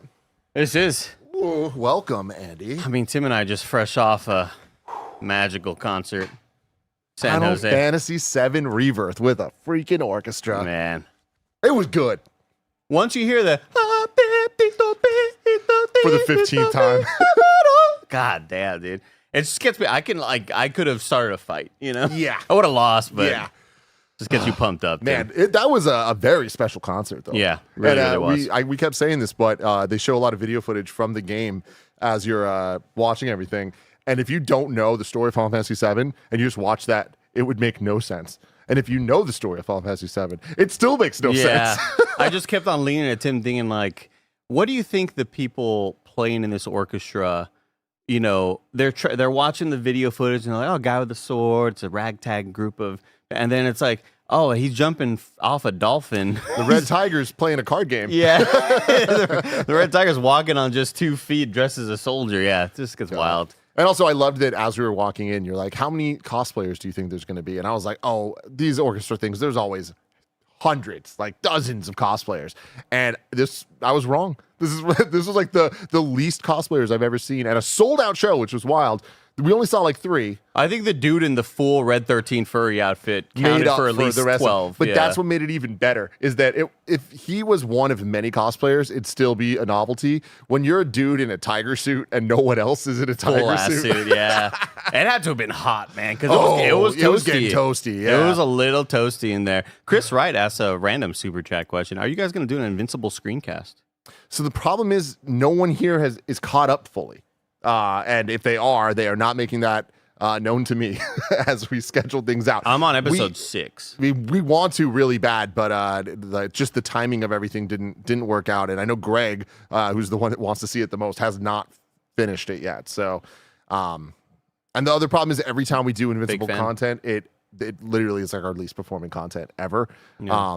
We still want to hype it up because we love it and support them so much, but we can do one right now. It's good. It's a good show so far. I haven't had time to even check it out, man. No still spoilers. making my way through Severance, but spoilers, a good show. I hear great stuff about Invincible. So yeah, I mean one thing I ask myself is like, you always wonder if you were a billionaire, what would you do, right? Would you try to amass more wealth, or would you try to help people and, give the people less fortunate houses? And I would do all that stuff as well as amass wealth, fund more Invincible animators. You know what I mean? Like exactly. Stay in the kitchen for another 6 months. You know what I mean? Let's hire 3,900 more people.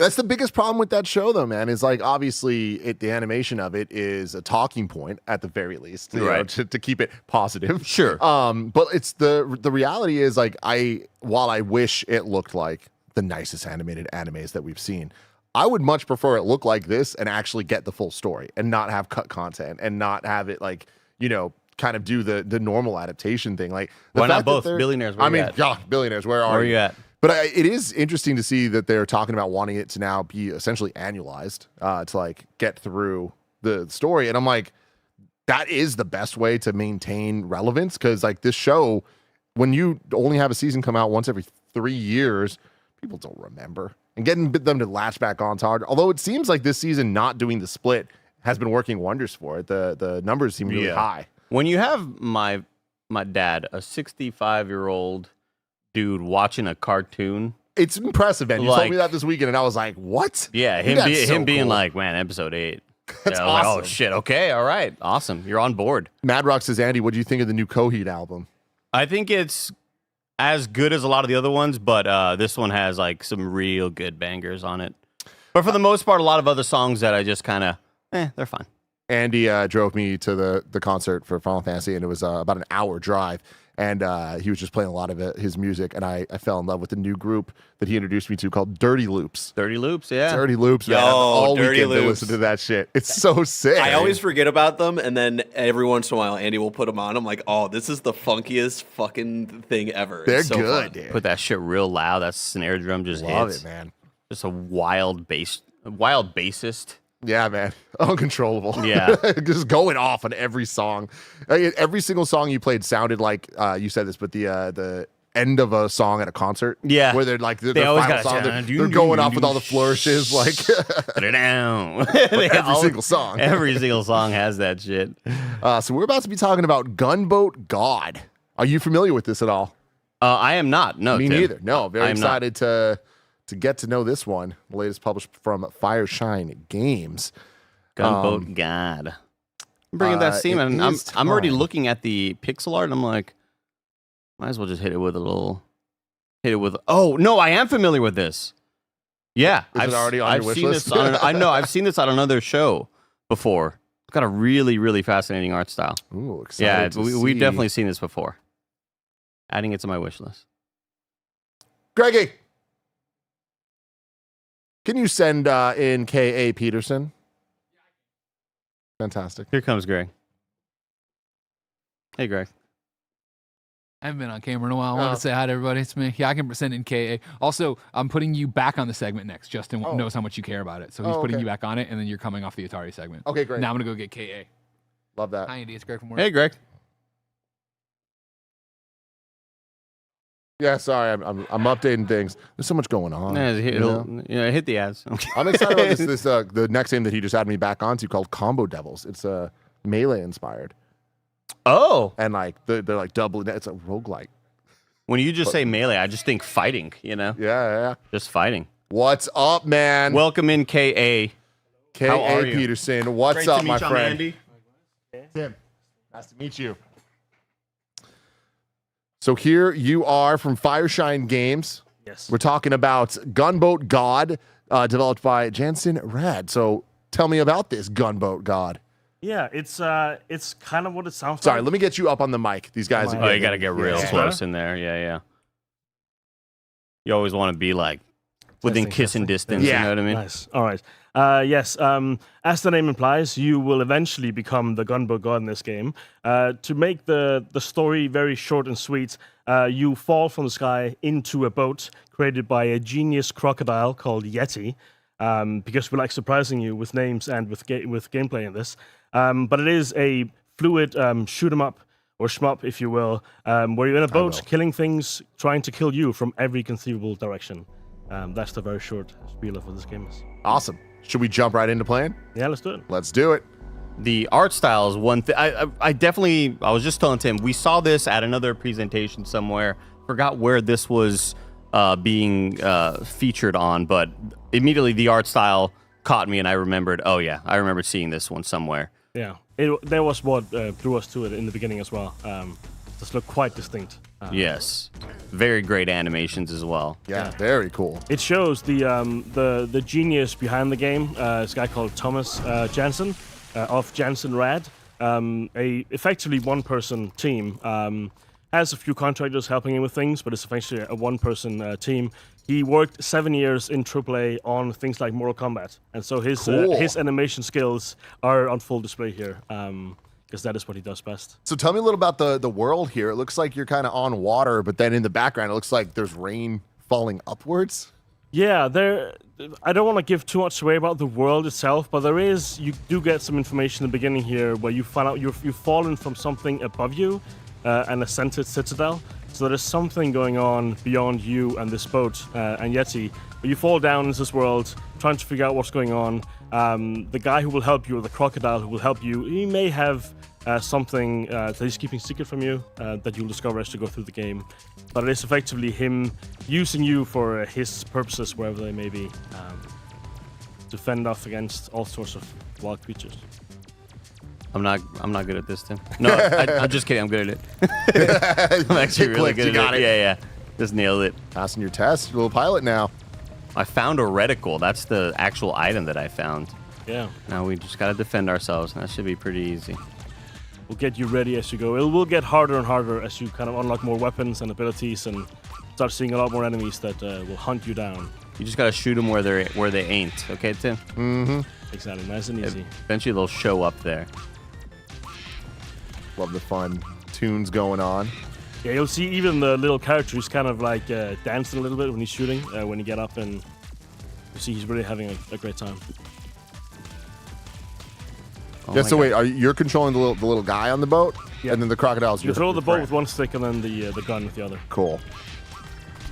And then is it a stage-based game, or is it kind of more of like a endless keep going? It's stage-based, yeah. You at the end of every level, you'll earn 1 to 5 stars, basically. You may not be able to earn the 5 in the beginning, but as you kind of unlock more abilities, get stronger, start leveling up your weapons and your abilities, you will then be able to go back and try to get that 5-star that you may have missed the first time. Yeah, this looks fantastic. Oh, shit! It's your new best friend. But one that I don't really trust. Maybe keep your eyes open, you know? Just seeing the look in your face. Another slippery thief trying to steal my life's work. Well, not today. He fell from the Ascended Citadel. Man, I just the style is just, it's got us out for days, Tim. Yeah, man. Okay, yeah, his name is Yeti. The font and everything, you know, the way the Yeti spell looks over there, Tim. Everything, they're making all the right choices. Ooh, skip drive. Safe mode disengage. Oh, shit. Okay. Yeah, now suddenly. What? You notice he even There's gets layers. a little diving helmet when you go underwater. You're natural. Interesting. So is that going to be mainly just to dodge things, or is there like enemies and stuff down there as well? You'll have enemies coming at you from every conceivable angle. Wow. So you'll be dodging up and down and sideways, and you'll get more tools to help you do that. To help you fly around the arena, double dashing, turning into a ghost to avoid things. Oh my god. So now you're at a point where you need to build up combo to have enough power to either jump over or dive below. Oh, okay. So you want to avoid getting hit here, just build up your combo. And you will notice you'll start firing faster and faster, and then also move faster and faster. Oh, sick. Trying to avoid them. Oh my god. Oh yeah, I'm seeing the jumps going higher and higher. Oh no, it's gone. The jump is now gone. We're gonna combo up again. Yeah, diving underwater is definitely... these enemies, they can't really chase you that much or that fast underwater, so using that to your advantage is key. Oh, there we just go. Free Willied that. Gamer. Oh shit. That kind of breaking my brain a little bit. Yeah. Yeah, the colors are really cool though, like how it works with the below and above. Yeah, the contrast is fantastic. And as you make...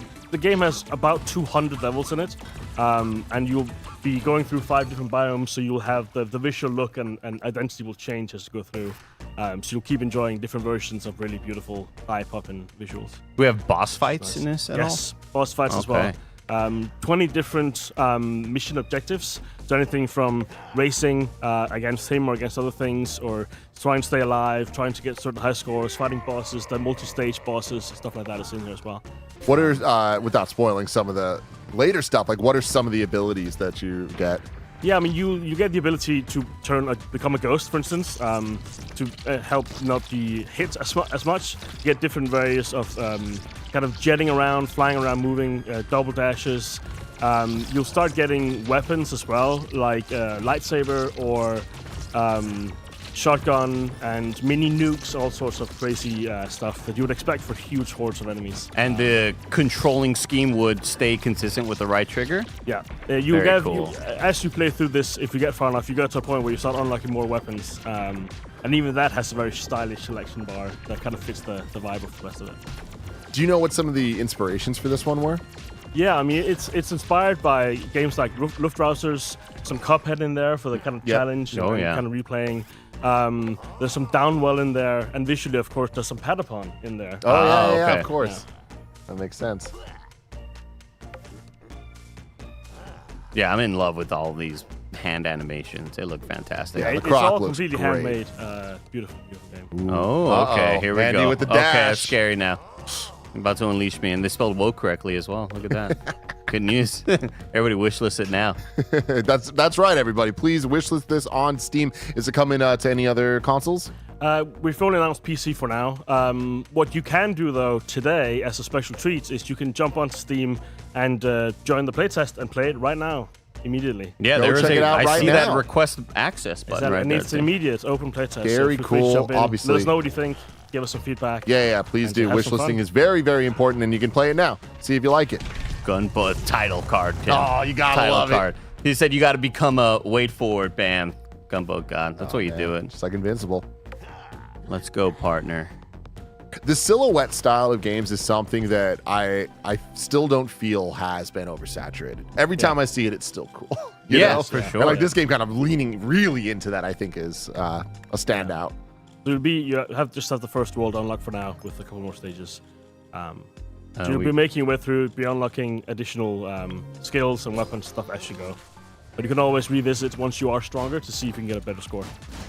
Oh, there's that dash. Okay. Ah. Okay. Dash is LB. Yeah. Left bumper. There we go. Destroy enemies inside the capture zone. Oh man, they are dive bombing. Yeah, you kind of got to tackle them head on. Though you can also go underwater and shoot from below. Cool. Yeah. Oh yeah. And you will need stuff like that to stay alive in later levels. Like how bullets go slower in water, Tim. Yeah. Something I learned on, I think, Mission Impossible. Yeah. I think part 3. Steal the artifact. Yes, there'll be quite a lot of different, like I said, 20 different types of missions in this to kind of keep you on your toes as you go. But how you tackle every mission once you've unlocked things will be up to you, right? So like once you have more weapons, you decide whatever weapon you want to use at any given time, and where to as you play through, you upgrade the weapons quite a bit.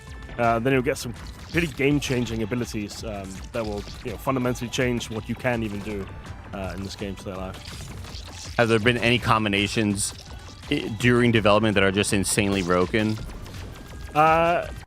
That need like major tuning where you're like, all right, we can't ship with that. I mean, I'm sure that the mini nuke at some point probably has been a bit OP, as it should be, as a nuke. But I'm sure that's one that needs some tuning back and forth. Oh, gotta destroy the crate. Just when you want to stay on the right side and then push it back toward Yeti. Oh, okay, sick. Cool. Yeah, I love how many different objectives there are. Like it's fun how even so early on they're like. And it does not let you if you're checking your phone, you will be overwhelmed. So you gotta stay on your toes on this one. Oh, nice. Beautiful. I gotta remember those spiky things. Not good, Tim. Not good for you. Bad spikes. Yeah, keep on running into them. Now we're gonna get a little thing. Oh man, this looks so great. This presentation's fantastic. Erupt. A powerful bomb with trajectory, explosive area of effect. God, I love an AoE. Even better, a little damage over time, 10 little dots. Yeah. Just look at how happy the little guy is.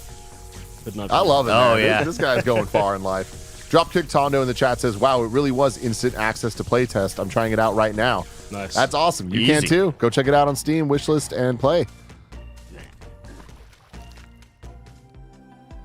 Next. So now from any level going forward, you'll be able to hit Y or triangle, depending on your controller, to get the weapon wheel. And then swap out to anything you want. Wow. Sick. Okay. And then once you've done that, you can use X or square to hot swap between the latest two weapons. That's cool. So now it's up to you to decide which one you think keeps you alive the best. Yeah, there's some of that Cuphead right there, Tim. Ooh. So you want to go in the circle on the right to start filling up here. I love the AoE, man. Yes. They don't go too far, but when they do, boom. Exactly. I gotta watch out with like how high I'm jumping, because I'm not meaning to do that. It's just like by habit. I'm like, oh, I'm hopping into them. I need to not do that. Because we have like such a built-up combo that we have crazy movement right now. Yeah, don't want to lose that. This is the thing that is, you gotta keep an eye out for everything. Like they can come from anywhere. Oh my god. Oh wow. My god. I'm hopping too much. I'm getting too crazy with the hops. I'm better off like just almost staying stationary. Yeah. Because I keep on wanting to hit up and I them. just run into them. Beautiful. Oh, destroy the crate. Is there any parry ability in this? Give Andy a nice little dash parry. I mean, you will get a dash that you can use to attack as well. Yeah, that's perfect. That's cool. Yeah. We're nudging it. We're nudging it. Oh my god. Jordan Campbell says, are there different worlds and different biomes, or is this the main offering? No, there are 5 different biomes.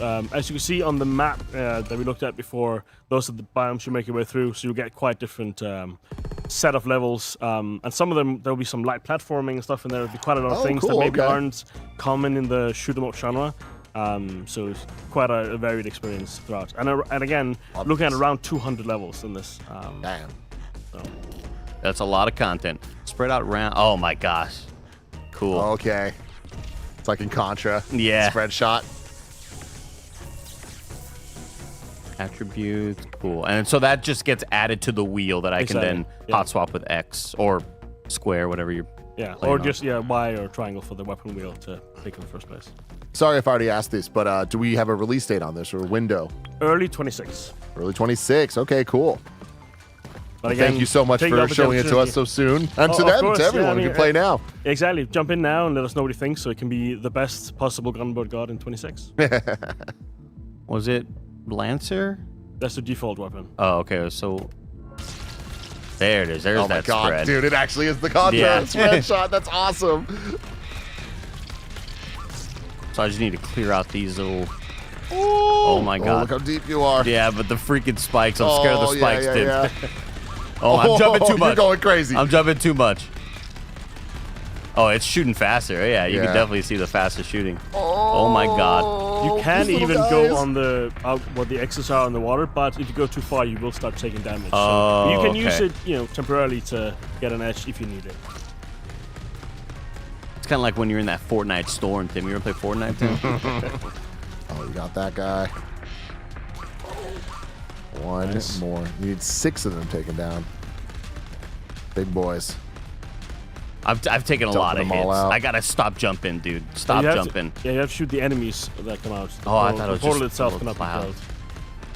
Oh, okay, gotcha. Are you just dumping out little other living creatures? Yeah, birds for the slaughter, I guess. Have a babies, Straight to yeah. your guns. Come on, come on, come Yeah, on. We've got about 70 different enemy types in this game as well, so quite a lot of We're shooting faster. very different enemy behavior that we'll have to deal with in different ways. Caddy in the chat says the spike, Scott. Come on. Yeah, we were shooting. We're powered up now. Yeah. Only one. There we go. There we go. It took long enough. Mhm. I lost a lot of health. Yeah. I'm gonna get Oh, you like still got best time there. only 1 star though, Tim. Yeah, Like yeah. that's real bad. You take that home to mom and dad. You put that on the refrigerator. They're not happy about that. Destroy the outgone. onslaught. Oh shit. They really do overwhelm you pretty quickly. Yep. But again, like as you level up, you will start having real tools to fight back. Yeah. So you will even the odds as you go. What's the inspiration behind the name Gunboat God? Ooh, that is a good question. I'm not quite sure. But I imagine, considering how overpowered you eventually get, you will feel like you are a god, or at least a god of video games. It feels like there's some like it's a folk tale sort of thing, like the Gunboat God, you know? Like, yeah, you know yeah. what I mean? Some old wives' tale you hear about. Oh my gosh, I'm losing so much health. I gotta stop jumping. Henny Hub says, any hint of a console release? Would love to play this on my PlayStation Portal and just chill. Nothing to announce at the moment. We're focused on the best possible PC launch first, and then we'll take it from there. But yeah, I too, I'm a PlayStation 5 guy myself, so I too want it on console. So I will be pushing. Don't you worry. Oh my god. I gotta have like 0 health. Oh my god, those are dangerous, dude. Oh my god. Nice. I had the one more hit, I was You dead. did it though. I'm 1 star. Oh, Ooh, 4 stars, nice. no way. I Hell would have yeah, assumed that was dude. 1. I was not proud of that. Andy, you got the stuff. Race back. Ooh, a and race. forth. Yeah. Oh shit, yeah. Gotta go. You got Wait, 4 laps you gotta do.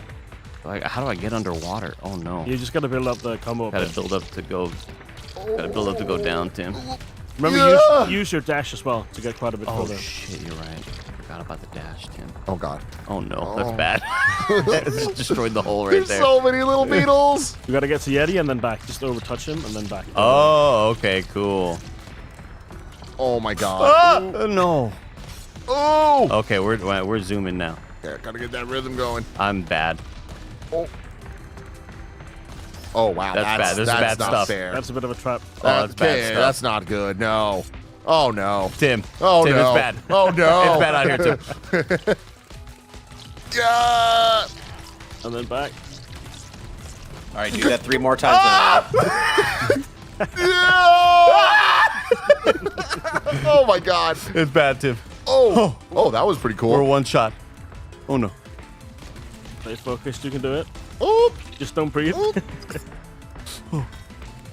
Oh my Lord. I'm not gonna make this hard one. This hard one. No. I'm not gonna Okay, you made it way farther than I thought you were going to, though. All right, we got it right this here. time. We got it this time. You know what? It's got to be the gun, probably. Probably not. Slow G. I don't think so. Keep it simple. Oh God. Yeah, maybe not. That's Kiss right there, Tim. Keep it simple, stupid. Oh no, that was bad.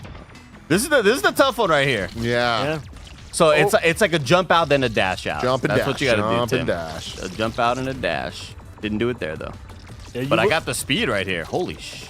Exactly. You do get double dash and stuff later, right? So again, Sick. if you cannot quite master the stars in the first go, you will be strong enough to try again later. And We're zooming, dude. I don't mean to cow. burst your bubble, Andy, but you didn't touch Yeti on that. No way. Yeah. Yeti, you got to reach a hand out. This is like a tag team championship. I thought that was the case. Yeti, my guy, dude. This is co-op. Like, help me help you, bro. Yeah.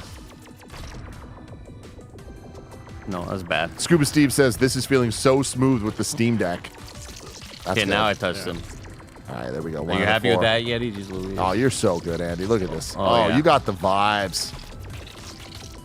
Oh. Yeah, the game is Whoa, very much. man, it's dangerous. Oh, shit. Oh, nice. Damn, you just ripped through I him, though. did. That was I sick. sure did. I definitely felt it, though. I got hit a good amount. Oh. Yep, there we Get the hang go. of this. We have so Halfway much. done. We have so much combo, but so little health. Tim. Oh my god, that was dangerous. Ah! Nice. Oh, God. Oh, Lord. I'm not coordinated enough for this. Oh. Okay, we're gonna dive into the water. We jump And out. dashy dash. There we go. Got All right, this. one more. Home stretch. Yeti, I'm gonna need you to just meet me halfway. Oh. Okay, big one. Oh, you. Oh, no. God. Tim. Oh, Tim. God. Timothy. Oh, you got it. Come on, Yeti. Yeti. Nice. Okay, that was tough. Okay. We got a gamer over here, That everybody. was tough. That was Wow. that was tough, and I deserve the 1 star. I really do. Fill the soul traps quickly. Raj is saying, is there a demo out? Yes, you can check it out right now on Steam. You can wishlist the game as well, so you are ready when it actually comes out sometime in early 2026. Yep. Here we go. Once you get the hang of it, though, and you kind of feel like Yeah, you get the started rhythm. grooving with you it. get the rhythm of like going underwater, knowing that you have a high multiplier, so you're gonna be floating a whole bunch. Let's Yeah, learning to utilize your tool set is definitely essential to survive. Ooh. Nice. Little Totoro looking guys. Little dust bunnies. Yeah, those dudes that erupt right there are. That's the one that got me real Yeah. good that one time. Oh, man, you're messing their day up, though. Oh. Oh, God. Yeah, it's those. I gotta watch out for those birds. Those are the real man. dangerous ones. The big dogs. All right, we crushed that. Next one. Holy cow. We are maneuvering now. This is sick. It's a beautiful thing. I love them turning red when they take damage. It's very satisfying. Poetry in motion right there. Okay, this game's fucking awesome. It's freaking cool, right? Holy shit, everyone's out there is Yes, watching it it is. slackjawed. Amazing work. Yeah, the art looks fantastic. And even better gameplay, right, Greg? It's probably So good. it's the gameplay that's really good. God, you are the gunboat god. I'm close. I'm getting there. I'm like the gunboat associate. Yeah. Like, Yeah, associate yeah. manager. We'll get you know you what I up mean? there. Oh, okay. Destroy the onslaught. Oh man, All right, and you I gotta gotta take them head on. And I gotta maneuver. Oh. Oh no. Okay. You can stay on the side if you want. There are kind of two halves to this, but you gotta worry about the wave. Yeah, there we Shit. go. And you This can go is- under the wave as well if you need to. Smart. Oh, cool. Very cool. That's just like nature, Tim. It is just like nature. If you see a tidal wave coming at you, you go below it. See Doja Cat surfing this weekend? That was No, good. I didn't. No. Crazy. She's really good. Oh, neat. Good for her. Oh, that's Okay, cool. Man, I'm so bad at this. I'm getting hit by everybody. Oh.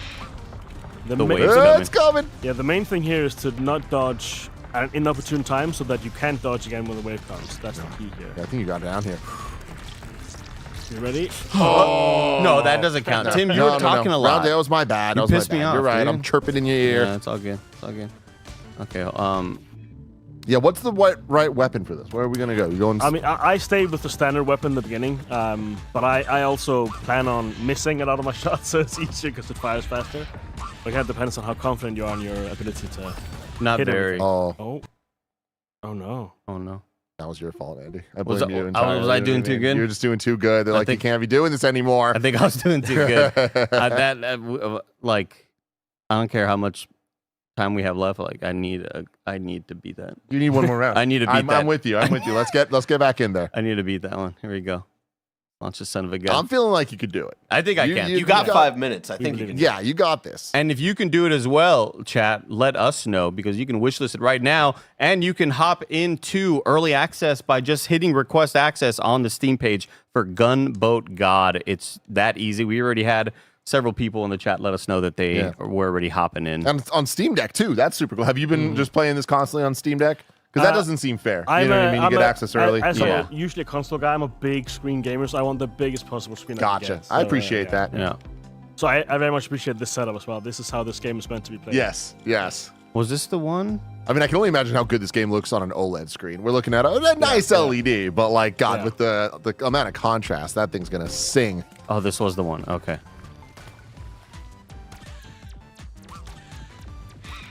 This is the tidal wave one. Yeah, Right? destroy okay. the onslaught. Oh, okay. Okay, yeah, it's getting dangerous, Tim. All right, wave incoming. Oh my God, we're just taking hits. Going back to the eruptor. God, I love that animation of changing the weapons. Yeah. Oop. Okay, I don't know if this is going to be the run, Andy, but next time will be the run. Yeah, well, you know what? Because the still warming up. He's the controller downloading it, yeah. disconnected. I don't know if you noticed that. Oh, yeah. Yeah. There's some shoddy tech here. All right, I'll go back with blast. I gotta just cover space. Yeah. Yeah. I gotta cover space, and I gotta like avoid. You could try jumping from side to side to outrun the birds. Eventually, but again, keeping the wave in mind. Oh my is the God. thing. Yeah, it's that wave, man. Yeah. The wave factor. Oop it. Oh, that was Yeah, we're getting it. clean, We're getting though. it. Oh, so nice. We're getting it. Oh man, you're staying up. Oh, now it's coming faster. What's up with Oh. that? I didn't agree to these terms. They keep you on your toes. I love that you're starting to get faster and Yeah. faster. Like that's so cool. The sound is just very satisfying as it just ramps up. Yeah, even just hearing the gun pop faster and faster is very cool.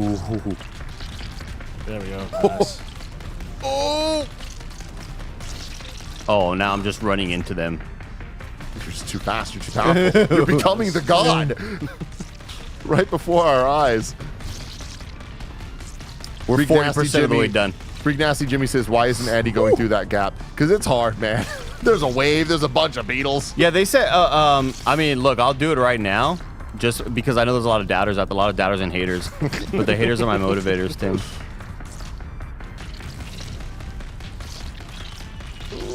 Oh, see, I thought the bar was going down. It's going up. It's okay. One more. Let's do it. One more. I need everybody in the chat on their feet. This is Gunboat God. You can request access right now on Steam. And it feels awesome to play, and it looks even better. Yeah, be sure to share. If you manage to max some of the stars, let us know. We would like to see if it's possible. I mean, you've seen it here, right? Like,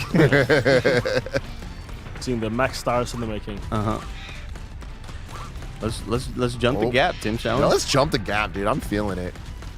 Kind of scared. Yeah. You got this. Oh! Beautiful. Oh, there's it is kind of multiple nice ways. to get away from him. Yeah. It buys you a It's small that risk reprieve. reward, though. You know, you're Yeah. gonna hit the wall. And you gotta time it right, because you could land straight into a wave on the other side. Oh, didn't mean to do that, Tim. Yeah.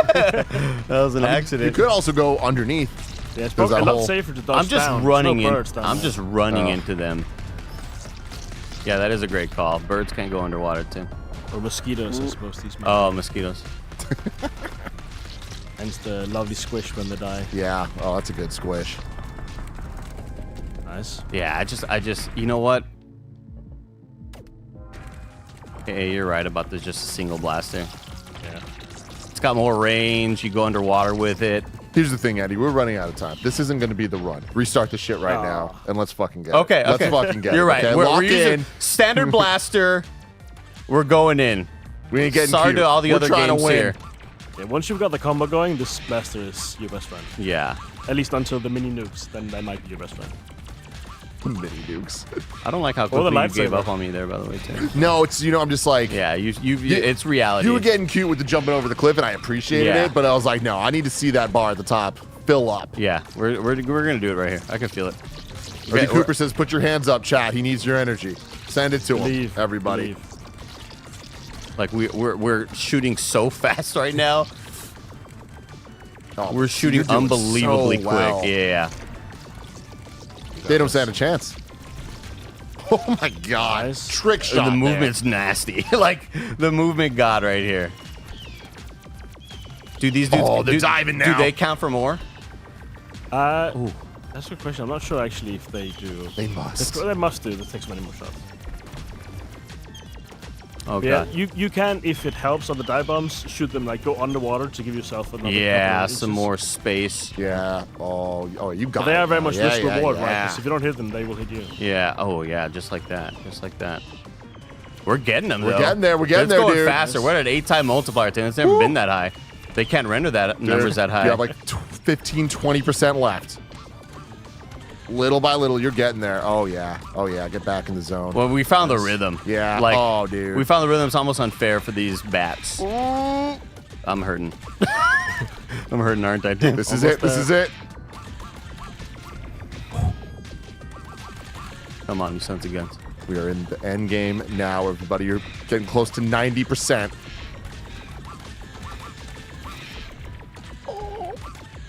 I don't know why I thought I had like a pixel of health, but I'm doing okay. No, you're doing not well. that scary. Okay, Not yeah. that scary. One more of those, we might be out, everybody. Don't jinx it. Don't jinx it. Oh, man. I need everybody to call their family members. Tell them to turn on Twitch. This is one of those like, where were you moments, you know? You're so close. Where were you when 5% Markiplier left. broke the home run record? Oh my god. Oh, man. Careful, save the dash. Oh, man, he's going to do it, everyone. You're so close. Holy shit. Alert the presses. Alert the presses. Oh, man. That Holy was shit. incredible. Nice, Everybody, nice, awesome. Gunboat God. The demo is available right now on Steam. Also, you can wish list it. K.A. Peterson, thank you so much for joining us. Any final words about Gunboat God? Play it. Hopefully love it. Tell us if you do or if you don't, and we'll make it as good as we can for 2026. And shout out again to the effectively one-man dev team at Jensen Rad. Incredible Stuff. Thank you for joining us, Andy. Congrats. That was Thank you. Well done. some Well done. expert level gameplay Thank you. there. That was awesome. We'll have you join back later for other segments. So now I'm Absolutely. kicking y'all both off the set No as problem. we bring in our next round of cool indie developers. We're about to see Combo Devils, and I can't wait for this. Bless, you're in the host chair for this one? But cool.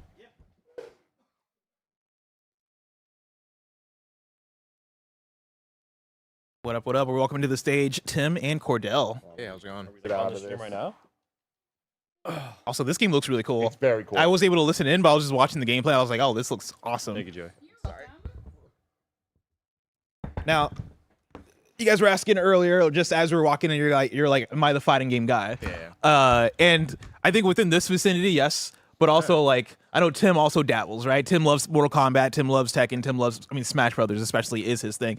But before we even get into it, the thing I want to ask is, what kind of fighting game is Combo Devils? Like, what do you compare it to? It is a fusion between Smash Brothers and traditional fighting games. So platform fighters and traditional fighting games. Ooh, Yeah. okay. Can you talk more about it? Like, what is the thing that about Combo Devils that you would say separates it out or makes it unique?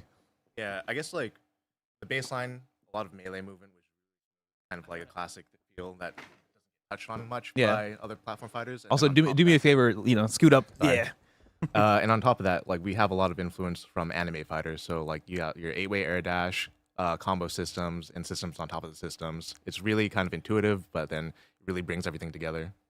Oh yeah, awesome. Well, can you tell me a bit about the studio? Of course, Punkzilla is the Great name of the name. studio. Yeah, Fantastic name. Yeah. Have you guys done prior work before, or is this your debut game? So we're all like AAA devs and just working in the game industry. Like personally, I've been working in the game industry for 15 years, working like Epic Games, and we have some people on the team that worked on like Blizzard, on Overwatch as well. So we're all just like, we quit our full-time jobs doing those things to create this company and start up Combo Devils basically. So this is definitely like our passion project that we're putting everything into to really like sell this game and like get it out there, because like we care deeply about like fighting games, and this is the game that we want to see out there. Oh yeah. Yeah. Now, how should we do this? Because I got my controller hooked up. Should we do a multiplayer situation? Yeah, if we can. We want to do like Barrett, if you can help us out. I don't know if these controllers are already connected or what the scenario is. So we were hoping to which one do you want? It doesn't matter. All right, you take the good one. Cool. Yeah, I will. We're hoping to show off actually to kind of debut our co-op roguelite for the first time. Very cool. Yeah, right? Like, Yeah. So talk about that a little bit. So, About like how okay. because this it looks like a Smash Brothers Melee-esque game. And Yes. you're adding some roguelike stuff to Yeah, this. yeah, Tell me more. because fighting games aren't for everybody, right? Like it's not really fun to get your butt kicked and like lose as a casual, so it's not really for it's hard to get into that. So we created a whole PvE co-op roguelite experience that's like a side-scrolling beat 'em up. Mhm. So you're playing together as friends, and you're picking up perks and like stat enhancements, and you're fighting mini bosses and bosses together. And we've built a foundation around this mode for now, because it's still a work in progress game. And it's a mode for the casuals and for the pros to kind of get in and have fun. You can play with all different skill levels. Yeah. Maybe you guys want to get into it, and then we can just like. I love that. Yeah, honestly, I'm picking my guy Shy right here. Oh yeah, I'm going You can Jingo. change your skin with a R1. Yeah, Jingo has different skins actually. If you press R2 or L2, you can do. Yeah, sick. We got the I love the N64 low poly. low poly. Yeah, ones. that's Yeah, awesome. There you go. Yeah, I gotta go. Gotta go N64. I love That's it. awesome. Yeah, can we move the mouse out of the way? Yeah, there you go. Thank you. To the far. Yeah, that works too. Great. I I can see you guys. Thank you so much, Barrett. I would suggest going to Ice Hill Zone. Let's go to like Chibaba Night, one of our new maps. So Chibaba- we recently just put in some new maps. Yeah, you both have to select together. Oh, cool. There we go. Cool. All right. I saw Specs in the chat. What up, dude? What up, Specs? So this is the Weekends. pre-alpha. Do we have any type of release plan for this yet, or is it still too early? Yeah, We're it's still trying to figure it out. yeah, it's still too early. We did do an announcement for our announcement of our Kickstarter that we're Cool. gonna be doing later this year. We want to do like a whole Kickstarter with like a demo kind of situation. But during GX2 is when we announced that we want to try and do early access, hopefully later this year. But we're gonna start doing our net play tests soon here, and join our Discord if you see those updates on that. Oh, Yeah. let's go. This is awesome. Let's Yeah. go. So this is Shy, our skater kid. He's like Terminal a, Colossus. He's a mix-up resource character. He's got his like power glove cartridge Very cool. that he puts in and gives him. Oh, I love these intros. Yeah, so this is the N64 skin. Yeah, So fun. yeah. We're seeing a All lot. right, so tell me a little bit about the controls here. What do we got going on? Yeah, so you got X is your specials, Y is your jump, B is your heavy. You have a neutral heavy as well. Heavy, okay. And A is your light attack.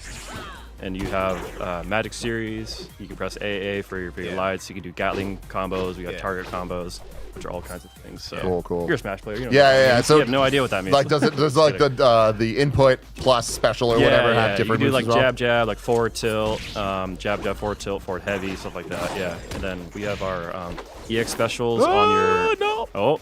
You got walk links too. Yeah. NX. Yeah, exactly. So. Oh, cool. Heavy From those inspiration. charge Oh, yeah, Tim's smashes. locked in. That's awesome, man. There you go. Get to that wall and just So when the wall you can hold in, you can like slide on the wall and jump up it. Oh, what? Oh, Yeah. I tried to jump off of a platform, popped Yeah. out. Yeah, if you played like Marvel type games or like Dragon Ball Fighter Z, Yeah. you hit the E button neutral. That's your heavy button. Oh, Hit that a few no! times. Just go. Sorry, I'm a screamer. Say that about Tim. Yeah, try walking up to him and then just tapping the B button 4 times. B button. Okay. Yeah. Get up there. Oh, there we go. Yeah. Oh, Yeah, sick. I beautiful. love You got that. spike Oh. there too. Hold in and then jump, Oh, jump. There you okay. go. Oh. Okay, cool. It makes it so people can recover a lot easier. It sucks to like play a platform fighter and they just fall off the stage and die. They don't really know what to do. So in our game, you can just spam jump on the wall and jump up. But like Smart. crazy offstage battles can happen, and like you can see that in a lot of our gameplay exhibitions that we've done before.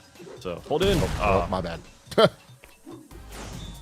He has a game in, it's fine. Yeah, it is a little weird playing a Smash game on this type of controller. Yeah, it takes some getting used to. Like, Just the button layout is a little slanted. Yeah, it's the future though. You get an oh extra yeah, button for and all sure. that. Oh yeah, I moved over from GameCube over to Xbox, and it's like way better. But we do support like basically every single controller. You know, Tim and our other engineer Will, like they're figuring it out with the controllers and getting it all working. But keyboard, leverless, Yep. GameCube controllers. Literally, like I don't know what controller doesn't work is easier to list. Yeah. So something that I didn't even notice is right now we have health bars at the top. Like, so it's not Smash Brothers percentage based. Like, Sort of. can you explain that? So it is percentage based. Most of it functions the same. Your health bar though, once it hits 100, it'll turn turn red or purple, and then basically that's when we start restricting your ability to tech, and also you're basically in overheat where it's going to be a bit tougher to live. And then if it fills a second time, it's going to fill up all the way purple, and that's when you're just dead. Yeah. That's like the 200% KO. Yeah. So at 200 PSI, which is kind of the same thing as percent, you just die, like straight up. And then you can enter a corpse juggle state, similar to like Lethal League. So yeah, you'll kind of float in the air, then your opponent can DM you, bad manner you, and hit you. And we got like dodgeball sounds to it. It's really fun. Yeah. I love that. So it looks like we have not selectable. All the gray ones. Gotcha, we gotcha, wish. gotcha. Yeah, I wish. Yeah. I wish Debo was. Let's selectable. see. I guess I'll try. I see the 12 character Please. slots there. Is it planned for 12 characters at launch? We hope that'd be cool. When we launch our Kickstarter, kickstart us, and then yeah, the more money we get, the more characters we get, basically. Oh, awesome. So, yeah, we need all that support, all the extra funding we get goes towards the game and the content that we have. So, we're working on our 5th character right now, who was kind of revealed a little bit in Shire's trailer. Shire is our newest character that we just released. So, yeah. Is this getting into the? How do we get into the roguelike mode? Oh yeah, So let's go back. Yeah. Keep hitting back. So hit back one more time, and then go to All right, roguelite, and then go to relic runners. Cool. And then I'm gonna press A so you can select a character. We can here. do all 4 of us. Yeah. So Oh, it's cool. 4-player, single player up to 4-player co-op roguelite mode. Sides beat 'em up. There's gonna be perks. There's stats, bosses, and it's just you can just see how it goes. I think we have like 6 lives together, right? I'll play Shy. So scales based off of. Let me do my controls real quick. So we do have controls. You can do tap jump. I turn my Oh, yeah. all Great. these How do things we- off. Wall tap jump. Sorry, how do you access that? There's a little yellow gear. Go to the right. There we go. Oh, Yeah. cool. And then you can do your custom inputs as well. Like the game is fully digital, but we do have analog support thanks to this guy here. So button config. I'm going to restore my defaults. I like 2 shields for me, so I'll do that. Everything else default is mostly fine. So default controls for Xbox should be good for you guys. Cool. Yeah. And then just hit done, hit ready when you're ready. All right, cool, let's get in. I'm liking this music. Yeah, thanks. Groovy. Yeah, we got some really dope people making some music for our game. So shout outs to Brad Hagman for this song. All right, so this is just lobby. We're not against each other. You can't hate each other. We're friends, right? So first time showing this online. This is really sick for us to show. So thank you guys for tuning in and watch this. We're excited to show. It is work in progress, obviously. So, but it's fully playable. We shortened the demo a little bit for this segment. So when you guys are ready, come to the door and there we go. Let's start. do it. Yeah, that was like a little hand warmer room, basically. Okay, so think side-scrolling beat 'em up, right? We're just in here with platform fighter mechanics and just kick some ass. There's a lot that we're still working on. Readability of enemies, readability of where you are. So pay attention to like your player number above your head. Yeah. Because you're kind of getting lost in the sauce sometimes. I love so this is kind of like Subspace Emissary from Smash Brawl, Yeah, but yeah. multiplayer co-op Exactly. roguelite. Like Yeah. hell yeah, dude. They've got layers on top of that. Some of the extra mechanics like shopping. All right, so whenever it's ready, we all walk to the store and it tells you gotcha. what happens next. So the So- artifact selector is next. Is the gameplay flow essentially you clear out a room and then you go into the door? Yeah, every time? yeah. There's like Gotcha. platforming rooms. These are called like kill rooms. This one, like we're also trying to teach the gameplay as well, right? So this is a map where there's lava down here, so you can't die. So we're teaching the players like, oh crap, how do I get back? Oh, I'm gonna hold into the wall. Oh, look, I'm sliding. Oh, I can jump up. Cool. Like we're teaching the mechanics without being like, hey, listen, like this is what you can do to play our game. No, just play and learn. Yeah. So we have more enemies coming that are gonna like be able to show that off. Like they're called enforcers, a certain type of enemy that like you have to shield against in order to like defeat it basically. So you'll see these little like stat enhancers too when that you can pick up. And so this is the relic selector. This is where we get our very first perk. So it goes in order from player 1 to player 2. Ooh. Sick. So Okay, so Connie that's gets to me. pick your. I You can make myself re-roll bigger. with B, by the way. So you have up to 2 re-rolls per run per character. Ooh, okay. So Oh, yeah, man. Makes Kaiju you egg's pretty bigger. cool. Yeah, yeah. It's just like the super mushroom kind of thing. And some of these are stackable. You can stack the kaiju egg up to 3 times. Ooh, cicada shell. Dude. Did I do that? It's some Well, I want to get legendaries. big though. One of us. Okay, you have to get big. I wanna One get of us. big. I gotta Get do big. cicada shell. Ron, I gotta Jingo, do I this. want to be big Jingo. Yeah. This I would probably Backstopper is like in our game we have the directional shield to aim. The Backstopper is like a traditional like bubble shield. That one's kind of okay. tight. I would get that actually. So when you shield, it defends your back too. Sick. Oh, please get the kaiju egg. We're just all gonna be big boys. Only a couple, yeah. So you can stack the kaiju up to 3 times. And so now we've defeated this level. We have 2 door choices. The left is damage. The right is jump. So we probably want to do damage, right? Yeah. So let's all go here. Oh, left. Yeah. And we have a lot more planned for this mode. This is like bare bones foundation of what the roguelite's going to be. We have a lot more planned for this. We're just a team of a very small team, and we're working on this constantly every single day. So yeah. I saw someone in the chat asking how customizable the controls are and if they can map attacks to the right stick. I can tell you, Yeah. the right stick works like Smash works. That's exactly how I'm doing it. Yeah, you got your tilt stick and your smash stick, kind of the classic controls right there. Yeah. Let's see if I can get the pause menu on the stats. Do we have the camera mode on this? On the 4-player roguelite? I think we do, right? I don't know how it's gonna work. Oh shit.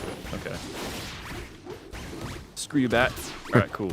And so you are collecting like currency during this run. Oh yeah, so here's his little stats, right? Oh, you can do this. Cool. So these guys are the little stat enhancers. This map specifically, we went into the damage room. The reward, if you beat it, is the damage, right? So we all get to get one. I could steal all these others too if I wanted to, but I'm not that person. Kick you Okay. out. Oh no, it's on the door. Oh. No. Okay, so Wait, you can... wait. Yeah, try to grab it. Okay, that's a bug. Okay. Okay. Spam RB as we go in. Maybe you'll pick it up. All right, everybody come here. And spam it. Oh, someone got it. There we go. Okay, cool. Yeah, some things are still buggy. So yeah. Hey, wishlist starts this game. Like it's gonna help us a lot. Yeah, everybody, this please game go mode. to Steam and wishlist this now. It works wonders for the devs, and this game is awesome. So please support it. Have you guys been able to take this to public events for people to try out yet? Yeah, How's that been? we've been a lot of places. It's been really good so far.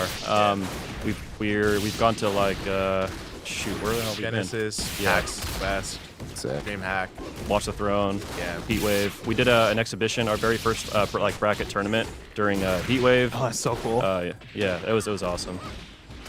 So when you're working on an unreleased fighter like this, and you have people playing it in tournament settings, what is the, I guess, like excitement of seeing people play it versus the anxiety of like, oh, this doesn't work yet, or oh, we're not done with this yet, or like, seeing people kind of break it a little bit? Honestly, I don't really get much anxiety from seeing people like testing things out because we extensively tested like on our end. Yeah. Nice. So like So you can get Cordell and then the Kaiju UA egg. guys like are all like top players. They're just like grinding it out. So by the time we get to it, like it's full confidence that things are gonna go well. That's awesome. Yeah. But then the like Raven's talent. Oh, never mind. Oh, my never bad. mind. That was really good. Ooh. What would that have done? It gives you like extra crit attack. Yeah, it was a legendary on our thing. So, oh yeah, check out the shield by the way. So we have a directional shield and that's Achilles. sick. Yeah, one of you is gonna have the bubble shield. So that's one of our perks in the game. Got it. Very traditional. Yes, because you have to aim your block, back to block kind of thing. So What was that? as we get further along in development, like this is just a prototype Come right here, now. Connie. We'll get some more cool perks, some more side-scrolling stages. Yeah. And a bunch of new on top of that. we have like 18 perks right now, right? Something like that, I don't Yeah, remember. we plan a lot more. So this is like the kind of Street Fighter Nice. destroy the car Awesome. stage. Yeah, Love right. that. So little reference to that. Just beat So the hell out fun. of the statue. Yeah, simple. And so here's the mini boss room. What's the inspiration for the characters? We have a lot of inspiration from like old school cartoons, like 1990s cartoons, animes, like Sega Yeah. games as well, Nintendo. A lot of these are like near and dear to our hearts. Shire is very much a lot of reference from like my skateboarding past. Like, I'm a big skateboarder. I've been skateboarding since I was like 6 years old. So I designed Shire with our art director Izzy, and we just made a really cool character. He's a skater, Nintendo kid. Like Skater I was. gamer. Love that. So we got Jingo, the Ninja Shiba Inu, Achilles, the rock golem, and then Connie. She's a huntress. So yeah, they're all referenced from like cartoons we grew up with. You know, like Dragon Ball Z, Teenage Mutant Ninja Turtles, stuff like that. Yeah. Very cool. Is there going to be story elements, or is it kind of just? Oh the yeah, fun yeah. of We characters? have a crap ton of story that we like are injecting into the roguelite. Oh, okay. I think 2 of us just died. Yeah, be careful. You probably want to shield against this big crab because he actually really hurts. And the yellow bar at the bottom there is like a stagger meter. Oh crap! I just got hit. It staggers. So once the yellow bar is down, he's gonna be staggered, and you can. Oh, I just died. Great. You can stagger him, and then you can start to like kind of juggle him around. So we might want to super his ass. You should super. There you go. Yeah. I got him. Yeah, there you Sick. go. Oh, everyone's to hit him. I got him at least. That was kind of bad. Whatever. How do you use the super? So motion inputs. Everyone has a different motion input. Yeah. So for Achilles, the golem, he's got a double quarter circle forward input. Oh, interesting. And then Akani is a half circle back then forward. So that's like a Guilty Gear like super. Oh shit, we're all dying. Don't die. Oh no. Hold your use your shield. R2 is your shield. Make sure you aim it or oh crap. Yeah. Is it quarter circle like X or quarter circle A? Or? Oh, sorry, X special. X, gotcha, special. You can use L1 as well. So because L1 is your EX specials, you can see it at the top there. At the top you have your green bar. That is your super meter. Yeah. There it is. Probably better to just use your X button so you don't have if you misinput it, you'll use an AX bar and you won't have enough meter. You need 3 bars to do super. Okay, we all need to go ham right now. Go. Take him out. Eat his ass. There we go. Okay, so now we all get our nice little reward. I'll take the bad one. Jump. You guys take the other ones. Critical. Cool. We walk in the story here, and then cool. Oh, come to the door. There you go. I was like, this does not work. We kind of like tested this before, so here's our side-scrolling level. I'm gonna put more of these. Yeah. You're gonna take out that wall that's covering the door too, right? I think so. I hope so. Oh yeah, some of the humanoid enemies are on the stage. Mud Oh yeah. Here's where we introduce the mudmen, like golem people. They're like based around rock paper scissors. One of them is strictly attacking. One of them is strictly blocking. One of them is strictly grabbing. So they teach you those mechanics and like how to fight against them. Like he was just shielding one of the mudmen. So you're like, okay, how do I beat shield? Yeah. The grab, like yeah. So very rock paper scissors. Poke his enemy. Ooh. Kill him. There we go. One more big hit. There we go. Cool. There we go. All right, who's gonna fall in the lava? Oh, yeah, it was me. There it is. It was me. That's devious design. Yeah, I know. I knew it's coming. Every single time. Call it out. Move to the That's right. awesome. Move to the right. Move to the right. No. Oh wait, do all of Go. them? Oh, Yeah. I see. My bad. Start scrolling. Keep going. Oh god, this is bad. You get Timmer just like, yeah. Come on, guys. 50% bad level design. Yeah. You gotta fix the camera code and everything. Excuse me. I mean, not No, you're right. No, architecture, it's but bad. Yeah. Yes. The camera needs tweaking for sure. Mess up this crab. Die. So do you guys have planned platforms that you're working on? Right now, Steam, Linux, PC. Nice. And then potentially console, but that's TBA still. Oh shoot. Yeah, we'd love to be in console. It's just expensive, so we're focusing PC first. So once again, depending on funding and what we get, we'll go to all consoles if you'll pay us. Would crossover content be something that you guys are interested in? I know I see like a lot of indie fighters, look at other games. We're just playing Yooka-Replaylee. Yooka-Laylee, yeah. Yeah, and I think Yooka-Laylee appeared in some other fighting game. Probably Correct that me if I'm wrong. Ubisoft one that everyone did. Brawlhalla? Yeah. It does work on Steam Deck, by the way, currently. Oh, nice. Very cool. Yeah, already. Yeah. Yeah, for now, I think we're just trying to stand on our own feet with the IP. Not too many plans for any crossover or guest content yet. Yeah, if it fits right and like it fits on our lore, then like sure, but it's got to be the right character, right? Yeah. Like, everyone wants Shovel Knight in their game. We're probably not going to put Shovel Knight in our game. Right? We'd love to work with Yacht Club. It's just the right thing. Oh my god. Right conversations. Cinnarora ass up, B. But yeah, we definitely want to stand up on our own 2 feet, not ride on any coattails of our game. We're trying to create a brand new IP that people can kind of fall in love with. So, Cool. I like that. And we have I have bias, but we have interesting characters, right? Yeah. And we put a lot of heart into these characters, a lot of thought. Oh shoot. The last guy. Yeah, dude. Jesus. That guy's day's ruined. Oh, there's one more later. Let me see if I can super him. Wait, I got super. Did I get it? Did I get it? I'm inside Achilles. I missed. Oh. No. Knock him out. Jeez. All right, that's a little overkill. Now, obviously, as we play this, there's so many unique things about Combo Devils compared to many other platform fighters that I've played in the past, right? Yeah. Is there anything from the genre that, for you guys, you saw and went, oh, this is what we want to elevate? Like, this is a feature that we want to uplift a bit more? Yeah, absolutely. Just like the fighting game neutral is what you don't really see much of in like other platform fighters. Ooh, it can get even bigger. So we want to have a lot of like the traditional aspects of a fighting game in this game too. So like, yeah, you can play it as a platform fighter, but you can also play it as a traditional fighting game as well. Like we even did a whole crew battle during Genesis X, and we had platform fighters crew battle versus traditional fighting game players, and like they did really well. So we wanted to see a lot more of that. But the big thing about our game is this co-op roguelite. There are elements that we're not talking about yet because it's kind of a secret of like the extra sauce we have to this mode. Let's go to the fountain room. This is where we all have high percent PSI. So this is where we go to like kind of heal up a little bit. Like Kirby's little rest stop. Yeah, little rest stop, exactly. So you go up to the fountain and you just hold R1 and we all start eating out of the pool there. So like I have a lot of PSI, so Achilles you don't need anymore, but we're all just kind of eating out of there. I'm gonna let Jingo catch up to me, then I'll start pulling now. Cool. So now we're all like a little bit lower. The fountain is empty, and then we continue. Cool. Yeah, I think there's like 2 more rooms. Yeah. So the co-op roguelite is our thing. Like that's supposed to have our game kind of stick out a bit more. Ooh, there's a pizza. Jingo, you take that. Yeah. We really see pros and casuals enjoying this mode. Lots of replayability. We're gonna have. This is gonna be like an end game. There's gonna be a certain amount of bosses. There's gonna be like an epic end boss. There's a story behind it. There's gonna be a beginning and an end. We're not trying to like make infinite content with it. Cool. It will be replayable. But yeah, like it's just supposed to be a fun mode that you can play outside of the whole PvP aspect because the game is highly competitive. We've been at tournaments. We've held our own bracket. And yeah, we hope to see this game at EVO. We might be at EVO, maybe. Not entirely confirmed, but we'll see. That's cool. Yeah, we'll have like a booth there. Ooh, I can get even bigger. Nice. So full kaiju mode. Let's go. Awesome. Well, I think we have time for one more room, so we can bust out this. I assume the last room you said. Yeah, I mean we're almost there, so keep going. Yeah. Perfect. We just got to get to the final boss. Yeah. So this is the shop. So everyone just kind of go in here real quick. And then, yeah, we have the boss, which is the final room. So let's go. Are we like out of time? Yeah, we're running out. We got 4 minutes left. All right, then let's go. Let's just buy around and perk. Go. All right, come here to the door and go in.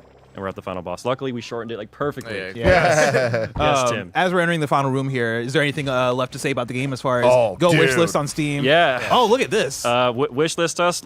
Keep an eye out for our Kickstarter. I'm gigantic as Shy.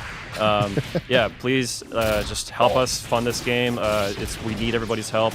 This game is not going to get made without your help. So Kickstarter is going to be a big one. Yeah. Check out commodorables.com. Join our Discord if you want to be seeing like latest updates and follow our socials for more news. Oh, I got hit so hard. Super him. Yeah, commodorables.com, Discord. Oh, did I miss? Oh, I got him. He's up there now. Get up here.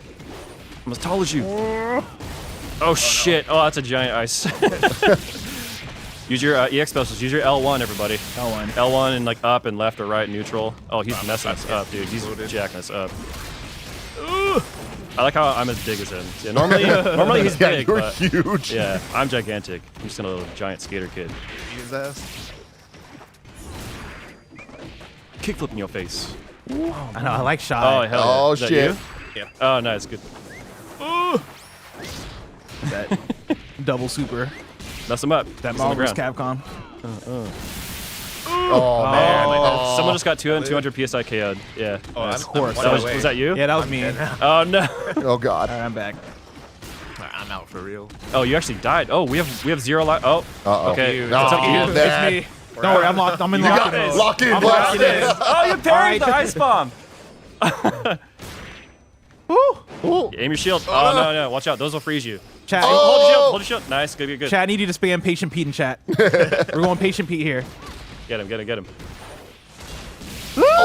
Use your shield. Yeah, this boss is supposed to be pretty hard. Especially with 4-player HP. Yeah. So we're gonna be at a couple of more events. We're gonna be over at Level Up Expo. We're gonna be at Combo Breaker. Thank you. We're gonna be at Evo hopefully with our indie booth. If not, we're gonna be at more events. We have more updates later this year, so we're on Twitter and all that stuff. Very cool. Follow us. Yeah, It's gonna be really definitely helpful. check them out and wishlist on Steam. That's the most important thing, everybody. Yeah. Oh. Sweet AI guy. We're still in it. I love I'm still in it, but sadly, I don't think I'm going to have enough time to beat him in the allotted time. You got 184 PSO. Yeah, you're fine. Yeah. So we are going to call it there, but Combo Devils, everyone's wish listed on Steam. Thank you guys so much for this. This is awesome. That was a great time. That was a fantastic time. Yeah, really, really cool stuff. We're going to keep all of the fun going with this stream. So stay tuned for Andy joining us on the stage, showing off a game called The Last Caretaker alongside Snowbike Mike. Before we do that, though, we got to tell them about patreon.com/kindoffunny and youtube.com/kindoffunnygames, where you can go and get the Kind of Funny membership, which allows you to get shows ad-free. And speaking of ads, let us tell you about our sponsors. This episode's brought to you by Shady Rays. Get ready for the season ahead with quality shades built to last. Our friends at Shady Rays have you covered with premium polarized shades that won't break the bank. Shady Rays is an independent sunglasses company offering a world-class product rated 5 stars by over 300,000 people. Plus, if your shades ever go missing or an unexpected hit happens, don't sweat it. They have the most insane protection in all of eyewear. Every pair is backed by lost or broken replacements. If you don't love your shades, exchange for a new pair or return worry-free within 30 days. Y'all know I've been outside in the sun a lot playing Pokemon Go, and it's such a great experience wearing Shady Rays when I'm out and about looking dope. Exclusively for you, Shady Rays is giving out their best deal. Head to shadyrays.com and use code FUNNY for 35% off polarized sunglasses. Try for yourself the shades rated 5 stars by over 300,000 people. Again, go to shadyrays.com, use code FUNNY to get 35% off polarized sunglasses. This episode is brought to you by Factor. Ready to optimize your nutrition this year? Factor has chef-made gourmet meals that make eating well easy. They're dietitian approved and ready to heat and eat in 2 minutes, so you can fuel right and feel great, no matter what life throws at you. Greg Miller has been loving how simple it is to enjoy his Factor meals as he's rushing between shows each day here at Kinda Funny. Factor arrives fresh and fully prepared, perfect for any active, busy lifestyle. With 40 options across 8 dietary preferences on the menu each week, it's easy to pick meals tailored to your goals. Choose from preferences like Calorie Smart, Protein Plus, or Keto. Eat smart with Factor. Get started at factormeals.com/factorpodcast and use code FACTORPODCAST to get 50% off your first box, plus free shipping. That's code FACTORPODCAST at factormeals.com/factorpodcast to get 50% off plus free shipping on your first box. This episode's brought to you by MeUndies. For years, I've been telling you all about how much I love MeUndies. Real talk, I haven't worn a pair of underwear or socks that weren't MeUndies in over half a decade. And that's because I just love how premium they are, how great they look, and awesome they feel. Even my loungewear at home is MeUndies, and I cannot recommend their various shirts enough. MeUndies just gets it. From the all-black classics to fun expressive prints, MeUndies has a look for everyone. Plus, they come in sizes XS to 4XL, so there's something here for all of you. Its breathable, stretchy, and oh-so-comfy fabric make it ideal for all-day wear. And they use sustainably sourced materials and work with partners that care for their workers. Rad. Good things come in big packages at MeUndies. Get 20% off your first order, plus free shipping on orders of $75 or more at MeUndies.com/kindafunny. Enter code KINDAFUNNY. That's MeUndies.com/kindafunny. Code KINDAFUNNY for 20% off MeUndies. Comfort from the outside in. Welcome back, everybody, to our Mix Demo Showcase. Me and Mike, and we were joined by a very special guest. Very everybody. special guest. Jack Patillo is in the damn building. I'm in the building, you guys. This is so exciting. Jack Patillo is here to showcase a little game called The Last Caretaker. The Last Caretaker. Developed by Channel 37. Yes. Tell me all about it, So, Jack. Channel 37 is a Helsinki-based game studio. Very, very cool guys. So, Antti is the guy who brought me on board. You might know him from all the Trials games back in the day. Of course. And so he left there, and now he started up his own studio, and now they've been working on this game for about 3 years. I came on about October or so after he showed me some of the stuff he was working on, and I was like, oh my God, this looks amazing. This looks like it could be the best best game ever. And so I am the community manager for Channel 37. So I'm here to promote the game, show it off, show you some cool stuff that we're working on, maybe get you some exclusive stuff you've ever seen. Wow. And actually, you gents, so our game, Exclusive. you guys, I brought you presents. Oh you my gosh. You get a He scarf. knows. Andy, you get a scarf. Yeah. He knows what it is. We're in San Francisco right now. It's a little chilly, so everyone's getting scarves, and this may or may not come into play You see me later walking on. around here. It's a nice scarf too. Oh my God! Look who else is here! Whoa! Oh, look who else is here! It's Paris. Holy shit! Paris in here. Holy Paris. shit! Not filming nothing right now, right? Oh, we're live live. right now. We're We're streaming live right now. Yeah, Paris, come on. come here. Paris, There you go. Put the scarf on. Put the scarf on. Say hi anyway, Paris. Put a scarf on. We're about to show off probably a trailer that I think Barrett may have ready for us. We are updating the game. There's 3 minutes left on the update. Yeah, you guys have a lot of stuff going on right And now. we're gonna get a trailer up for The Last Caretaker as well, so we could check it out. And All right. Barrett's playing it right now. All right, let's watch the trailer. We probably won't see it because we're hooked into like the That's PC. okay. Oh, okay. We're ready to game. Jack will tell us about it. Yeah, he'll tell us all about it. But visually, what I saw of this game looks fantastic. Yeah, it's a very, very cool looking game. Are we just talking over the trailer? What are we doing here? Yeah, it's playing in the background right now. I can see it on the TV out there. Yeah, the trailer is beautiful. If you haven't watched the trailer, go ahead and watch it because the music in it is fantastic, and we paid a lot of money for that music. So please, by all means, go on. Oh, no, it's yours, dude. Keep it. Yeah, Paris. Oh, Paris, come on. Absolutely, man. The Last Caretaker, wish listed on Steam. So anyway, the game itself is it's really, really cool. It's a fun story. The whole idea is, so you know about space, right, Andy? Yeah, all about it. So in the not too distant future, ice caps have melted. This is it's an alternate universe kind of situation. Ice caps have melted. The water has taken over the entire planet. That would never happen here. Humans had to leave the planet because you can't live on a water planet, right? live on So it. they go to space. What can't you do in space, Andy? Breathe. You can't breed. That's correct. You can't make babies in space. So what they did was they built platforms on Earth above the water to put human DNA, human seeds, and they had robots. They had caretaker robots take care of these seeds to develop humans to then put them in a spaceship and launch them up to space so they could be with their friends and their family and everything like that.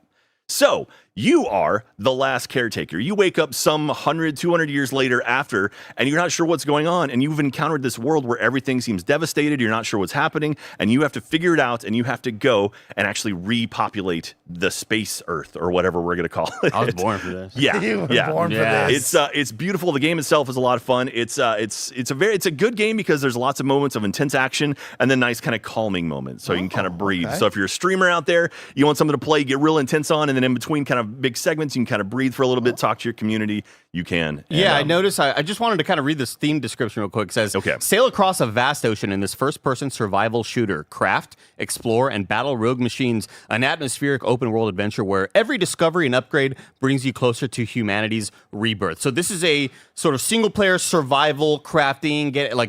Mike, you know my favorite parts of a video game are the first 4 to 5 hours of a survival game. I love kind of finding my bearings, understanding what makes what.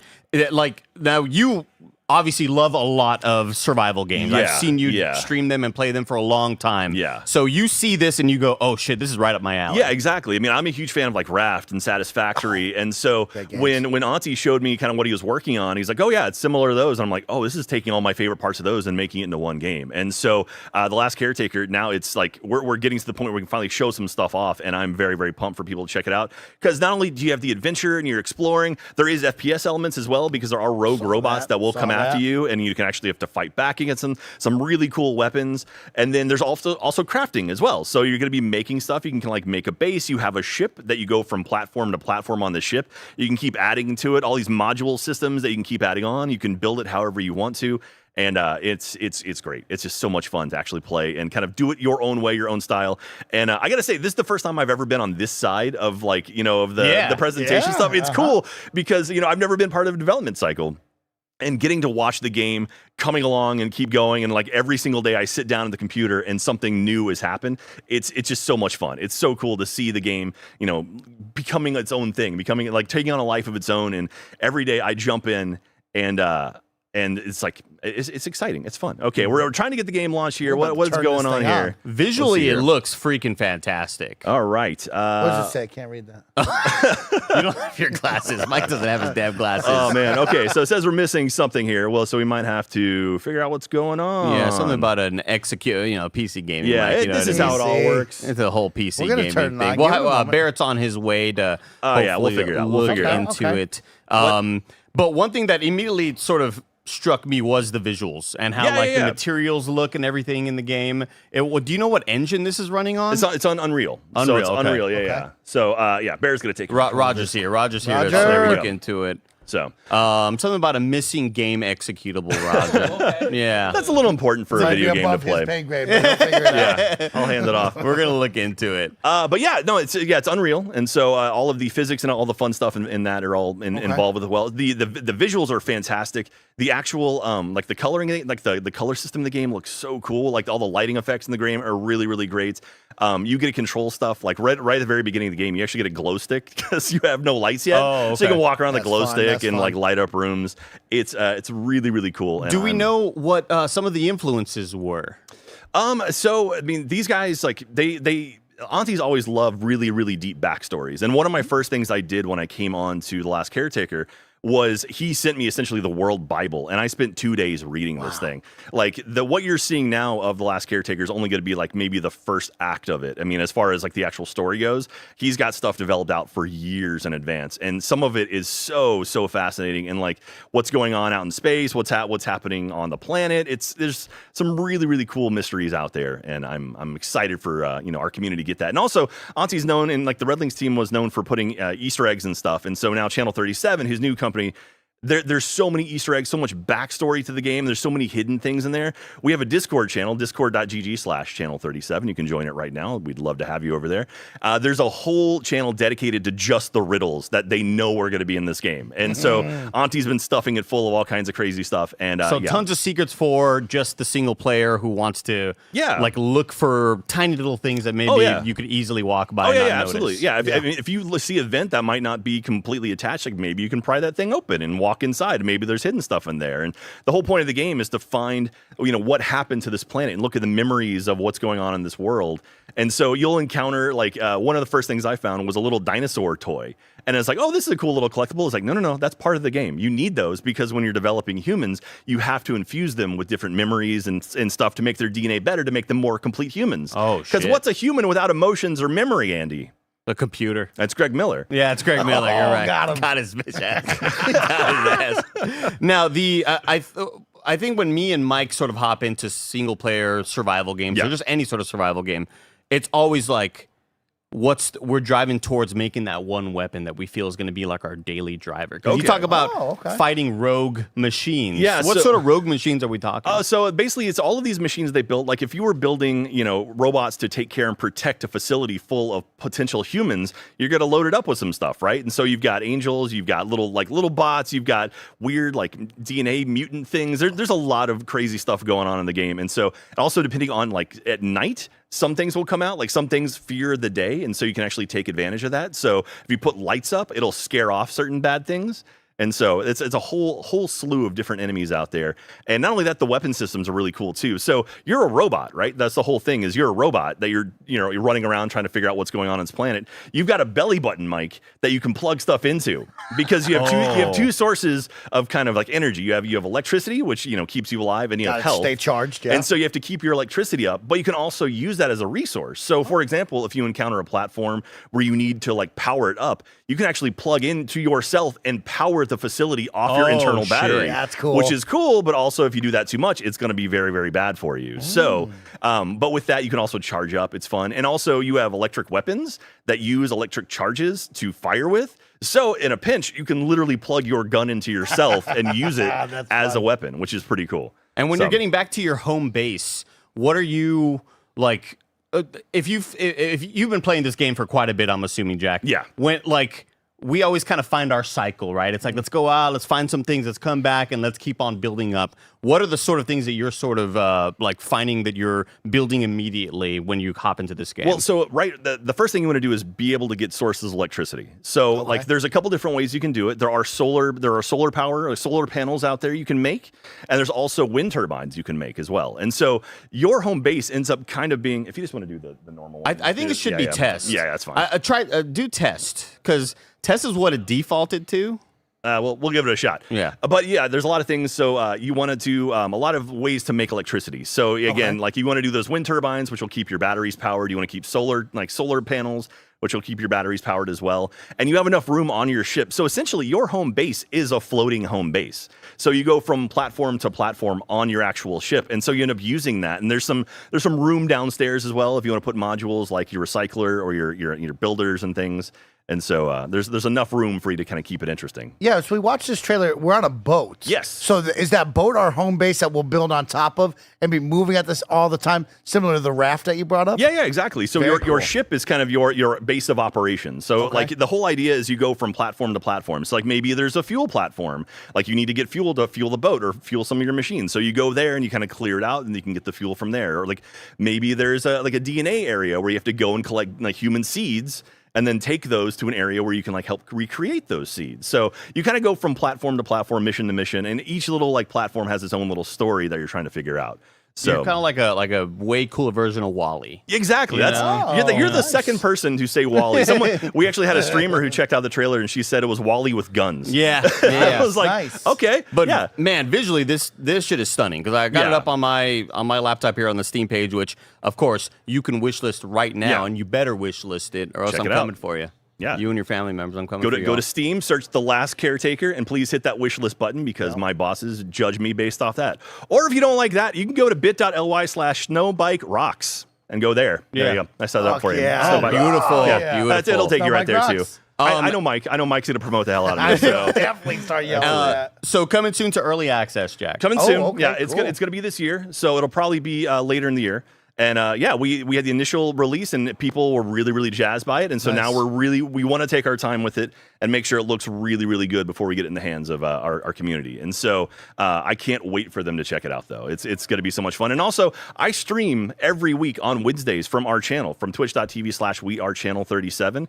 And over the next few months, I'm going to be showing off little slices of the game, more and more of it. So if you're watching this on Twitch, go ahead and follow us. We are channel 37, 37. You can break any embargo you want as well. That's true. I've done that on my stream several times. Well, it's funny because like for the first time, like now I'm in charge. I'm the one driving this thing, and so like you know, I only have one boss above me, and he can fire me if he needs to. You accidentally have that display capture up instead of window capture. You see some like desktop icons. You're like, oh shit. Yeah. Should not have showed off that game. Well, that's the thing too. It's like, so again, my company's based out in Helsinki, so I wake up in the morning and I see my Discord just loaded up with messages like, hope today's a good day. What's your? I mean, okay, so what? Like, you know, obviously, Last Caretaker, very great. But this is also me just asking Jack as a friend. Yeah, I've known Andy. What's the work schedule like? So I live in Austin, and so their day begins at 1 a.m. my time, and so they work from basically 1 a.m. until about 10 a.m.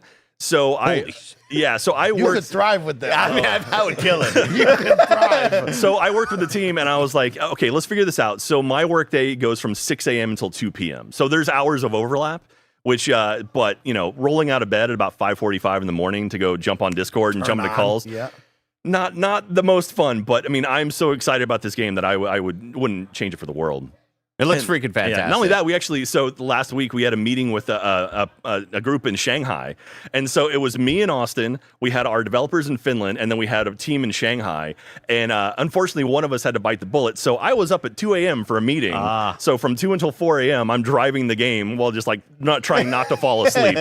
But it's so cool. And the responses have just been fantastic for it. And so the fact that people are reaching out to us like, please show off some stuff. It's very, very cool. So is there anything you can tell us about early access itself? Like obviously you want to have a build that has enough that the user can sort of chew on, but you don't want to show off too much too early. Yeah, exactly. Well, the interesting thing about early access is back when I was, you know, a wee lad and early access first came into be, you could release stuff. Steam Greenlight. Yeah, I mean, you could release stuff that was essentially broken, and people would eat it up. But now the community has become so much more savvy that you can't do that anymore. It's like if you're releasing something early access, they just expect an early version of the game. Yes, yeah, And so we're being really careful about that, and we have to be very delicate about making sure we're not going to put something out there that's just kind of like unfinished. So we're making sure to polish everything up as much as we can. But even when we get to a point, if I can show it off, there's a lot of UI stuff that's not done yet and a lot of things. And so all of that stuff will be cleaned up and fixed by the time it does hit early access. And even then, the cool thing about early access is you can react to the community. So I'll be watching our Discord servers, I'll be watching our YouTube chat and everything on Twitch and seeing what people say and then delivering that information over to our team. And because we're such a small team, we can actually go in and change stuff and fix it, make it better, and like react to what the audience has to say. So it's a cool thing to do. It's neat. It's not like the old, Super Nintendo days where you put out a cartridge and that's it forever. Right. Like how the hell did that work? By the way? I know, man. That's insane. It's wild to me that something like Super Nintendo World released and just never got patched and it was perfect. Game-breaking bug, like whatever. That being said, this game is perfect. Yeah, you this should game is wishlist perfect it right now on the Epic Game Store or Steam. Oh, So, both. Yeah. Wishlisted on both. Yeah, right now. Nice. Please. When I think about the early access sort of process, you talking about the Discord, super helpful. So really necessary nowadays for people to not, I think there could be a bit more negative skewing towards early access. But for me, it's always like, no, man, it's like, we're not asking you to be QA or whatever. It's just like, if you play a game that you're passionate about and you go, I really wish this was an option. Yeah. That's what the Discord is for. Yeah, You type exactly. that in, other people will sort of say, oh, I agree with that as well. And then there's tons of features that developers have dealt with that go, shit, we didn't even think of that. That's not even something that crossed our mind. Absolutely. Let's, try to figure out a way to get that in or whatever. The Discord channel has been great. And like you said, the community there is solid because the people going to there are people who want more information about the game and are excited about the game. Yeah. And so I'm in there all the time. So if you ever think like, oh, I want to tell people about something, but no one's going to pay attention to me, I'm literally in there. Like that's my job, is to be in that channel and be in those channels on that server. And it's been a lot of fun too, because when we released the announcement trailer, in our Discord server, suddenly people were pulling apart frames and trying to figure out stuff, and it's so cool because I know what's actually happening. And so, just seeing the people, seeing our community, like going, like, "What is that? I see something in the back corner. There's a little statue of something that has to mean something." And I'm like, "I know what that is.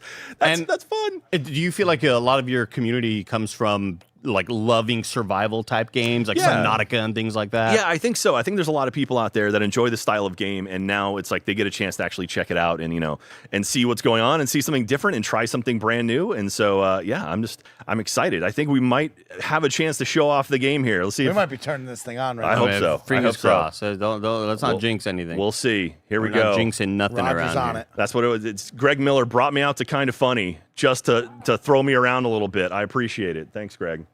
All right, looks like we got something up and running. Heck yeah. Again, Something's okay. up. So we'll see what's going to be shown here.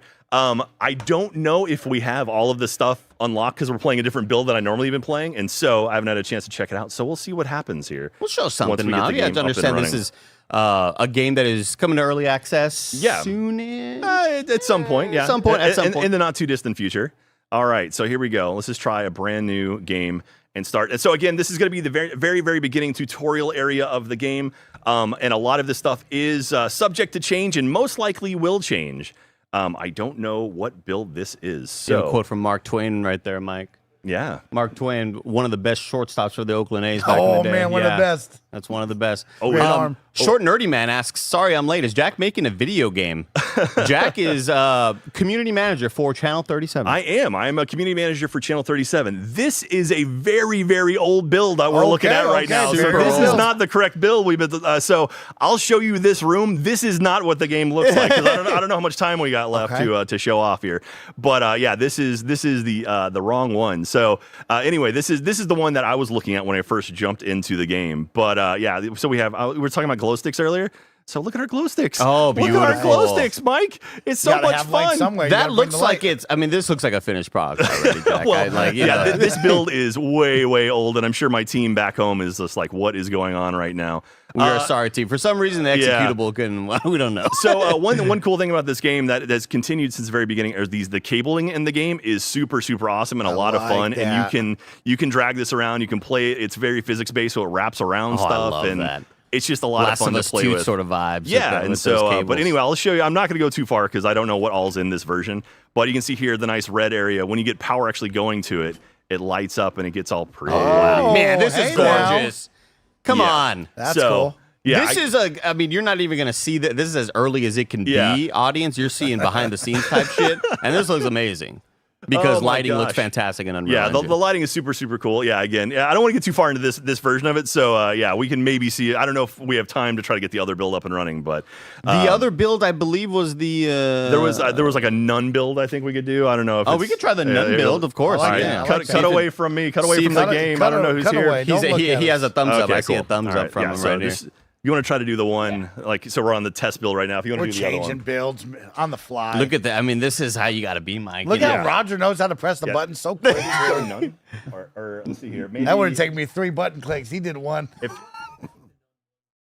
Was it? Yeah. All right. If you want to try develop again to see if maybe it'll do something different. So development, that second one there. There we go. Cool.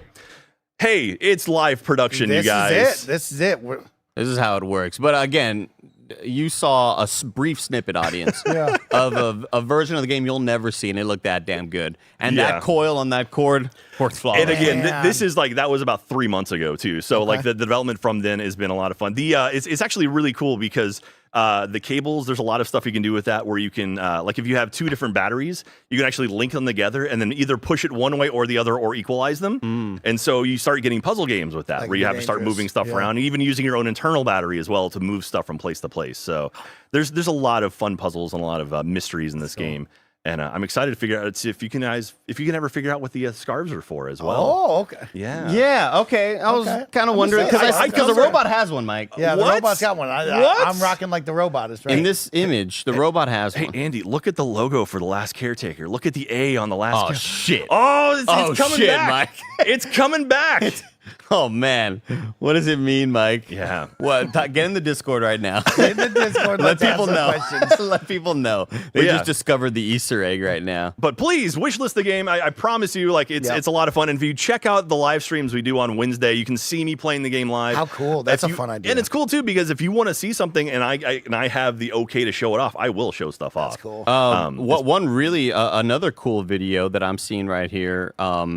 This is IGN posted the first 9 minutes. Yeah, of yeah. gameplay. So that's actually that's pretty much what I was going to be showing you today. So we have 3 different versions of that video. One is just gameplay footage only. One is one with a voiceover with me talking you through it, and then one is a webcam version. So if you want to see me on webcam in my house playing the game, beautiful. I sent that over to assets right there. Okay, cool. Because up on the Steam page it says exclusive first 9 minutes of gameplay from the Last Caretaker. So we can at least try to see what the heck. Get a little bit of footage. Yeah, see what that going on. visuals look like as this Check it out. downloads. It's pretty great. You know, I see. I talk It's smack playing about. right I now. talk smack about Greg, and then all of a sudden my game doesn't work on stream. I see how it is. It feels somewhat deliberate. We're going to switch over to the source right now, so we can Yeah. sort So of hey, look, there's the glow stick I was telling you There's our about. glow So stick right there. for example, Oh. like you need to light up a room, and you have no power, so you have to manually open stuff. So you've got things like that. You go inside, you find your cables because the cable's not long enough. So you have to get additional cables to actually go and show it off, and then like,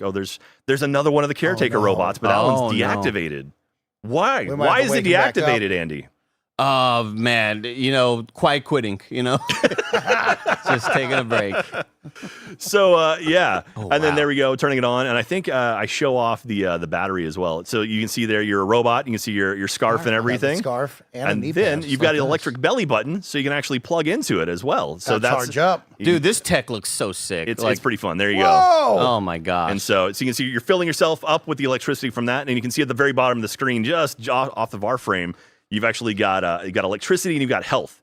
So you got to keep those up to make sure that your caretaker stays alive and you don't die. And so like there's more caretaker robots that have passed away, and we don't know what's going on with them.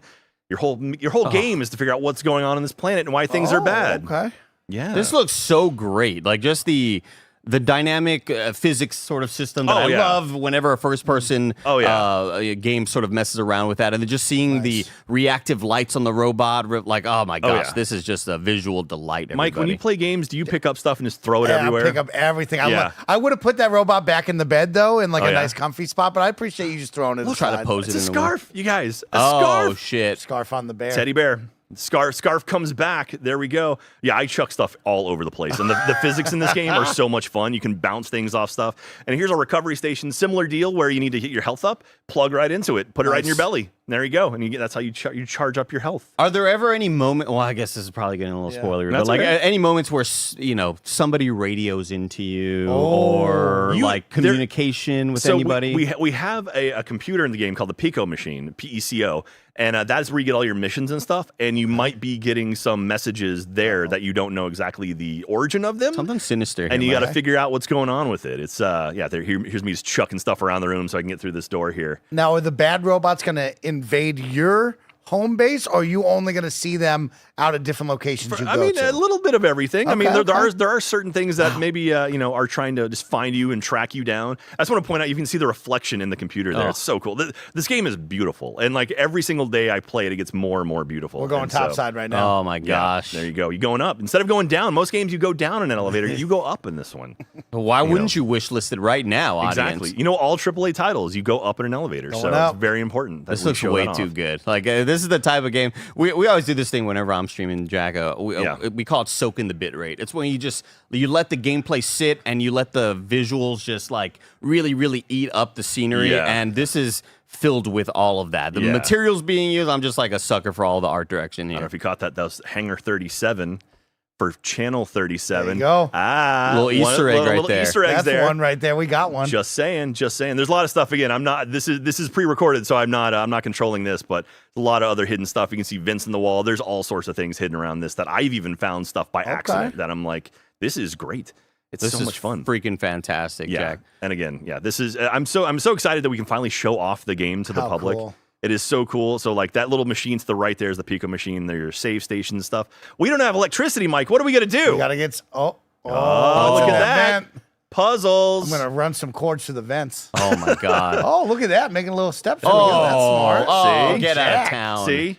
First time ever. This is next gen stuff right here. I love glow stuff stick like and that. there's a baddie there. Is there going to be like a lot of jump scares, Jack? I mean, maybe one or two. Maybe there's some freaky stuff in there. Okay. So yeah, I see. Is this the That's one? my quota. I'm good with that for the year. Shove that through, and here we are. Now we made it through the other nice. side. Wow. There we go. And same deal. So you got to get cables and run cables. incredible. What's up there? We don't know what's up there in that ladder. We don't know. Could be anything. But you can climb up ladders. Maybe. And you can also climb to Steam right now and hit wishlist on The Last Caretaker. Andy. Please do that. Go and find The Last Caretaker on Steam or on Epic Game Store and wishlist it. It would be great.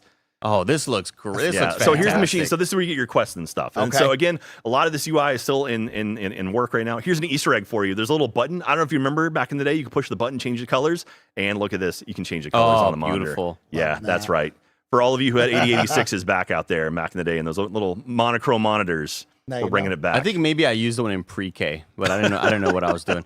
Well, everybody, make sure to wishlist The Last Caretaker right now on Steam and Thank the you. Epic Store. And the Epic Game Store. Hit that wishlist button.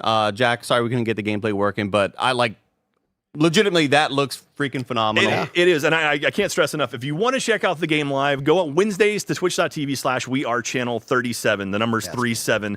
Follow it now because I go live at noon Central every Wednesday. And so you can check out the game and actually see me playing it live. And we've got so much more stuff in store over the next few months as the game comes out. Hey, Jack, how are you? Greg, I have a gift for you. What? Look, I got a gift for Greg, you guys. Put it on, Greg. Wear the scarf. Join Greg. us. Wow. Join us, Wear the Greg. scarf. Join the scarf community. Yeah. Oh, there's a scarf community? Scarf community, everybody. We're Put it starting on. it up. Doing it. You're part of the team now. You're part of the love being a Last scarf Caretaker guy. team. Thank you so much, Jack, for showing this up, or for showing us The Last Caretaker. Oh, I love showing you up, Andy. It's all good. And up next is Greg, Joey, and Carla Reyes with. Wait, hold on a second. I Take do look Us Dan. I North. do look Yeah, good. we need look- this. Wow, For, that's I nice. need this for promo material. Everyone make a really nice pose. Beautiful. That was perfect, guys. Thank you. Somebody so screenshot good. that. I'll lift Somebody that frame and I'll put that screenshot all over our that. social We love you, media. Jack. Thank Thanks you, so Jack. Thank you so much, guys. Thank you. You'll have to source this to go back to the. You know what I mean? You're lucky we're in commercial. Or beat your fucking ass right now. I don't know which one it is. No, keep it on there, Andy. Oh, sorry. Okay. Oh, that's right. That's right. You're fine, Andy. Don't worry about it. Thanks, Andy. Good job. Thank you. Oh, Joey's getting a phone call. See, I thought, I did a better job of keeping Joey off stuff. I didn't, though. Hey, everybody, it's me, Greg. How are you? I hope you're having fun out there watching, of course, the Mix Cross Kinda Funny Spring Game Showcase. Of course, we are live all day long showing you games after, of course, doing a gigantic 60 game plus showcase. We're happy to be here. Remember, of course, this is all because of your support. Thank you so much for supporting Kinda Funny and the Mix. Remember, these developers need your support. So, of course, head on over to Steam, GOG, the Epic Game Store, wishlist all of these titles so they can get out there. I'm upset to a degree, everybody. I won't lie. I like to let you inside baseball. I was going to nail Jack's ass. I was coming out here. I had such a good dynamite. Like, I'm going to get him. I'm going to get him with this. And then he was nice and gave me a scarf and I couldn't do it. And I was like, well, he did talk smack about you on the stream. Just to let you know. What did he say? I don't know. Just something mean. And then we are not in a commercial. It doesn't matter. Just a heads up. No, but still come out. That's how the show works. Don't worry about it. I made a joke about it because I was attacking Andy. I was threatening Andy. So I thought it'd be funny to act like you're in a commercial. And then did Jack really talk trash about me? Yeah. That's surprising. I wouldn't have expected it from him. Like I was just saying, I was apologizing because I was going to get him. I had a great one. You want to hear it? Because Andy said, I'm sorry, we couldn't get the demo to work. So I started coming out here. I'm like, I'm sorry, Jack's demo didn't work. Somebody from Rooster Teeth not working. Whew, crazy. Oh, great. Because they went out of business. Oh, my gosh. Thanks, Greg. And then Andy, I think we get the joke. Bernie, Andy, one of them bought it. Here we are still here, though, 10 years later. Did you ever think about that? Because of your support, I digress. Let's instead move and get back to video games, everybody. We have Carla. We have David. Hello. How are you both? Good. Yeah? Carla, you're going to have to get close to the microphone. Joey can bring it down. Yes, test 1, 2. Oh, no, here comes Barrett. Barrett's coming. Barrett's on it. Number one producer, Barrett Courtney, out there to do this as we talk to Carla and David about Take Us North. Perhaps for Greg Miller, one of the most interesting games on the whole rundown on the live show today. Carla, what is Take Us North? Sure. So Take Us North is a single-player narrative adventure / survival light experience that follows the journeys of migrants and asylum seekers on their way to cross the U.S.-Mexico border. It's obviously a very relevant topic. Timely! Yes. Yes. Which is why we're really grateful to be able to share, more about it, because we really want to raise awareness and foster empathy around the complexity around migration and just shift hearts and minds, change the narrative a little bit. We are deeply rooted in research in our process, and I can chat a little bit about that. Yeah, I'd love to. I mean, one of the things, again, that caught me the most about it was in the materials you sent over was the Kickstarter page that isn't live, but will be live soon, right? You can back it, of course, or you can click on the save it so they notify you. Pre-register, please. That's what they call it. That's the word. Yeah, you want a wish list on Steam for Take Us North, and you want to go to Kickstarter and get it there. But when you scroll down and read into what is going on, all of a sudden there's a photo here of the team interviewing migrants about it. Like, where did this idea come from? How long has it been in gestation? Like, what's the gameplay? I have so many questions. However you want to start. Yeah, of course. Sure, I can talk about the inception. So our studio, Anima Interactive, is focused on kind of socially conscious storytelling. And when I was thinking about what our first project should be, write what you know, right? And I think this is really like a deeply personal experience or subject matter for me, because my family emigrated from Guatemala this way. I have a lot of friends and family who've gone through this, and it's enabled us to have these conversations with our families and bridge some generational gaps too. Our team is actually predominantly people of color, a lot of developers in Latin America, which is why I wanted David to talk about Latin American Games Showcase and the amazing support that they've given us as well. But we've been working on the project for about a year now, and a lot, as I said, has been rooted in research. So we're collaborating with anthropologists that specialize in migration. I've been conducting interviews with migrants on a monthly basis, almost bi-weekly basis at this point, since the beginning of last year, going down to the borderlands, walking the trails that the migrants have gone on where the game is set. It's primarily set in the Sonoran Desert, which is one of the deadliest trails that migrants go through because they have to navigate and circumvent really perilous obstacles, extreme heat, extreme cold, managing dehydration, having to evade border patrol. So the journey actually lends itself naturally to conventional game mechanics in a way, right? Resource management, stealth, having to make very difficult decisions because you as the player play the role of a migrant guide or a guia, who are often known as coyotes, if you're familiar with the subculture. Sure. But they are not all associated with the drug trade necessarily. And so we want to debunk some of the myths and just show a lot of the nuance and the different motivations behind migration. That's a lot. Yeah, sorry, I know. I'm sorry. No. We love it. We love it. It's just like, How do you want to stop and then go into it? I guess, David, let's get you off the bench. Talk to me about the Latin American Game Showcase, how that has helped out here. I mean, I think Take Us North is like a perfect example of what we try to do at LAX. And it's basically just give visibility to like devs like Carla and a lot around Latin America. And I think that we're going through like this, I don't want to say renaissance because we haven't born yet, but it's like we're going through a moment, like a big moment in Latin America development scene. And it's really cool to see how our cultural experiences and the everything around our culture and their sensibilities is now being like transformed or adapted to like something as interactive as gaming. Sure. And experiences like this are just special. And I think that why they're special is because they're coming from cultures like ours. Sure. So we've been working in the Latin American Game Showcase for the last 2 years, specifically for that, just to bring visibility to our games, hopefully put them in front of better opportunities, put them in hands of players, and hopefully incentivize the next generation of developers in our region, and having games like this to inspire what they're going to do. And it's been really cool because it's been not only us discovering our games, but also like developers from our region discovering other developers from their countries and hopefully collaborating between them and finding opportunities to co-produce stuff.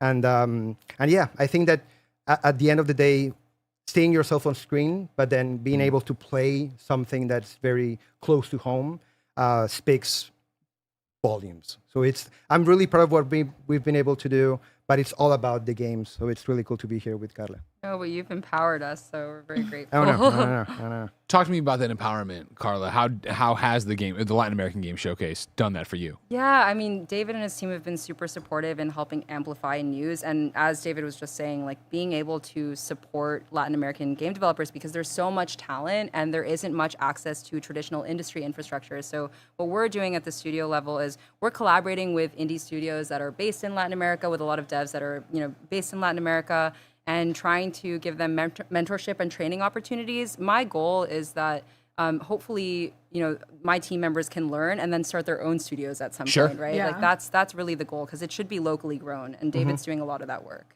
Yeah, we're even doing like a game jam soon because like the idea is to start cultivating like the next generation of talent. I think that we are a generation in Latin America that grew playing games, and the relationship that we have with games might be different from everywhere else.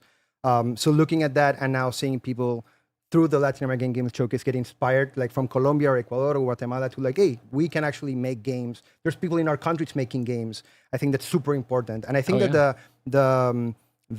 stories that we want to tell are important, and I think that they're innovative, and hopefully we can find an audience. So then, Carla, for Take Us North, where did this begin? How long ago?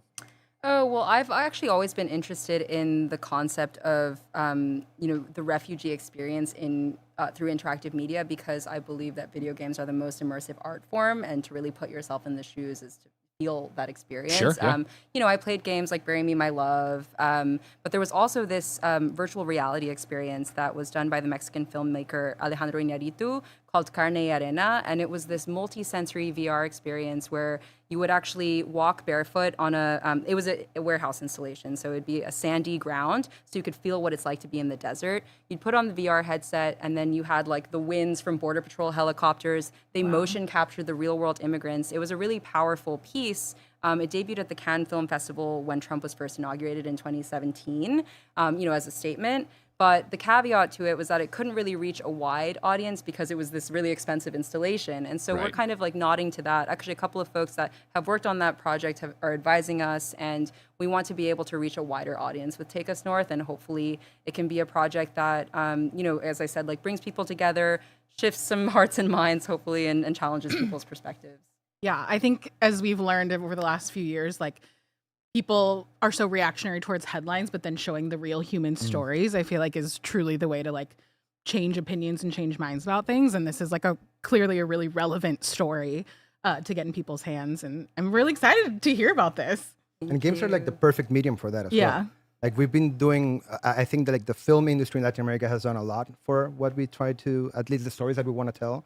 But video games are just great. And I think that projects like Take Us North, and there's several like this around the region, that just put the world in our shoes, especially nowadays, it's like super important. For sure. Carly, you bring up the experience at cons when Trump's first inaugurated. When you were started noodling this and getting closer and closer, did you realize how close it was getting to where we are right now? I knew that the subject matter wasn't going to go away because this has been a complex issue for decades, obviously. Sure. And it's universal for centuries, really. But no, I didn't really know about the timing. And truly, I was just talking outside with some folks, like, we weren't necessarily going to showcase this early, but given the relevancy of the subject matter, we want to play a role in contributing to the conversation, talking about it. Yesterday, we showcased that Day of the Devs, and it was just really incredible to be able to talk to people and see their intrigue and curiosity about it, especially given how relevant it is, especially folks from around the world who aren't as familiar with this specific, migration across the U.S.-Mexico border specifically. So yeah, we're just grateful for the opportunity, and thank you to you all too, because for the opportunity to talk about it. No, happy to have you here. What you've brought on things here? What do we have? So these are part of our Kickstarter rewards. I'm shamelessly plugging the Kickstarter. So, no, as you should. So please do pre-register, help us meet our goal. But we are, as you noted, we are collaborating closely with migrant shelters. In the borderlands, so in Mexico, and they are really supportive of the project because they see what we're trying to do to humanize and share their stories.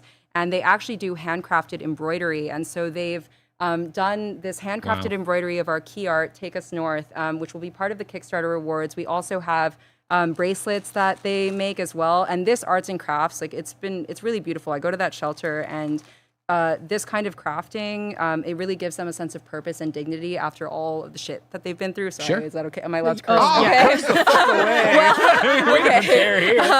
away. So we're just really grateful to be able to share their art with our community and show that this is a really interconnected movement. It's more than a game, right? We're really trying to, start something, a cultural kind of movement. A nuts and bolts question over here from the YouTube chat comes from GrubKiller221, who I can only hope is a reference to Jeff Grubb.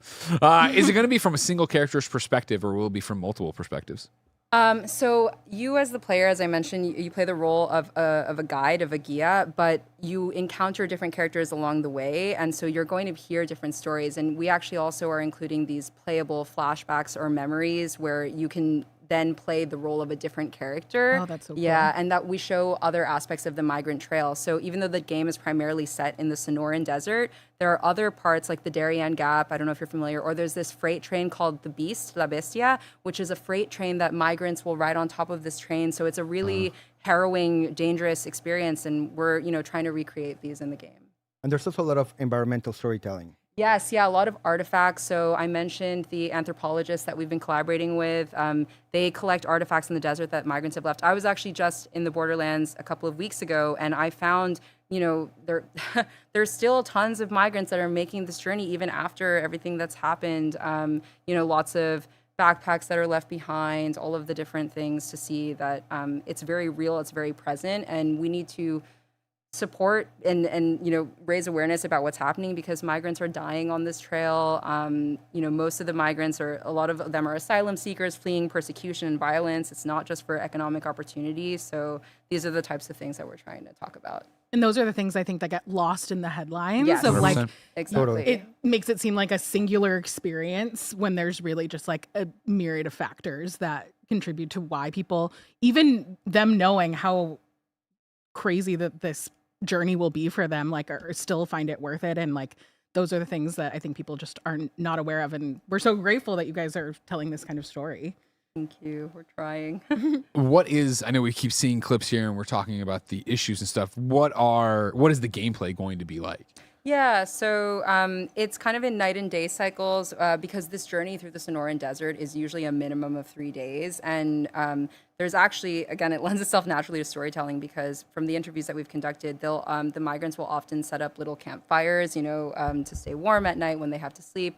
And that, it lends itself naturally. So we have this campfire motif where a lot of the storytelling happens and then that kind of transitions into the playable flashback memories.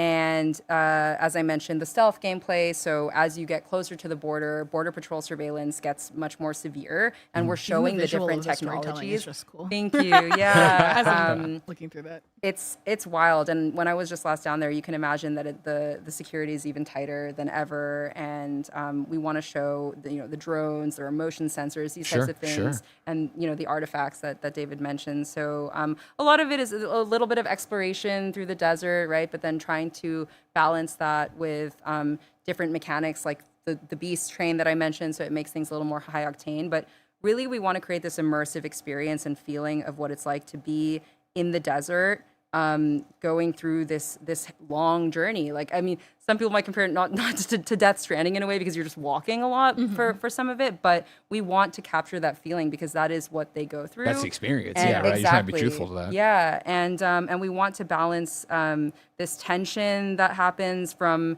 the extreme exhaustion, dehydration, etc., having to be stealth and evade border patrol with reprieve and meditation. So as an example, there are shrines that humanitarians will create in the desert to honor the migrants that have died along the trail. And I've seen some of these shrines, and we have those in the game as well, so that the players can, sit and meditate for a moment about what this is. And there's some magical realism involved, and we're trying to weave in the raw recording, like the footage from the interviews as well, so that it creates this kind of, powerful feeling through How the big experience. is the team you have working on this? We've had about, I know. You're saying some really big things here.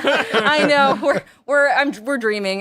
No, we've had about at least 20 collaborators on the project, wow. and so there's a lot of diversity to it. Not everybody's necessarily full time, but you can tell it's a manifestation of a lot of different voices, and it converges in this really interesting and unique way. And I just feel very grateful and honored to be able to collaborate with folks from all over the world for it, because we have folks in Europe and Latin America, and we'll see how it turns out. But it's incredible. No, this is so cool. For now, yeah. Okay, so the next big one then for Take Us North is launching the Kickstarter. Do we know when we're doing that yet? Very soon, Okay. as in the next couple of weeks. So, so please help us meet our goal. Thank you. If You can select, notify me, yeah. Yes, notify me on launch, please. We're just trying to reach 500, and then we're kind of ready to go. So, and we have awesome rewards. So please do follow us. We're on Blue Sky, LinkedIn, or we're going to start our, Instagram, TikTok, etc. But Kickstarter is the way to start checking us out. And that's some of the digital artwork. You can see that piece. It's done by one of our lead artists. It's the barbed wire from the border wall, and the monarch butterfly represents migration. It's a symbol of migration, and so this piece is called Reign of Resilience, and I think it's something that we all need right now, given the chaos in the world. Sure. And we're going to be having the digital art book, and that'll be part of the rewards as well. And please do follow it. Like, that's equivalent to a wish list on a Kickstarter. Exactly. Oh, for sure. It really It's helps. super important to So do this. Thank you. Yeah. And then before we get out of here, David, how can people help you? They can follow us at LAG Showcase, LAG Showcase in all social media. We have a website. If you're a developer in Latin America that are maybe finding out about us through this, go to the website. There's a newsletter, and you can pre-register for our next showcase. Our next showcase is actually under the Summer Game Fest umbrella. Oh, perfect. So we have Summer Game Fest and then the Game Awards this year. We might also do something with Gamescom Latam later in May. We're doing our game jam. Like, there's a lot of stuff that we're Lots of doing. stuff going on, If you're a student, if you're up and coming talent in the industry, get close. Hell Yes, yeah. please. I love that. Well, thank you both. Incredible stuff. No, Thank you you. so You guys have been much. super helpful with Lax. I've told you this before. Even Andy has done an intro for us in the past. And I'm sorry I had to work with him. I know. We did the best we could with what we had. 30 takes, and that was the best he Yeah, could give you. yeah. We had to edit a lot around it. But no, like I'm truly appreciative of what you guys have done and the inspiration that you guys have been for our platform and what we do. So thank you for giving us this as well. Always happy to see you, and congratulations. I can't wait to see this game. Everybody, like we said, go to Kickstarter, Take Us North, get on the wish listing version of Kickstarter to do that as we get ready to roll into more games. You are both dismissed. Thank you. Cheers. Remember, everybody, this is the Kinda Funny / Mix Spring Game Showcase live. We have been live all day long, streaming video games and talking to developers. It's been fantastic. It's been so fun. They don't even get to see what's happening in the other That's the side real of the party. room, which is just like, it's really cool to get to see different developers connecting and talking about their projects. 100%. And like it's some really, really We've fun had students in conversations. there. We've had legends in there. We've had everybody in between coming through. I saw some little We toddler. had a child in there. Wasn't prepared. Really dope Kirby And I like sweater. how I immediately forgot everything I know about my own 3-year-old, where I tried to shake his hand. He's like, I'm not touching you. I'm like, Stranger. fair enough. Everybody, welcome here. Andy Cortez. Hey, Andy. Legend. Another legend. You know it right here. Ah, my pen, but I caught it. Don't worry about it. We got more games. I'm going to clear the stage for Andy and Justin. We're back, gamers, with a little power block of some Atari goodness right here, Justin. It's like a block. Yeah. With power in it. It's a power block. They got some new stuff that they're showing off. I don't think it's even been demoed. Got Breakout Beyond, iRobot, which I saw that movie one time, and Missile Command It's Delta. different. Oh, It's different thing, of course. Let's see here. We have Studio Choice Provisions. And I read that correctly. I'm happy about that. Yay, Andy! Hey, Chad, how are we doing today? Make sure that you all are wishlisting all these sons of guns. Wishlist them all. Definitely helps all the devs. Such great titles. That last one was a really cool interview. Really damn good. Yeah, really impressive stuff. And without your all's wish lists, it's all for naught. So you all need to be wishlisting everything. We got a lot of really good feedback on a recent episode of the Gamescast where it was all about just Greg's wish list. Oh, really? Going through Greg's wish list.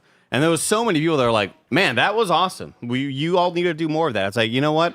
I need to be better about wish listing because so many games exist to me, Justin, as like Twitter games where I see clips of them and I'm like, cool. Yeah, I'm going to clips, bookmark this or whatever. And then I just kind of forget it exists. The wish listing just goes so far to get these games in the trending sections and get their games in front of more eyes. Also, investors. Like sometimes these developers don't have publishers yet. And so like when they're pitching their games to investors or to publishers, the publishers use that as an indicator as to how how well would this potentially do. And so that's why we do these showcases, because we want to make sure that they get the most eyes and discoverability so they could be successful. You know what I mean? Absolutely. So we got the Breakout Beyond starting up right now. Facts. Are you going to be playing this, Justin? I could play. I think we'll probably have to switch off between this Atari goodness. Yeah, because we'll be starting off with Breakout Beyond. And we should be joined by Mike pretty soon. Maybe out in the lobby. Maybe Greg needs to flag somebody down. I see Barrett on it already. Barrett's killing it already. I'm at the point where I'm just like, maybe they don't want me to be playing this, but I kind of just want to hop in a first player already, you know? Oh, it's 2 players, huh? Oh, shoot. It is. Can I grab one of those? We'll see if 2-player. Oh, whoa. Oh, this is a cool UI. Oh my gosh. All right. They're going to feel the addiction starting. Use the focus ability to slow things down. I already started it up, Mike. I'm so sorry. I started up the game already. Take a seat, sir. Awesome. Everybody Should we playing one player? Should we play multiplayer? What? It's up to you guys. I think we'll do single player for now. Single player Okay, probably shows the most of what you're looking for. And so you are representing Choice Provisions. This is correct. Who worked on Breakout Beyond. Mike, thank you for joining us. Yeah. What are some things that you want to talk about to sort of talk about Breakout Beyond? Well, it's interesting because we actually made this game 6 years ago. Really? And we kind of shelved it. We made it for, I don't know if you remember the Amico. Yeah. Oh, right. Of course. Yes. So the Amico thing, we kind of were pretty delicate with, but we had made this for the Amico. We had it sitting around and it was like so beloved by us. And we really needed to do something with it. So it's like, who better to give the game to than Atari? So Atari picked it up and we've been working with them for the past couple of months and shipping this thing on basically all the consoles and the Atari VCS. That's cool. The Atari VCS community is so rabid. They're definitely correct. Correct. And I think for those fans, we just found out today that the VCS controller, I believe, works on our Steam version. Oh. Don't quote me on that, but that is the rumor around the office. That's cool. Tell me more about the VCS, because I keep seeing. I know about this rabid community, but like, where does all the fervor come from? That pops off. Look at that, beautiful. I think the fervor is just that the VCS is cool. Yeah, and I think people. I think people hack it a lot. I don't know if I'm, but like it's like a kind of a. You can do it if you do it in quote marks. It doesn't count. It, yeah, nobody. But I think it's a pretty interesting device. But yeah. Hell yeah, very very cool. Justin, I'm able to start up 2 players. Try the 2-player. Yeah, I don't know what's in store for us, but already the feel, the look, the UI, everything is screaming quality. Great presentation. I think the first thing that everyone notices is it's horizontal. That is so yeah. It's a question that we get, and there's going to be people out there that are conceptually upset by this, but oh my gosh, I just whiffed so bad. That was on me, bro. You got a 16:9 monitor here, so it totally makes sense to have this horizontal. Yeah. Otherwise, the game would be tiny. So right. Yeah, it's cool. So we turned it on its side. This is actually the only breakout game where you can actually break out. If you might remember, back in the old days, you would get down to that one brick, and you'd have to sit there and go back and forth trying to get that. Oh, right. And and that's classic mechanics because they're trying to get more quarters out of you to get that last brick. So we kind of made it so this game is easier to play for modern audiences. We got great music. You'll get to a point soon where you guys will start getting power-ups. You can put English on the ball. Yeah, I've been noticing that as well. And you can really control, like once you get a feel for the English. That's on me, Justin. Also, I don't know if you guys know this, but left bumper slows down. I don't know if it works in... Try it again. But try it again. Left bumper should slow down gameplay. Let's see if it works in sick. Okay. I see. Right. Yeah. Right bumper's doing it for me. So, it's kind of a cool feature. If you get overwhelmed, I think all breakout players get that when the multi-ball goes crazy. It's like, which ball do I go for? Yeah. And you miss them all. That's slow-mo works well for that. So it's just this is obviously co-op, right? Correct. Is like the multiplayer, is it all co-op? It's couch co-op. Yeah. Okay. Cool. Awesome. Very, very cool. I just love the presentation of it. And the satisfying sound effects also do it. It's got that sort of almost ASMR-like quality. When you're just like hacking a block in Minecraft, you just kind of get those little great audio feedbacks. Yeah, this is great. The music's very, very, very chill wave. I don't know if you guys know Metroid Metal, but he's the composer that... oh my god! My phone just go off. It's Metroid Metal, you know what I mean? Exactly. Well, nothing is the exact opposite from Metroid Metal than the soundtrack to Breakout. So it's a nice little contrast there. I love this. Oh, I love this freaking RB slowdown mechanic. Yeah, it really feels good. We spent a while tuning it, and that's something that came after we signed on with Atari. The dudes over at Atari were really feels good. really good. Oh my gosh, I like killed it. All right, I was like, oh my god, we're on a roll. The visuals got me so excited. Oh, what? Yeah. How did I roll? The other crazy thing too is like once you guys start getting power ups, the whole screen goes well. Do you guys remember? Was it E4 every extra extended extreme? Yes, oh right. Do you remember how that game was kind of meditative and you could just let the thing go? My god. I'm so bad. But we also maintain the classic Breakout arcadey difficulty that will come on soon. So are there any additional controls that we're not aware of besides the slow-mo? Try the right bumper. Oh gosh. Which should speed it up a bit, I believe. Oh, see, the right bumper slows down for me. Oh, it does. Maybe they both do the same thing. We had a feature in there up until recently that. That lane switching is throwing me off. Yeah, the lane switch that pop down is there for. For oh my god! I'm so trash. I'm so trash.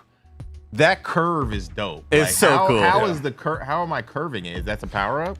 No, that's just part of your regular English on your. I think you moving it at the right moment. If you move your paddle as it's hitting the ball. Yeah, look at that. See, I see. And it's surprising how well you're you will learn how to control it. Like it makes sense. I've never once done the curve and felt like, oh, that didn't feel right. Yeah. It always feels like it looks like it feels. So do the trails stay there the whole time, or does that go away? The trail stays there the whole time, and it intensifies. Okay, cool. Just like, oh my look God. at that, right on cue. I'm freaking out. I had to slow it down a little There's bit. that beautiful slowdown. Is there what's it called? Like, there's a limit to the slowdown? No, what the slowdown does, it does affect your score. And so, like, because this is a classic arcade game, scoring, we left scoring is in as a factor. You can also, if you are having a hard time with the sensitivity, there is a sensitivity option there for your controller, which we recommend you moving down, up or down a little bit to help. For the real pros, I want to tune everything in. Yeah, and you'll notice here those are some new power-ups that snuck into the game. It basically throws your game for a loop once you start hitting those things. All I had to do is stay still. You know what I mean? That's hilarious. And this can be wishlisted right now? Correct. It comes out in 8 days from today. Correct. Nice. Definitely pick this up. Yeah. 8 days Breakout Beyond. Oh my Christ. So how long? So you had it like in the tuck for 6 years, and then what was the process on getting it revamped for current consoles and what did you have to do? The interesting thing, we it was sitting there. It was like we knew we had it. It was a big Unity update, and we had to reconfigure some stuff as Unity is. But it wasn't really all that hard. We had it actually more completed than we thought. Oh my God. So it wasn't that big of a deal. We added some features. Atari had some really great ideas of ways we can improve the gameplay and make it better. Also, we made the Bit Trip games, right? And so there was there was like the extreme difficulty that we had in there that Atari helped us, get a nice curve to sort of like the difficulty curve. Put in some English on it. put a little English on our difficulty curve. But yeah, so you'll notice here you got like a nice little power up down there that's going to cool. protect you guys. And later on in the game, you'll get blocks that have question marks on it. And those blocks, you'll be able to choose your own power-ups to put on there. So it gives you, as a player, a little bit more agency to control your own game and get through these levels. And also there's another thing. This game is a game of Easter eggs. If you're a classic game fan, every level it has an Easter egg in its name, and the blocks are configured in ways that are Easter eggs, and there's Easter eggs in the menu. There's Easter eggs conceptually in the credits as well. It's something for all sorts of fans. There's something for all sorts of fans. That wall is saving us, by the way. Yeah, I have missed. I'm about 2 for 30 right now. Oh my God, I'm freaking out. You got to get that power up. Oh, you're so close. Oh, there it is. There you go. Boom. Sick. That's perfect. Yeah, I that's love awesome. like the visual feedback of Breakout and like the screen shake. Everything feels like visceral, Well, that'll do it for this segment of Breakout Beyond. Anything else you want to say about it, Mike? Nope. It's just a cool game, and we really like playing it. And I think something for everyone of all ages and a good couch co-op game. It's really fun. This is going to be addictive for folks. Wish listed right now, and it'll be out in 8 days. Awesome. Very, very cool. Thank you, Mike. Thank you. Appreciate you. Yep. And up next, we have the second game in this little Atari block right here. A game called iRobot. We're going to be joined by Jason Polanski from Atari. Developed by Atari. Welcome in. We're also bringing in Jeff as well, yes. So where's he going to be? He can, whatever seat you want. Whatever. Because he's going to be on the wall. He's being remote. Oh, he's remote. Oh, okay. Gotcha. So, yeah, he'll probably just be on the wall. We'll probably put him right next to Justin right there. Okay. He's more important anyway. Okay, gotcha. You're just as important. Everybody's important. Yeah, don't downplay that. Just being honest. Let's see. Let me bring up the gameplay here. There he is. Perfect. Look at how quick, look at how remote all of this works. It's Yeah, fantastic. now I gotta look back. Yo, what up? Bring you up right there. What That's perfect. Oh, actually, let me grab the remote real quick. Grab the remote so we can. Looks like you're gonna like give my head a kiss. There you go. He's shaking the llama around too. Yeah, You saw that's that, hilarious. Attacking Good stuff. mutant camels. Hell yeah. There we go. All right, cool. Yeah, we can see the feed right here now, Kevin. Looks like we're good. Yeah. What's up, Kev? Oh, he's the best. He's got the mic too. The perfect microphone setup. Yeah. Thanks, Kevin. The second game right here is going to be iRobot, and it is developed by just studio name Atari. This is iRobot. No, this is developed by Llamasoft. So I am way off on that. Go to hell, Andy, apparently. Sorry. Oh, I see it right here. I see it right. It's later on. Llamasoft, who I got to see a couple of the cool stuff last year at GDC at some of the presentations. And yeah, this is going to be iRobot. Jeff, tell us about iRobot.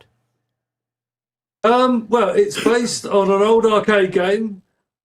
One of the first arcade games ever to use 3D polygonal graphics. It wasn't super popular back in the day, and it's quite a rare arcade game as a result of that. But it's very interesting. It's kind of a puzzle, dexterity game with a bit of shooting. Of course, being as it's a Llamasoft game, it's very psychedelic. And we hope people enjoy it. I mean, it's a game I thought was interesting and worth bringing back to a modern audience, really. So this is something we are bringing back from the past, and because of course you mentioned the psychedelic visuals. How much of that is like we have to nail that first before anything? Well, everything that Llamasoft does is based around what we call a light synthesizer engine. So everything is going to be dripping and trippiness no matter what we do. Dripping and trippiness. That's well, gangster. I gotta use that. It has to be, really. I mean, otherwise it's not truly Llamasoft, you see. So, but obviously, I'm fond of Atari's old arcade games, and it's just seemed a nice opportunity to bring the Llamasoft touch to something which perhaps is more obscure than it deserved to be. I think it deserved to be have a bit more exposure back in the day. Thank you, but absent that, we can bring it back now, and hopefully people will enjoy it. I'm going to hand the controls off to Justin right here so we can check out iRobot from Llamasoft. And already we are seeing this one. Okay, cool. We are seeing the trippy visuals. Okay, you got to tell me what I'm doing here, though. You got to follow the instructions that are big on the. Okay, I'm an idiot. There's just so much. Yeah. It's dripping with trippiness. You know what I'm saying? Okay. No, the goal is to touch all the tiles. Okay. And that will complete the level. And you can jump between platforms, but if the eye is open, when you're jumping, you'll get blasted. I see. Like that. Like that. That's cool. Yeah. All right. Oh yeah, sorry about that. Yeah, real close up on the microphone. Yeah. So can I dodge this guy? I just can't jump. You can't dodge it. You just gotta wait. You could jump when the eye is closed. Right now, you can jump, and you could shoot with the A button. You can turn on Xbox controller. And if you combo a bunch of tiles in a row, you'll actually unlock and you'll be invincible for a certain period of time. I about did it, right, Jeff? Sound feedback, everything looks fantastic. Yeah, this is fun too. This dude, he's. Don't even worry. I gotta go. Okay, I gotta get all of the nuts. Yeah, you gotta get Let me get the nuts. We have one more. Oh my god! I jumped at the inopportune time. What were some of the challenges, Jeff, with the development of this? Well, I mean, technically it's not that demanding, but it's always a challenge for me to come up with something which, it feels modern enough. It's not, it's got to incorporate Llamasoft and Atari both, I think, and sometimes just getting that right can take a while. I love the voice, the VO. Yeah. Kind of like. You've only got one left now. No, he's got to get the ones at the bottom left too. Oh, is there a bottom? Okay. Oh, he's got the bottom left as well. Okay. Yep. Okay, I know what to do now. So now I'm not gonna be. No, now he's ready. Justin's ready for this now. You could jump to platforms that are parallel with you. Jump now. At the same That's level. fine. Okay, you have one left. Yep. And you see that son of a gun. He's staring right at you. I could jump here. Yep. Oh my god, I'm gonna get hit. Oh my god. Well, and so, right. Jeff, how do you decide on what the visual language is going to be? Like, do you ever feel like you run into the issue of I could do more, or is it always like, no, it's always going to feel unfinished because that's usually how this sort of works? Well, I mean, we've got our own visual synthesizer which we use, and we've got our own engine which is very much tailored to our style of abstract graphics.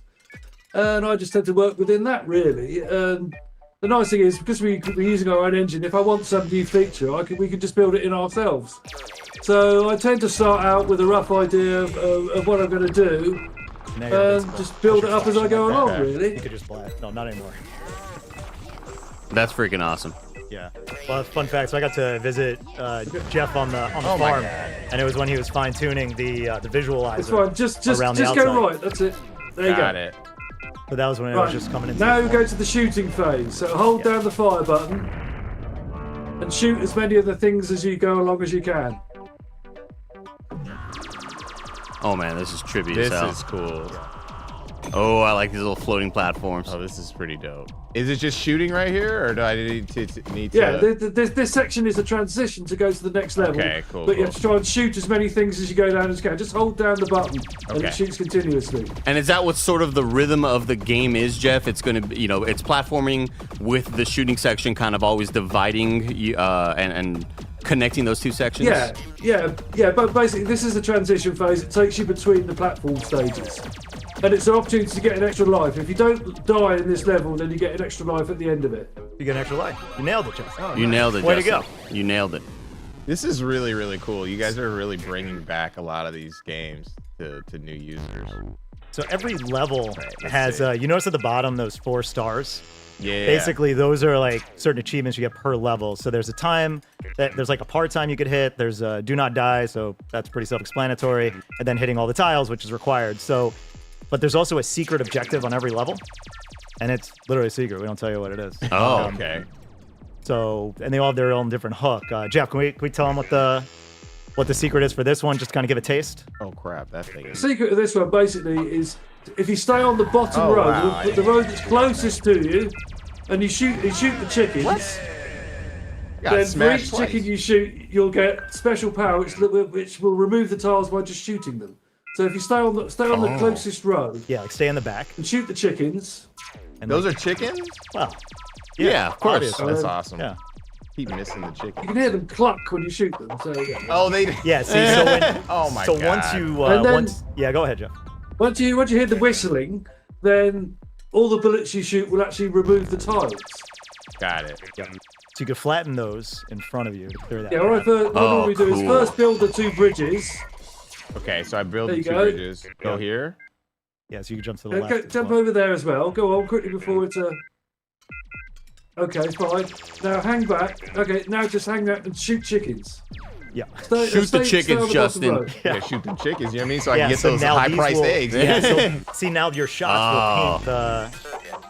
will So paint now the tiles projectiles so you are don't have to go clearing and all check of them it. all. Yeah, exactly. Oh, sick. Okay, cool. Awesome. I love the way these particles are just kind of like floating on these planes. It looks so freaking cool. Get that back, bro. There you go. Easy. Look at that. Hey! Yeah, that was really, really cool. And so you're saying that every one of these levels will have some, or there will be different secrets like that where mechanics just change the way the level plays. Well, I mean, basically, on most levels, there are various ways of doing it. I mean, you can kind of brute force it, but some of the levels have more optimal ways of doing it, and some of them have special secret ways of doing it. And it's down to the player to discover, really, which is the best way. Because the highest scoring way is generally always the quickest way.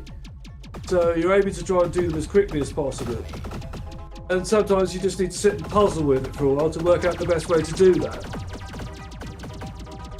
Yeah, this is very And we're heading. meditative. Yeah. This is really cool. Yeah. Also, so the game on PS5 is playable in VR. Oh, Really? my Yes, gosh. okay. Yeah, it's Yeah. lovely in VR. It's really, amazing. Really nice. It's amazing in VR. We got the DualSense controller feedback with all the fun little vibrations, because that adds a lot of sensory to it. Look at this. This looks so freaking great. It's just regular controls, but it looks lovely. I It looks can't beautiful. imagine. Yeah, it's got to look insane. So how does this differ from the OG one? Well, there's more levels. It's tricky. Obviously, it looks way better. This looks way better. The OG one also runs at probably about 20 frames per second. Ah, okay. Oh, okay, got you. It's a big problem with that time. It was like one of the first, if not the first, 3D games. So. Oh yeah, it was absolutely groundbreaking for its time. Yeah. It was fantastic. Oh my god. Jeff, how long is the game and like replayability? What are we looking at replayability wise? Well, I mean, it's got 56 levels. It's an arcade game, so it's not like you get to the end and you never play it again. You're always going to be trying to get a higher score or a better time. So I think, and also, what I always try to do with my games is make it so just the act of playing is nice. So you want to do it anyway, even if you've already completed the game. You want to do it because it's nice to do. It's trippy, it's fun, and you enjoy the journey. That's amazing. And so this is once again iRobot, and you could wishlist it now. And what is the release date we're looking at, if there is one? April 17th. We just announced release date today. April 17th. Super quick. That's awesome. Yeah. Just announced today. Add it to your wish list right now, folks. This is iRobot. You should watch this next level because it's fast and it's different than the others. It's a cool little twist. So the goal of this one, you'll start auto-firing, and your goal is to paint the floor like these guys will burst. If you hold down the A button, that'll create a charge. That'll let you blast all around you. Oh, cool. I love these levels. This is really cool. This adds a nice little variety to it also. Yeah. This is awesome. Thank you, Jeff. Appreciate you. This is again developed by Llamasoft. This is available on Steam April 17th. Very, I mean, just a month away. Wishlisted right now, everybody. Appreciate you all for allowing us to show this off, guys. Thank you so much. Thank you. Thank you so much, Jeff. Cheers. And that was iRobot. And we're heading into the final leg of the Trinity right here. Trinity of Atari Block. This is going to be Missile Command Delta. I'm glad you played that because I would have been absolutely shit at it. I was the first iteration to be playing. I was like struggling a little bit, but I got it. Yeah, you know what I mean, it's you super got fun. it. You nailed it. As I want to know what psychedelics they are on when they're making these games too. He didn't talk about that. I mean, as soon as you mentioned VR, though, that's like, oh my gosh, that can't be good for me and my motion sickness. There we go. Let's hop into the final leg of this. This will be Missile Command Delta, and we are joined by Dave Proctor from Mighty Yell. Welcome on, Dave. Also, Alex is going to join us. Oh, Alex is joining us as well. On the mix side, Wilmer Sound. Here? Where? You should sit. Should I sit here? Oh, we're getting a chair. It's all good. Barrett's he's quick on it. Look how great Barrett is. Barrett's killing it. Appreciate that, Barrett. Everybody shout out to Barrett and Kevin for getting everything up and running. Do we have the build here, or are we... Gosh, I hope so. Let's see here. Installed.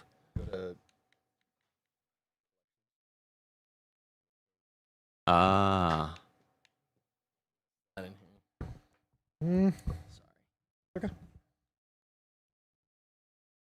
Yeah, I'm not seeing. Never aware of like how close I get to people. My bad. No, you're good. I was just Personal space, dude. I was vocalizing that it doesn't look like the game's installed. That's all. I was just like, whoops. Yeah, that's okay. We'll get there. We're getting there. It's all good. Welcome in, everybody. This is we are going to be checking out Missile Command Delta from developer Mighty Yell is the name of the studio. Yeah. So first off, you hear Missile Command, obviously a game from everybody's past. Everybody has an uncle or a grandparent that played Missile Command. We all know about it. What is going to be making Missile Command Delta different? Yeah. I didn't want to interrupt you. This is Mighty Yell and 13 AM Games making this co-production. And I've been telling people so far this is not your grandpa's Missile Command. So I appreciate you actually specifically saying a grandparent that would play Missile Command. The thing that we're doing differently is that it is not, a stressful arcade cabinet game. It is a tactics strategy version of Missile Command gameplay. So, in the old game, you would have these missiles coming in. You have to sort of decide where to click, fight them off, save the cities. In this, exact same thing. Missiles are coming in, but you have to play your missiles against them in a turn-based game. Gotcha. Okay. Yeah. So we're going to be looking at some of the video here that was provided. Amazing. Because I'm being told about a build that is an A. It's there. It's there. I played it myself. It's really good. Y'all should go wishlist it right now. Yeah. It exists. Dave can attest to that. Yeah. So we'll be hopefully checking out some video and some B-roll from Missile Command Delta, and we'll hopefully, maybe, if our internet is good enough, get something installed quickly. But that's very, very wishful thinking. I have faith, We have faith, yeah. We're going to see a GDC miracle today. And you have to keep the faith. I have to keep the faith. Have to keep the faith. Let's see here. So, Missile Command Delta, what was it that made you want to try to take on a challenge like this? Because this is always a kind of a tough thing with an older IP that's like, how do we mess with this without really messing with it? Yeah. I mean, okay, so I love Missile Command. It's a really fascinating game that tells a lot of stories through its mechanics, and I just wanted to know, what is that story? What more can we do with it? And if there's a bunch of, if you're playing Missile Command, you're a person in a bunker fighting missiles, right? So we wanted to ask, what's happening in that bunker? So it's not just this strategy tactics version of the game where you are sitting in front of a terminal and you're fighting off missiles. You are also investigating the bunker, trying to figure out the mystery of, this creepy, derelict Cold War facility that you and some other characters are stuck in underground. So was the character, because I saw the trailer was on the mix this morning, which is it was awesome. Thank you. We got it running right now. Yeah. So is there was a dude just chilling there? Is he one of the remnants of the dead, the dead folks in the bunker, or is this a mystery that is going to unravel? Learn. You know what? Actually, let's go over and I'll tell you the entire story right now. No, there is, at the end of the trailer we see this big missile bunker room, and there is a skeleton there. And I think, a skeleton is a really nice way to get people excited about a story. But I can't tell you who that skeleton is. You're going to have to play that game to find out. Definitely going to check it out. Is there a VR component? There is not. No, Okay. we're just looking at PC, PS5, and Switch right now. Okay, cool. Yeah. So I'm sorry. No, go ahead. I'm going to tell an anecdote that goes nowhere and breaks the stream. But when I was please do. Yeah, stream's been broken all day anyway. I made a game that was basically Missile Command in virtual reality. Oh, sick. Yeah. And our team was called Delta Team. So I'm sick. I'm freaking You're freaking out. the hell out right now. Yeah, I actually did this for you. Thank you. The reason that we chose Delta, there's a couple things. It's a game about, being in this kind of very intense military situation. There's a lot of themes of change. So Delta, but also there have been 3 significant mechanical iterations on Missile Command. There's Missile Command 1, the never released 2, and Missile Command 3D. So we got to be number 4, Delta. Oh, shit. Yeah. That's really awesome. Yeah. Cool. What sort of challenges did you have while trying to take this on? Well, adapting an arcade classic to be a turn-based game was already, right off the bat, strange, weird. And then creating the story and also figuring out what this bunker should look like. We copied a lot of the designs of the terminals from the old Missile Command box art, but also from images of old Cold War bunkers and stuff like that. So visually determining what the world should look like was tough. And also, just, the fun thing about any strategy game is communicating stuff to people in a clean way. But I think we got to a place where, anyone can pick this up and give it a go, but it's not going to necessarily be, the most it's not a walk in the park. You're still defending the world from a missile onslaught. You're releasing it in the perfect time, Yeah, it's so I'm from Canada. This is a little on the nose. We're very aware of what's happening here, but I think, I don't know. Good art should always with the tariff expansion. Yeah. I was going to ask next about inspirations, and I'm still going to. I guess when you are making this, are you with this sort of component of the game of being in the bunker? Yeah. What sort of inspirations are you drawing from other games out there? Has there been anything recently that you're like, oh man, I would love to maybe sort of see a mechanic similar to this in my game? Yeah, okay, so or in our game. The sort of first-person puzzle stuff. There's been a lot of great games that do this. Anything under the, I hate the term derisively, walking simulator genre of moving through a space and investigating stuff, but it is so much more puzzly and mystery focused than that. When it comes to the strategy component of it, we were looking at stuff like Into the Breach, You know, like, and also, I mean, on a media perspective, like old things like Ender's Game and War Games and stuff like that. Those are movies about games and games that kind of feel like this. So it's any game that made us feel like we are in, you know, in a mysterious situation, and we have the ability to sort of break out of it and into like a sort of tense, like cognitive one. And that was our stuff. We also like looked at movies like 10 Cloverfield Lane and Red Dawn and stuff like that to think about like what would it be like if there was a bunch of kind of young people faced with this sort of existential threat. Sure. Yeah. Hell yeah. Well, when is the game going to be releasing? This year, and we're going to talk about the specific date very, very soon. But like y'all like wishlist this game and follow Atari and follow Mighty L and 13 AM while you're there. But we're going to be talking about it a lot very soon.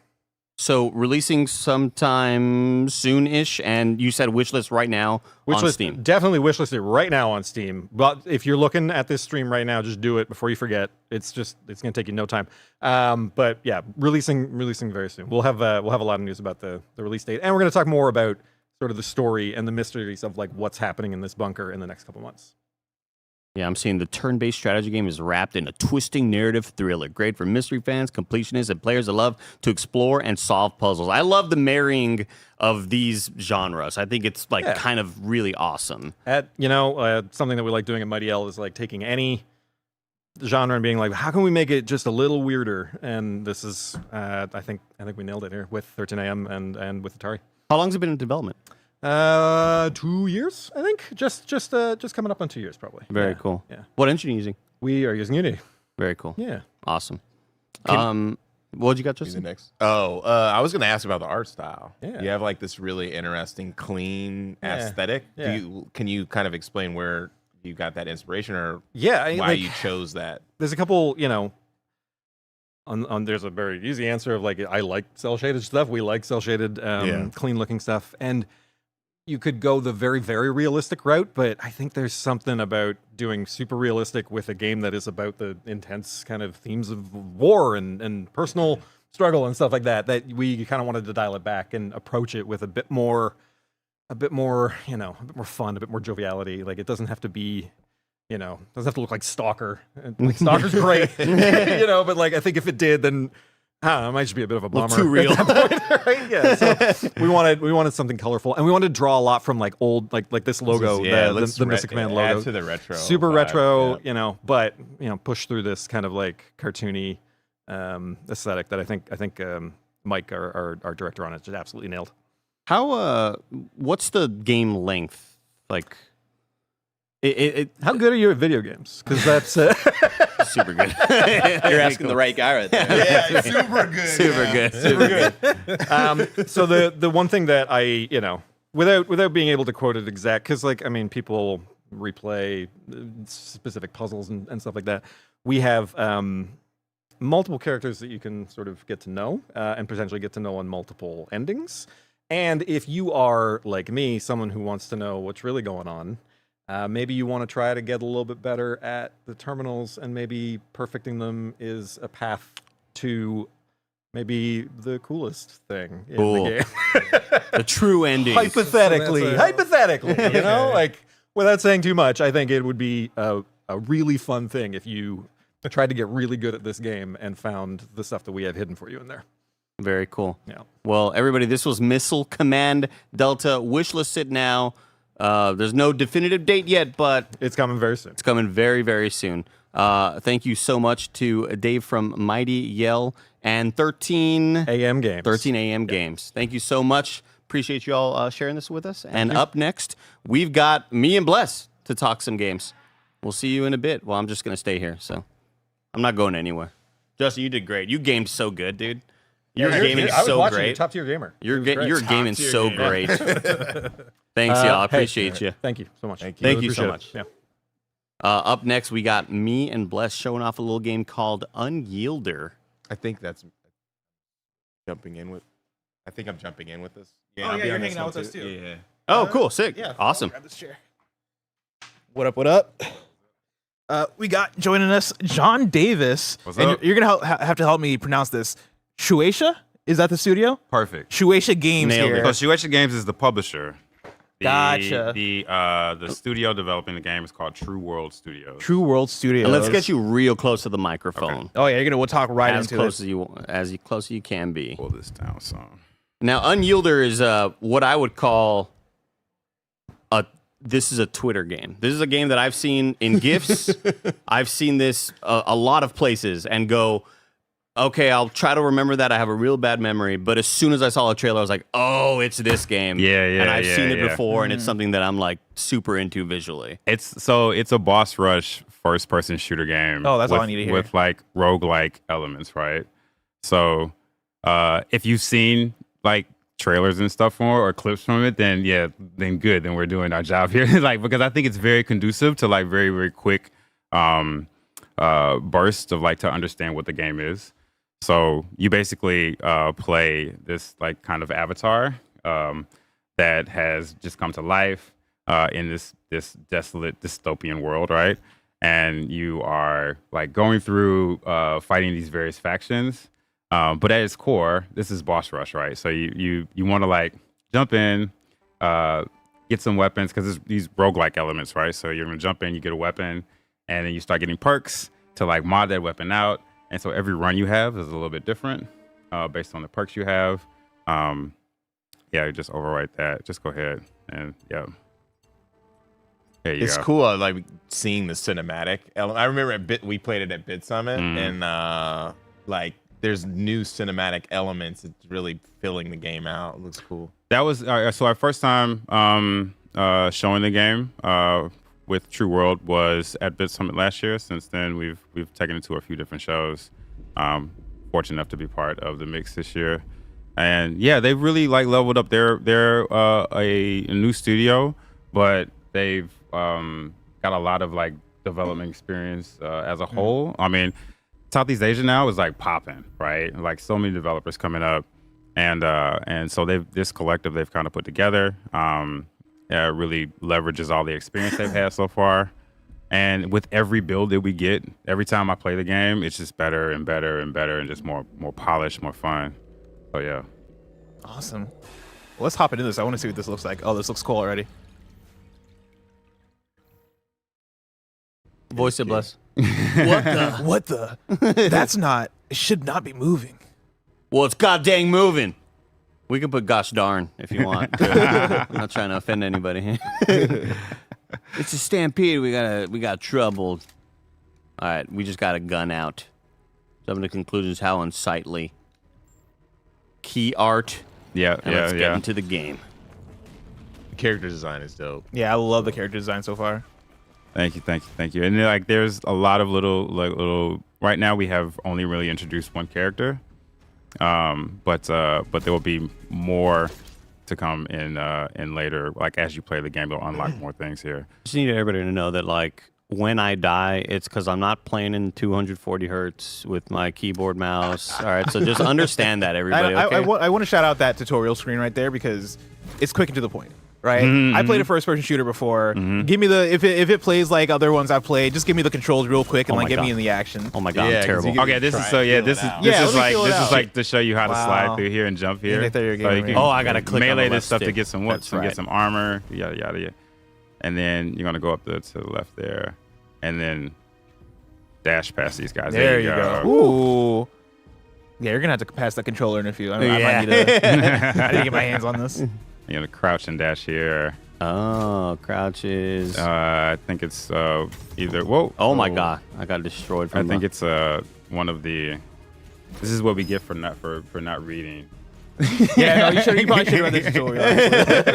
Now that I think about it, I'm like, oh, we should have. Yeah, there's actually like I think you press down R3 or L3 in order to do it. Because L3 or slide actually. I think L3 is melee. No, not yet. What does B look like? Ooh. Right, there's basically a red wave chasing you. Oh, okay. Maybe press start and go to the hit a little menu. Not this menu. This is your the options. Oh, select. Yeah, there we go. There you go. It's also it's doing the switch control thing where like this is confirm and this is Oh, Meg. So that's also throwing me off. That gets like- people. That's like the Japanese. I was gonna say when you're playing a Japanese, PS1 game, that was meant for Japan. Let's see. Yeah, so Crouch Y. slide Y. Okay. All right. Oh, you know what? I don't blame you. No, no, I'm not trying to unbind stuff. No. So yeah, I mean UI elements and stuff are all, of course, work in progress. This is like the final. That's the final phase of I don't know. polish. Remember, you got to press the opposite. I'm freaking the You hell gotta press out. A. There we go. There you there go. it is. Back. There it is.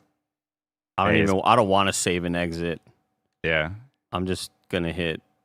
Yeah, I'm Okay. Just turn All right, off the sick. game. Yeah, we're just gonna quit. So I end up on desktop. Okay, so Y and slide. Yeah, There we go. There we go. He figured it out, everybody. There you go. One more time. There we go. All right. Oh, he's cooking. We're now. gaming. We're gaming. He's cooking. Yeah. How long has this been in development for?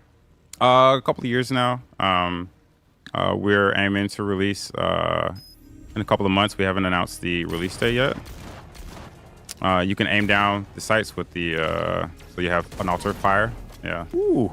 We got that Ooh, look at active that. reload. Yeah, active reload. Sick.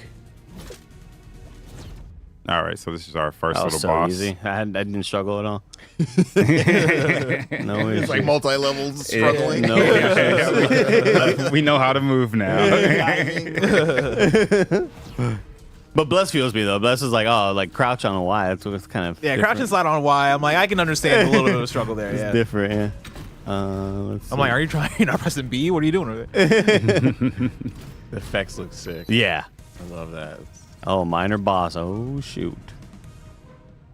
Now, this is a game that seems very tuned for action, quick action, boss fights, right? Being in the gameplay. Is there much of a story here? Is there like a big narrative pull? The story, I mean, there is a narrative to kind of guide you around, but you know, the most important thing. Oh, you did a perfect counter in the beginning. Wow. Just came here. I'm telling you. Yeah.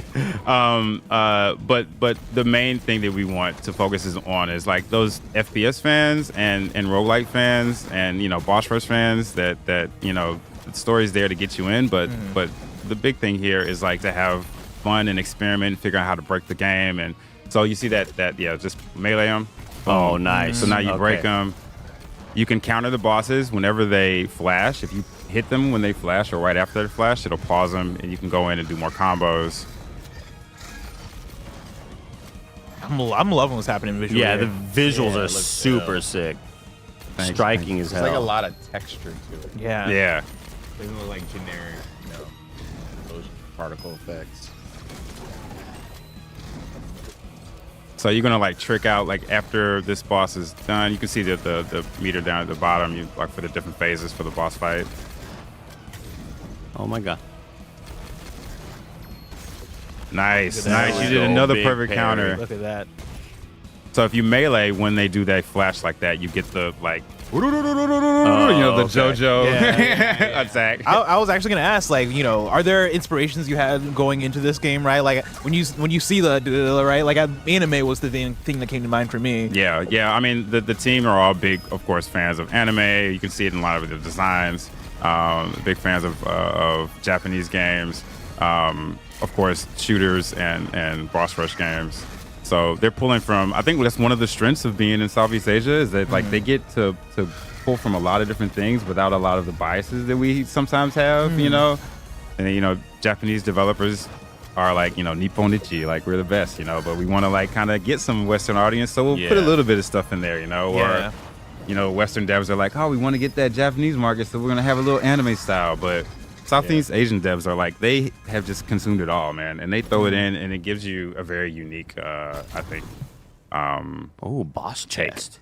Yeah, it's interesting because like there's not a lot of first-person shooters from Southeast Asia. Yeah, so like yeah. having that influence is very. The font and everything is so fire. Like I love the.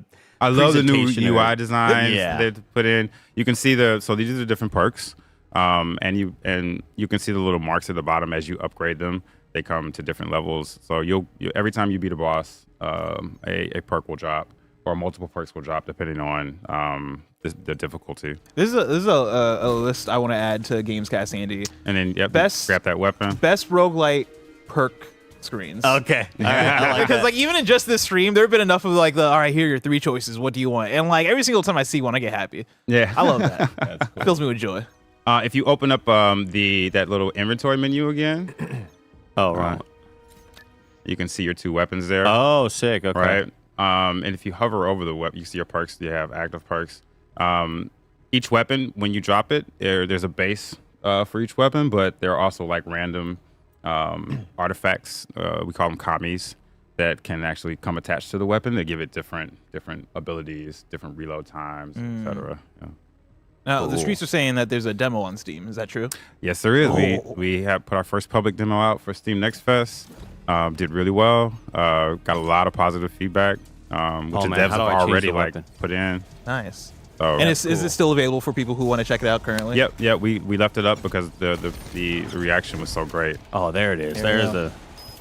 Of course, the game is called Unyielder. If you want to check that out on Steam, of course, if this interests you, make sure to wishlist. That's the ask that we make of for all the games that have been shown today, right? Wishlisting helps developers so much. So important for us. It shows Steam that that you're interested in the game. Man, you are like putting them things on, bro. I'm fucking nasty with it. Like I usually play with a mouse and keyboard for this game because it's so fast. Yeah. You know? But they really fine-tuned the controls for the controller. It feels great on controller. I keep on forgetting how to switch to the sniper that I just had. Was it? Oh, it's right bumper. There it is. What platform is it? This is on Steam right now, but we would love to take it to more platforms. But that is really about a lot about the fans. I'm gonna need that controller, Andy. I'm gonna need that. I'm sorry. Hop in there. I'm sorry. Hop in there. Very cool. It feels great. I think visually it's really striking.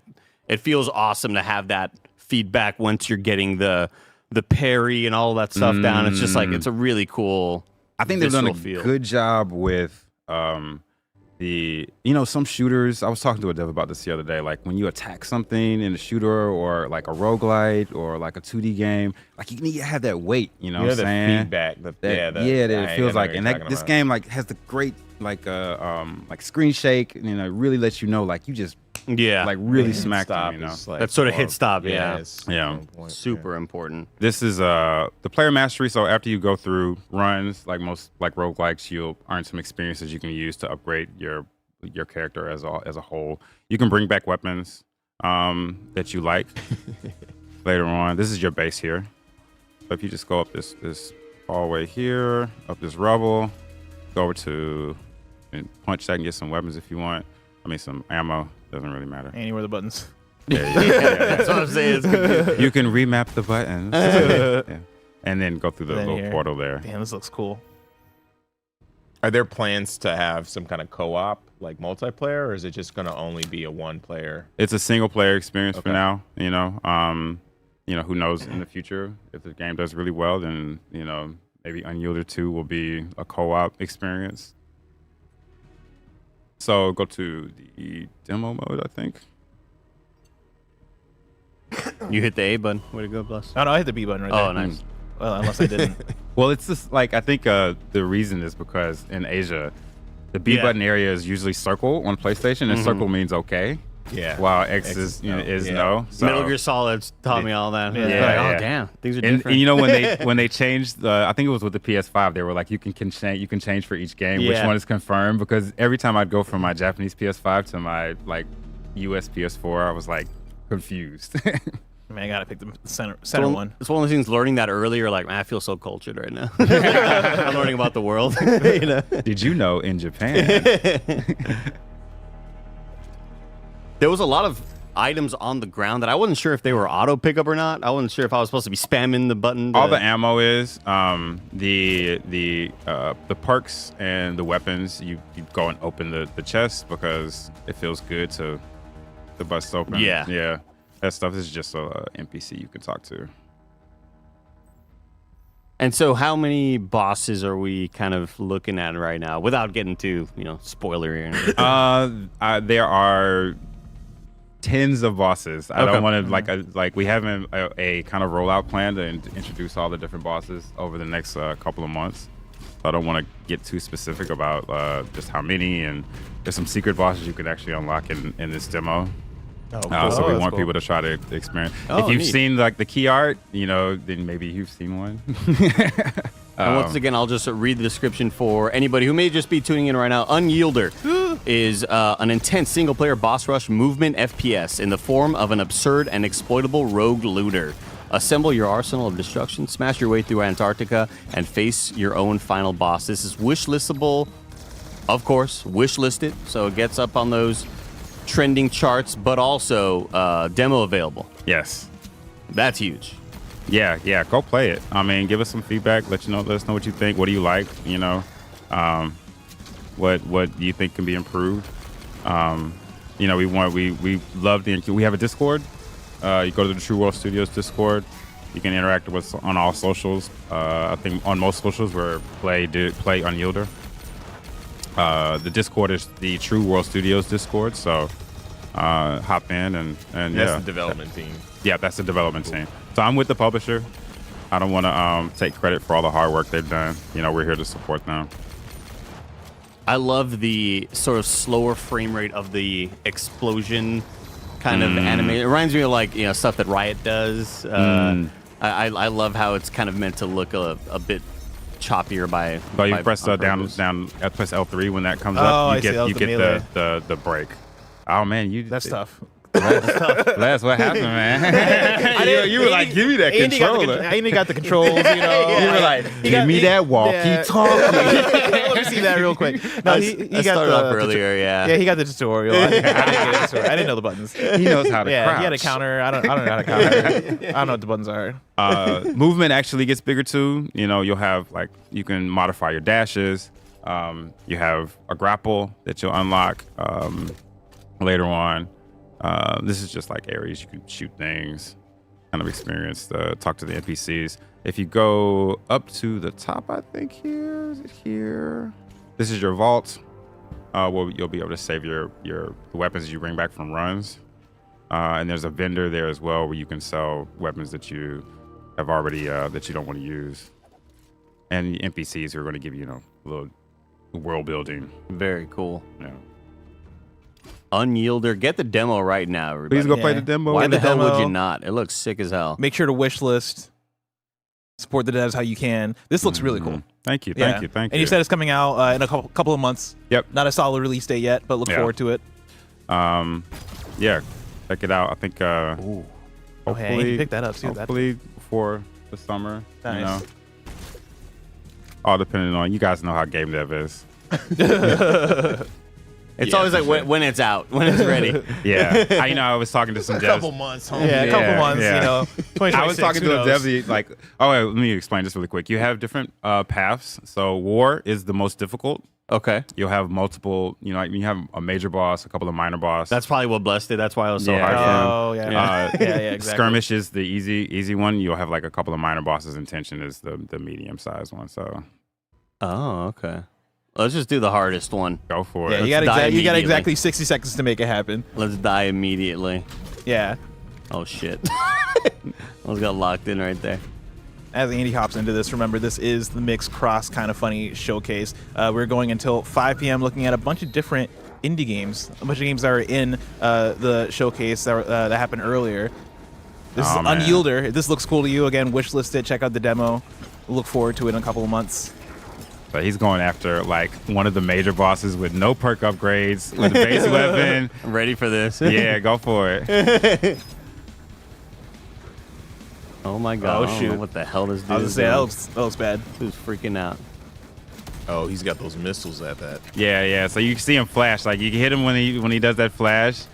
You can when you stun them, they drop health, they drop ammo. There you go. Andy, I regret to inform you, you're out of time. That's okay. We're popping off. He's also dead. I died because bless got me off. That's my bad. John, thank you so much for joining us, man. Thank you. This has been Thanks for having fantastic. me. I appreciate it. Unyielder. We're gonna welcome to the stage the one and only Greg Miller and Tim Geddes to check out Jay and Silent Bob. Oh, all right. Do you think we can I could be with James for the interview since we're. I think you can do whatever you want, Justin. This is your show too, brother. Yeah. So okay, cool. So, hey everybody, it's me, Greg. We're making the sausage in front of you right now. Sit here. I just want to say hi. Miss you guys. Hope you had a good stream. Here, close it out. You close it out. Close it. Well, yeah, do the no. I'm saying close. Let me do Jay and Silent Bob. All right, I'm Greg Miller. Let me do it. Come on. Remember when you watched the wrong Mallrats? You didn't watch the right one. But I'm saying you do the Tim, do the 430. Do the 430. The wrong mole rat. There's a wrong. Well, when you allegedly just torrent things like Tim does, all right, he might have downloaded the. He might have. He actually does buy a lot of physical media. But yeah, when we were doing Kevin Smith in review. We all came in and I was like, Mallrats, one of my probably, I mean, whatever, my childhood favorite. You know what I mean? Mallrats. And we sat down and he's like, what a weird movie to start with shooting the governor. I'm like, you have downloaded the extended director's cut, and that is not what you need to judge this on. That is not. Do not judge this on this. Where they watched it and they're like, it's 45 minutes to get to the fucking mall. You have to get to the mall in the first 10 minutes. Whatever. Great movie. Mallrats, everybody. But that's an actual movie. It wasn't just a completely different movie. No. Yeah, it was like basically the Snyder cut of it, where they did like the hey, we're gonna go through. Morgan Freeman film. You know what I mean? Where Mr. President with great what's his name? Butler. Gerard Butler. Yeah. Everybody, you're still, believe it or not, watching the one, the only, the Mix Cross Kind of Funny Spring Game Showcase. We are here to talk about the one, the only Jay and Silent Bob Chronic Blunt Punch. Justin, thank you as always, first off, for doing this with us. We love working with the Mix. This has been amazing, and everyone's been so awesome with the chat, and Kind of Funny's so sick with it. You saw Andy, he was like, yo, I'm gonna play a first-person shooter. Andy sucks. He knew exactly how to play. Like, the boss was dead. Like, what? Let's just stop. We're being joined, of course, by Alex, who you've already met on this stream. No big deal. Yeah, no big deal. Okay. And representing the Mix. Representing everything. And then James. Hello, James. Hello. How are you? We're going to have to get you way close to that microphone. Oh, yes. Yeah. You might want to lower your seat. I can come push you in if you don't mind. I can do whatever. We don't put wheels on it. When we bought the studio, they're like, we're buying an expensive wall. So we're going to remove the wheels because we know Greg would jump up and the chairs would hit. And so I ruined everybody's life. I'm sorry, Barrett. I didn't mean to. I would have done the same thing. Yeah. But it's the energy. You just have like dead pixels everywhere. Exactly. Yeah, exactly. It would look like somebody threw somebody into the WWE LEDs. Let's talk about it. You know what a big fan of Jay and Silent Bob, and of course the View Askew universe. I am. No big deal. My photo's in the background of Jay and Silent Bob Strike Back. Don't worry about it, everybody. Wait, for real? Yeah, you'd have to know it though. It's one of those things. Okay. When I was such a big fan, I was on the View Askew boards. Kev did a whole thing of like, get your mug in our pics, submit your thing. So I submitted my senior picture, and he put it in the bag. Like, that is pretty. I did not know no that. big deal, everybody. That's cool. But James, what's happening in Chronic Blunt Punch? Oh, man. So we're following Jay and Silent Bob, and on a regular day, or so they think, and you start to see all of these Zoomers on their phones heading somewhere suspicious. Nobody's around town, and everybody's aggressive. I think it's Can we do two-player? Oh, sure. Hell yeah. think One of it's these. this Yeah, one of one. them will boot up. Hit that Xbox button. Hit that gym. Yeah, and you follow them to a mall that seems to have... Oh, it's not on. Game devs. You know what I mean? I expect someone to hand it to me. Turned on. You think Ken Levine's turning on his own controllers? I think you gotta... There you go. Now you should be good. Wait, do I have to come all the way out? Maybe come in? It's still flashing. Hit them all until one of the other ones lights up. Right. One of them will light up good. Here comes Big Daddy Barrett. Barrett's here. Oh, it's no. Just be careful. We haven't tried. I think we haven't tried 4 like controllers. No, at let's once. try 2. Let's try 2. Is that smoke? Like explodes. It's just that, Justin and I hang out all the time, and I've never played this game. Well, you've never played I've it? never played this game. Oh, okay. So immediately the art style jumps off the page of me. This is my opportunity. I mean, it'll be at the Mix We can do it physical later. tonight. Yeah. No, Barrett's got it. Barrett's got it. Don't look at him go. He's got it. No, it's gonna take a minute. No, I'm just saying, Barrett. Don't If worry. it worked, like you could jump in at any time. That's a cool part of the game. cool. So if you get it working, like you could Okay. jump in it. So just a little bit of background. So James and I have been working on the game from the beginning. James is the lead character designer and animator. Like so, yeah. So I don't want to speak for you, but No, please do. You're like, I'm just so happy there's not to some, so talk there's a about little this. Yeah. context. Like I wanted to stick around just because we both, have been We've working been in this it for game the long run. Yeah. He's also celebrating St. Patrick's Day better than anybody, like significantly better. No one's wearing green. And you've got that. Yeah, and Amazing. You can't see it off screen, but I've got on green chucks too. Yeah. Did you do it for St. Patrick's Day? Amongst other things, Wow. and the green theme of the game as well.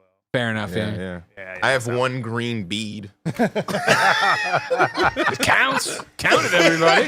What are you gonna do about it? You win. I win. I got a mohawk. I'll be like, what? Okay, so hold on. I think we got Barrett's amazing. We got it now. Okay. You hit A. Is that working? That's me. Just press start first. Start. Oh. There we go. I want to be Bob. You're Bob. Okay. All right. I'm James. Oh yeah, we recorded those. Yeah, he recorded the VO. It's a really crazy story how we went to go meet Jay and Kevin, and we did it in his pantry. Amazing. Because he was moving at the time. Awesome. Yeah. A typical Kevin Smith and Jay Muse story. We went. The first place that was recommended was some like co-living space. Yeah, it was a weird. That happened to have like one room where people could take phone calls, I guess. And they were like, yeah, we put the studio, and this was the studio, and across there was two meth heads like smoking meth out of a truck, and I was like, yo, indie game development. I hit up. This is perfect for Kevin. Yeah, so I hit up. I hit up like Jason's like assistant. I was like, do not come. Abort the mission. You are not recording sound here. We're not recording. We got to book another spot. We might have bricked it. No, just wait a second. Okay. Sorry. I'll put down my controller. I'm not doing anything. I'm not touching anything. Alex, don't you touch anything. Yeah, you got to. It's fine. Jingle it. So, James, what is the game, though? What are we going to do? So you're going to. Don't be afraid of that microphone, yeah. Yeah, you're going to. It's intimidating. No, you're going to get in there and. We may need to reset. Yeah, after like. You want to do it? Yeah. I don't know. That's probably Oh, a good idea. And let's give Barrett a round of applause. All Yeah, right? Barrett's He's running back and forth. The thing about Barrett, all right, he's got that angry dad face. You know what I mean? Dad, we didn't mean to break it, all right? We're sorry. Stop breaking my damn games. My damn video games. He's not. He's You not. had a second controller and 4 more. He's not mad. He's just disappointed. Yeah. So when you're trying, like, because there's certain areas that we're QAing, like, just make sure to select. Don't try to select the same character, that kind of stuff. So it's Alex's fault. I think it is. All right, cool. Just making sure. I'm gonna blame. I don't want it Alex, to be my though. fault. You know what I mean? And I can stand down. You can just play, Alex. No. I don't want to keep breaking the thing. You know. Oh, this is what we've had. Yeah. See, Alex, There just you don't go. play. Just don't play. Stay away from me. Let me And go. now push Let me play. All Yeah, right? just let him go. Yeah. Like, You're never playing this game. This is your curse now. That's the thing. I thought this would be the time. No. One day. So where did the idea for this one come? Because you guys have done stuff with Jay and Bob before.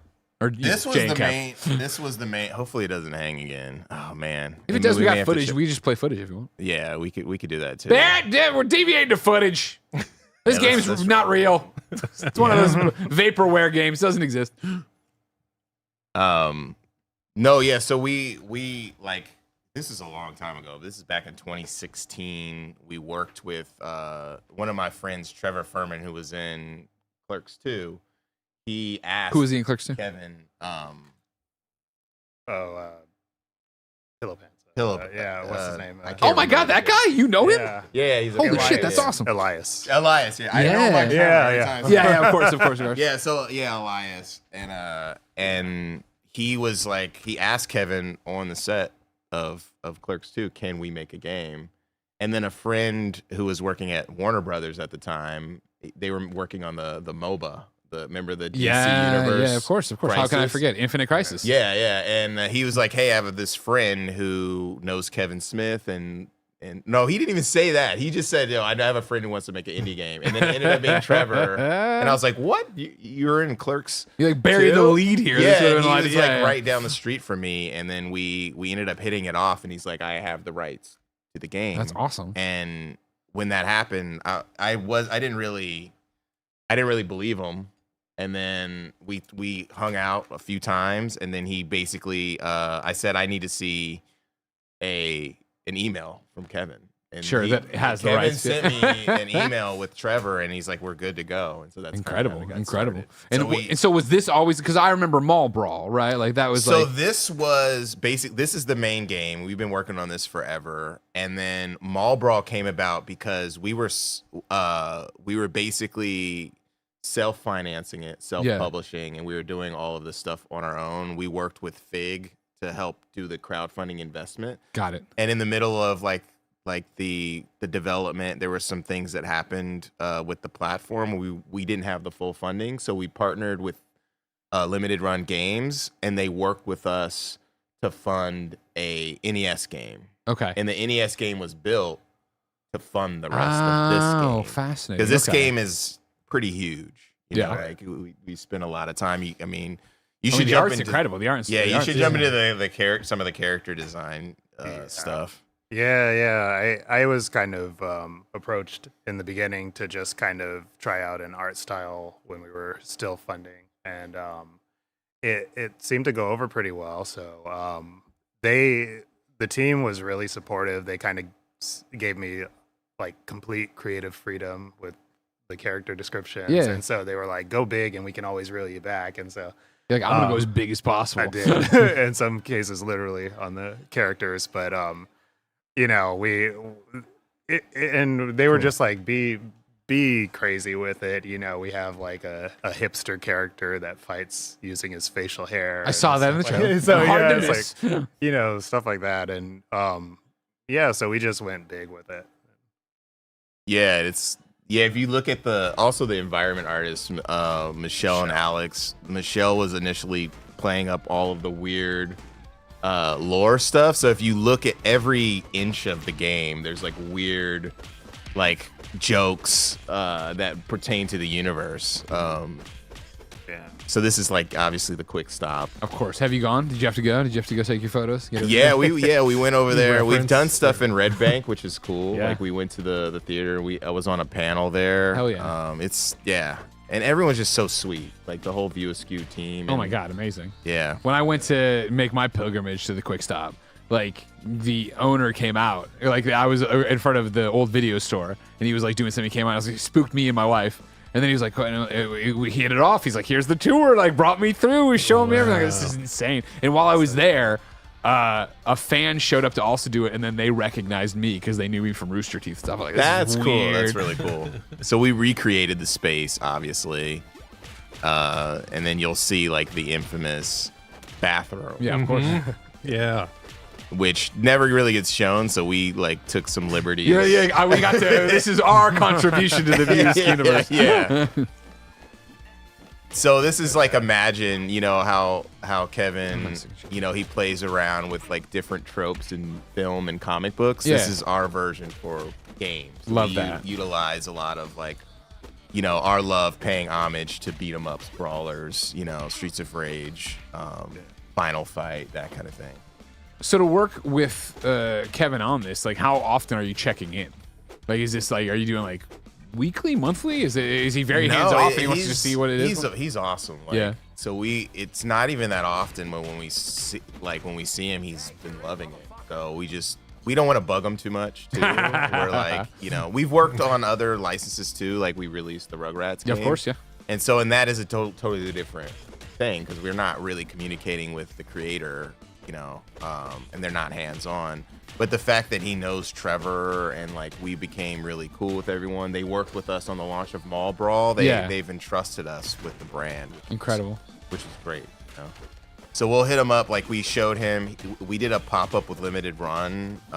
We showed this game at the Shopify pop-up in Soho, and he and Kevin and Jason, they went and did an autograph signing of Mall Brawl. And they got to see where the game is at. So the game is very far along. We're almost finished, and we're doing like QA right now. How do I pick up the key? I'm stupid. X. Yeah.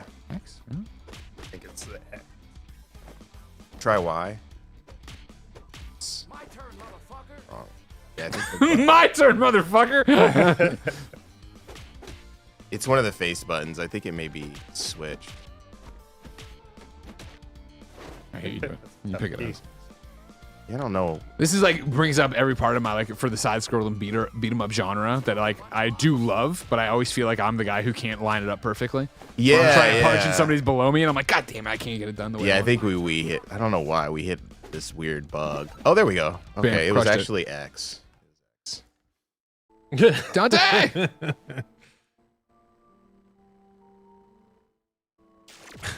So then you get a different assist from the VSQ Nice. universe as you like go through the different levels that help you throughout. And you have two bars. You have a super bar and you have an assist bar. Nice. I also love this. We miss you. Bless you. Those kind of look like cocks. I like that. Yeah. I wonder what you're referencing. Best sex ever.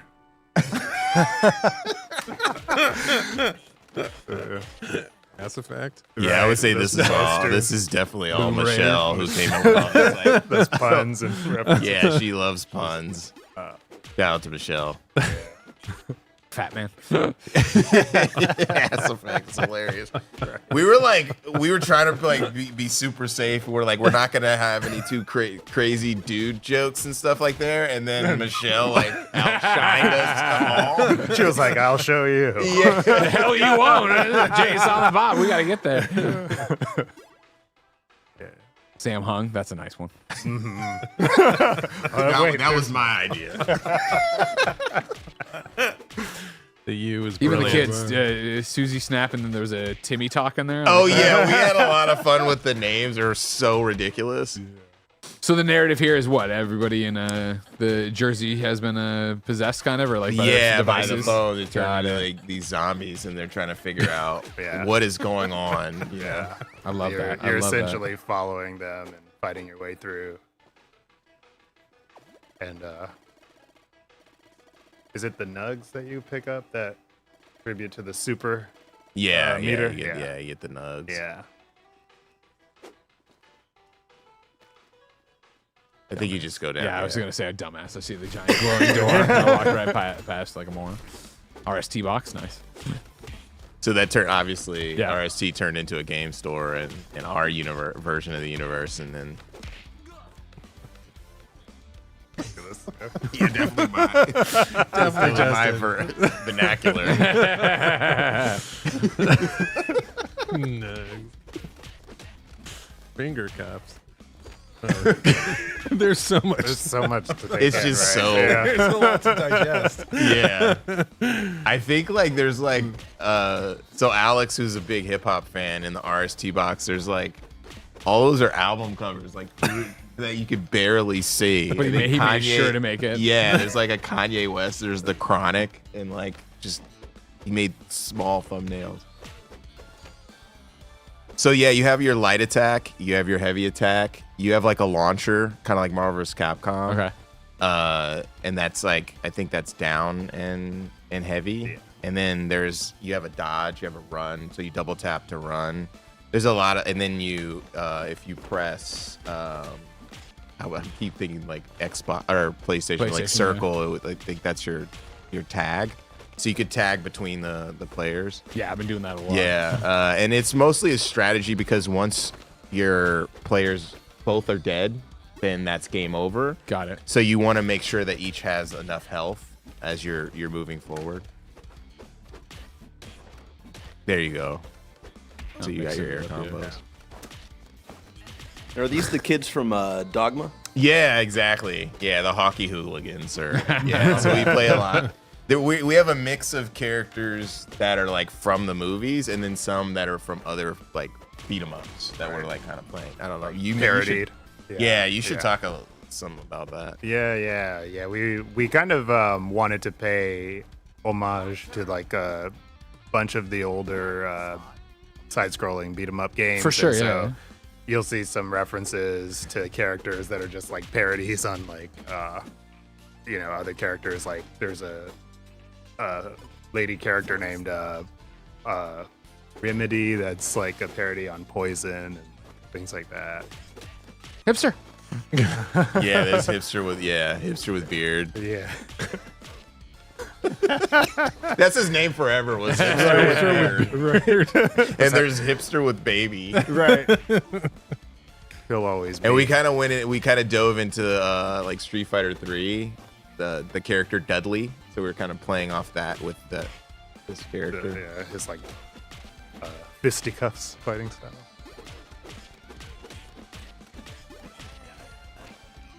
So there's combos that you unlock along the way, and it's like it's kind of like Tekken based. So you press like square or X Y Y X Y Y. You know what I mean? Yeah, and there's like totally. a move list and stuff like that, and you upgrade as you go along. Interesting. Yeah.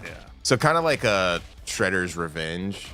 You know how you level up a little bit, and then you unlock certain moves just automatically. No skill tree stuff. We wanted to keep it really simple and like arcade. I love that. Like have the arcade feel. So then after so long, how close are we to being out? We're into like the final stages of QA yes. right Hell now. yes. So it's really balancing and polishing and like making sure like there's the sprites are so huge. Yeah. They're all HD. So we're fixing up any kind of performance issues with loading such huge sprites. Sure. As you can tell, everything's like pretty much hand animated. So it's like, we have to like take into account that aspect. Here we go. The body bag slam. Jesus, with a giant boner. Fucking A, guys. Doing the source material right. I love it. We really focused on subtlety in this game. Just like Jay and Silent Bob would. Yeah. Speaking of, what was the inspiration of Grandpa Dangler? Yeah, you just leveled up. You saw him. You saw him? Right. You know what it was? He's Scrooge. Like he's basically Scrooge. Scrooge McDangler. Scrooge McDangler. Yeah. So ridiculous. Yeah, it's funny. Like when we're getting very serious about the game, and we're talking about Dumpling Express, because like there's an animation for it where it just goes Dump Express, where everything else like lights off, and we're like serious about it. Like, yo, we gotta hit this milestone, son. Dump Express is, and we're like, why are we mad about it? It's like, where are we at with Dump Express? Yeah. Grandpa Dangler's animations aren't centered. And it's like, yo, we cannot be serious about this, dude. Them things be hanging. I love that. Drop a load. Yeah. Shell. We have an app. Why? I don't know either. All day, day. Yeah, Trevor actually wrote the dialogue for this, so Nice. we went over that, and we got all the approvals for that. This is Hipster with Baby. I figured. And then, we know. Yeah, so we see the characters are the baby. So Kinwan Couscous, Willow and Butternut. I don't even remember that name. Willow and Butternut. Every character has a name and a backstory. Yeah, every character has like such a ridiculous. The backstory. I like that. I like the copious notes you have on the universe, folks. It's like Butternut was a precocious child. I smell a spin-off. Yeah. It's an RPG. We did want to make sure that like we had original character, like all the enemies were pretty much original, like to this like version of the universe. Besides, this is hilarious. So you could see in the alley, there's the Ninja Turtles and the pizza. Yeah. Splinter's smoking a cigarette. You don't say that on camera, Justin. You don't call the Ninja Turtles and say they're smoking. Right. Allegedly. Allegedly. Master Splinter, no. Yeah. I'm not trying to get sued. You know what I mean? I think There were some turtles in the back. There were eating just pizza. random turtles eating. That happens. It's fine. Allegedly, Kanye West was in that. Yeah. Oh, yeah. That's right. He's definitely suing us. With a mask on, Oh boy.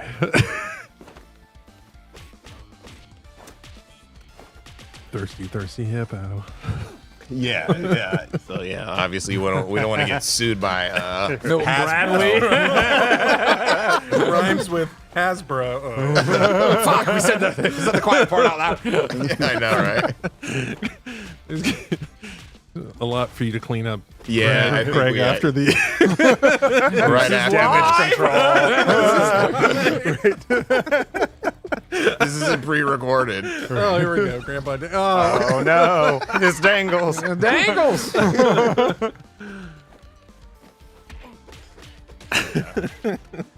Shit. Fuck. It's great seeing you play this because it's like, yeah, you get to be voyeuristic. Well, it's quickly I think it's like, thank goodness you're here, because as soon as I started playing, I'm like, all right, this is why we don't play the demos usually and talk. That's why there's two hosts usually, because I'm just immediately sucked in quiet. I'm like, I got to beat this hipster. It's pretty good, yeah. Connor must die. That'll be the sequel. Connor must die.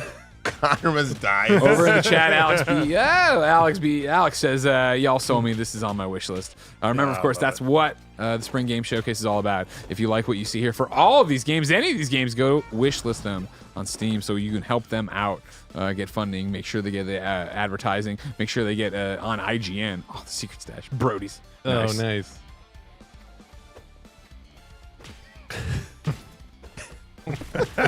What is his name? I forgot. Ozzy Olympic. I forgot about that.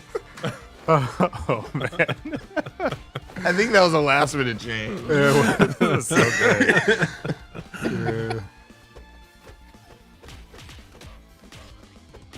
great. With the art style, we kind of went for like somewhat of a mix between like cartoony, like Saturday morning cartoons and comic books. It's it's great, and then the detail on the backgrounds is insane. Yeah, and they really managed to like make it cohesive. Like the art in the background and environment really lends itself to the character. Super ready. Yeah, for sure. Yeah, that's like a screenshot of this would just look like a painting. Yeah, doesn't look like. Oh no. Oh, okay. You got to revive. Yeah. Oh, this is gonna be tough because you got to revive him. Street. It's gonna take strategy. You gotta hold it. Fuck! You got the.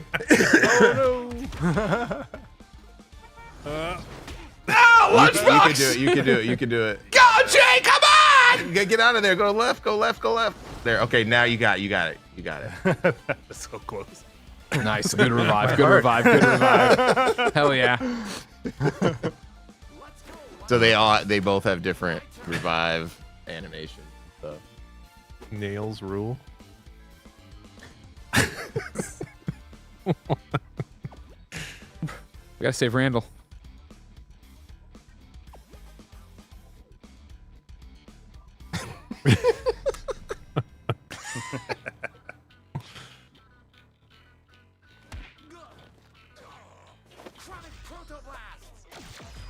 Oh yeah. Fuck yeah. Fuck yeah.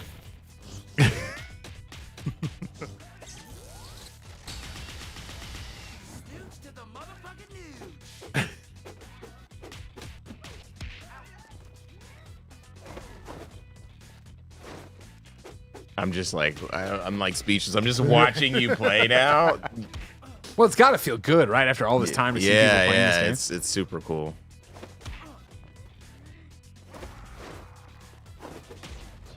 So you have like some iframes when you dash. Okay. Yeah. Yeah. When we were recording Jay, it was off the chains. We were cracking up. We had the push button so we could talk to him, but like in the pantry. No. So that was an actual studio. So we recorded Kevin in the pantry, and we Got recorded it. Jason in an actual studio. All right, there we go. Got it. Back in.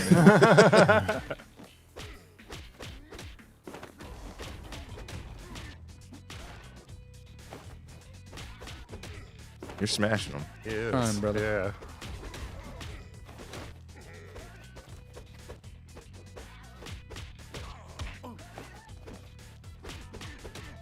For Randall, you know. Yeah, you definitely got to save Rand. There you go. Fuck yeah. Oh, everybody, I didn't believe myself, and I did it because I'm awesome. Hell yeah. Fucking right on time too. Yeah, that was like, dude, look what we're that was talking about. perfect. Yeah, Just like we do killed this it. stuff. It is taped, everybody. It was taped. That's how you didn't know. Yeah. Lunchbox says, dude, I cannot wait for this game. Mall Brawl was awesome, and this looks even better. Thank you so much. Yeah. It does, guys. Congratulations. Jay and Silent Bob Chronic Blunt Punch is going to come out very soon. Very soon. This year. Okay, that's awesome. Congratulations, everybody. I'm so you. proud Thank of you. you so much. It's nice to be there. Nice to finally be at the finish line for this one. Finally, yeah. Feels And good. speaking of being at that finish line, Greg Way, we're about to wrap up this stream. That's right, we've been live all day long since 8:45 in the morning with, of course, the Mix Cross Kinda Funny Spring Game Showcase. We started with 60 games in an hour and a half long presentation that everybody loved, and then went into all of these amazing demos that we've been doing all day long. We have one more up our sleeve, but before then, I'll remind you, Kinda Funny couldn't do this kind of stuff without your support. Pick up a membership either on youtube.com/kindafunnygames, patreon.com/kindafunny, Apple or Spotify to support us, get all of our shows ad-free, and get your daily dose of me, Greg Miller, in a podcast I do each and every day for 15 to 20 minutes all by myself called Greg Way. However, you're not using your benefits right now, so here's a word from our sponsor. This episode's brought to you by Shady Rays. Get ready for the season ahead with quality shades built to last. Our friends at Shady Rays have you covered with premium polarized shades that won't break the bank. Shady Rays is an independent sunglasses company offering a world-class product rated 5 stars by over 300,000 people. Plus, if your shades ever go missing or an unexpected hit happens, don't sweat it. They have the most insane protection in all of eyewear. Every pair is backed by lost or broken replacements. If you don't love your shades, exchange for a new pair or return worry-free within 30 days. Y'all know I've been outside in the sun a lot playing Pokemon Go, and it's such a great experience wearing Shady Rays when I'm out and about looking dope. Exclusively for you, Shady Rays is giving out their best deal. Head to shadyrays.com and use code FUNNY for 35% off polarized sunglasses. Try for yourself the shades rated 5 stars by over 300,000 people. Again, go to shadyrays.com, use code FUNNY to get 35% off polarized sunglasses. This episode is brought to you by Factor. Ready to optimize your nutrition this year? Factor has chef-made gourmet meals that make eating well easy. They're dietitian approved and ready to heat and eat in 2 minutes, so you can fuel right and feel great, no matter what life throws at you. Greg Miller has been loving how simple it is to enjoy his Factor meals as he's rushing between shows each day here at Kinda Funny. Factor arrives fresh and fully prepared, perfect for any active, busy lifestyle. With 40 options across 8 dietary preferences on the menu each week, it's easy to pick meals tailored to your goals. Choose from preferences like Calorie Smart, Protein Plus, or Keto. Eat smart with Factor. Get started at factormeals.com/factorpodcast and use code FACTORPODCAST to get 50% off your first box, plus free shipping.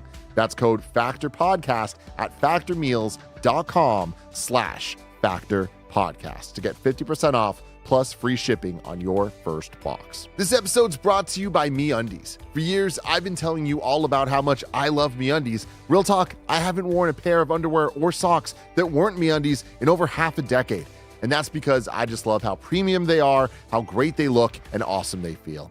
Even my loungewear at home is MeUndies, and I cannot recommend their various shirts enough. MeUndies just gets it. From the all-black classics to fun, expressive prints, MeUndies has a look for everyone. Plus, they come in sizes XS to 4XL, so there's something here for all of you.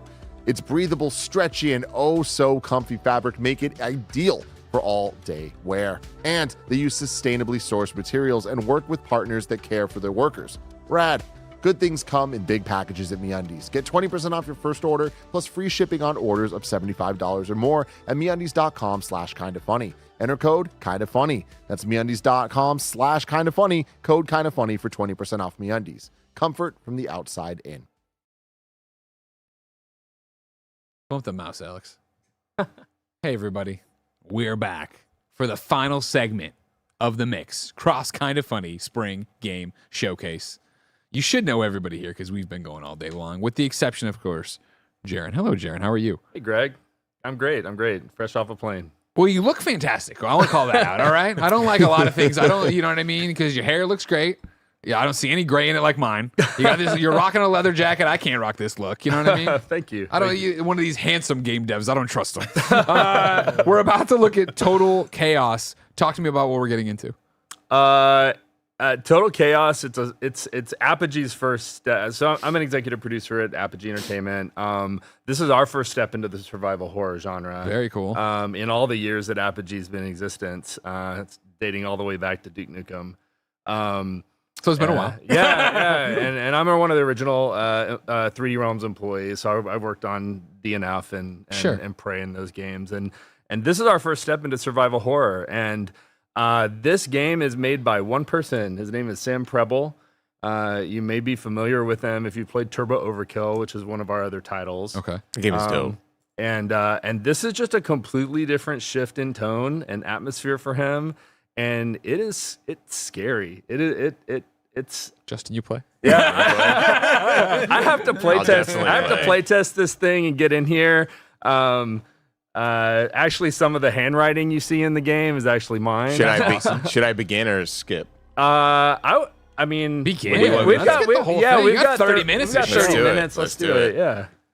It looks beautiful. Like the trailer looks super sick. So, Alex in the chat has been with us all day. Oh, this game. so something I would like to say is that this is a remake. It's not just a remaster. It's a remake, reimagination of a Doom 2 Total Conversion mod that Sam did. He started playing with Doom mods when in the early 2000s. He was a preteen. And really? The first prototype iteration, the first iteration of Total Chaos as a Doom 2 mod, he was 14 years old. It was 2004. Jeez, okay. This did not actually come out until 2018. Okay. So this consumed a lot of his life, and he then went on to make Turbo Overkill, and he's brought all those things back, all his lessons learned, time at Weta FX, working under Peter Jackson. Oh, nice. He's brought all that back to this game to make it the way he originally envisioned it. Oh, that's incredible. What a great story. There's so much detail in this. And and believe it or not, this is Unity. This is not Unreal. Wow. So originally a Doom 2 mod. Originally a Doom 2 mod, yeah. And I mean, it hit the top of the charts at ModDB. Pyrocynical covered it. That video got over 9 million views. It's kind of a sleeper hit, like a cult classic almost in the mod community. And I saw what Sam was working on, and I really wanted us to publish this game. You can immediately see why. It's already got everything you'd want from a great. And this is a genre we're looking to do more in. So I just felt Total Chaos has such a strong vision, and Sam is such an incredible developer and can do so much with so little. It's great to bring this to wider audiences. For sure. I like the exposition told in this fashion, as you feel like you're actually a part of it. You know what I mean? Instead of just you're not trying to catch up. You're in the middle of it all. Falling apart. Yeah. Well, do you guys get into VR at all? Yeah. Because we're doing a VR version of this. Oh, okay, cool. And I've been playing with it, and it's scary. As always, everybody, wishlist the games you see here so you can support them and keep up on it. Do we know a release date for this? What are we targeting for Total Chaos? We're targeting summer. Hell yeah. So I don't want to be any more specific than that because game development. Yeah, anything can happen. Well, yeah, and we're not a this. I mean, I feel like Total Chaos looks like a AA, AAA title, but I mean, again, it's got one man pulling all the strings. Yeah. I'm supporting it with my guys with music and VO and art in terms of the promo art and stuff, but the game itself is all Sam. Level design, models, texturing, everything. And how long has he been working on it? I know he made it already once. Version. Now he's coming back. I think he's been he was working on this while he was making Turbo Overkill. Okay. Like he was kind of firing it up.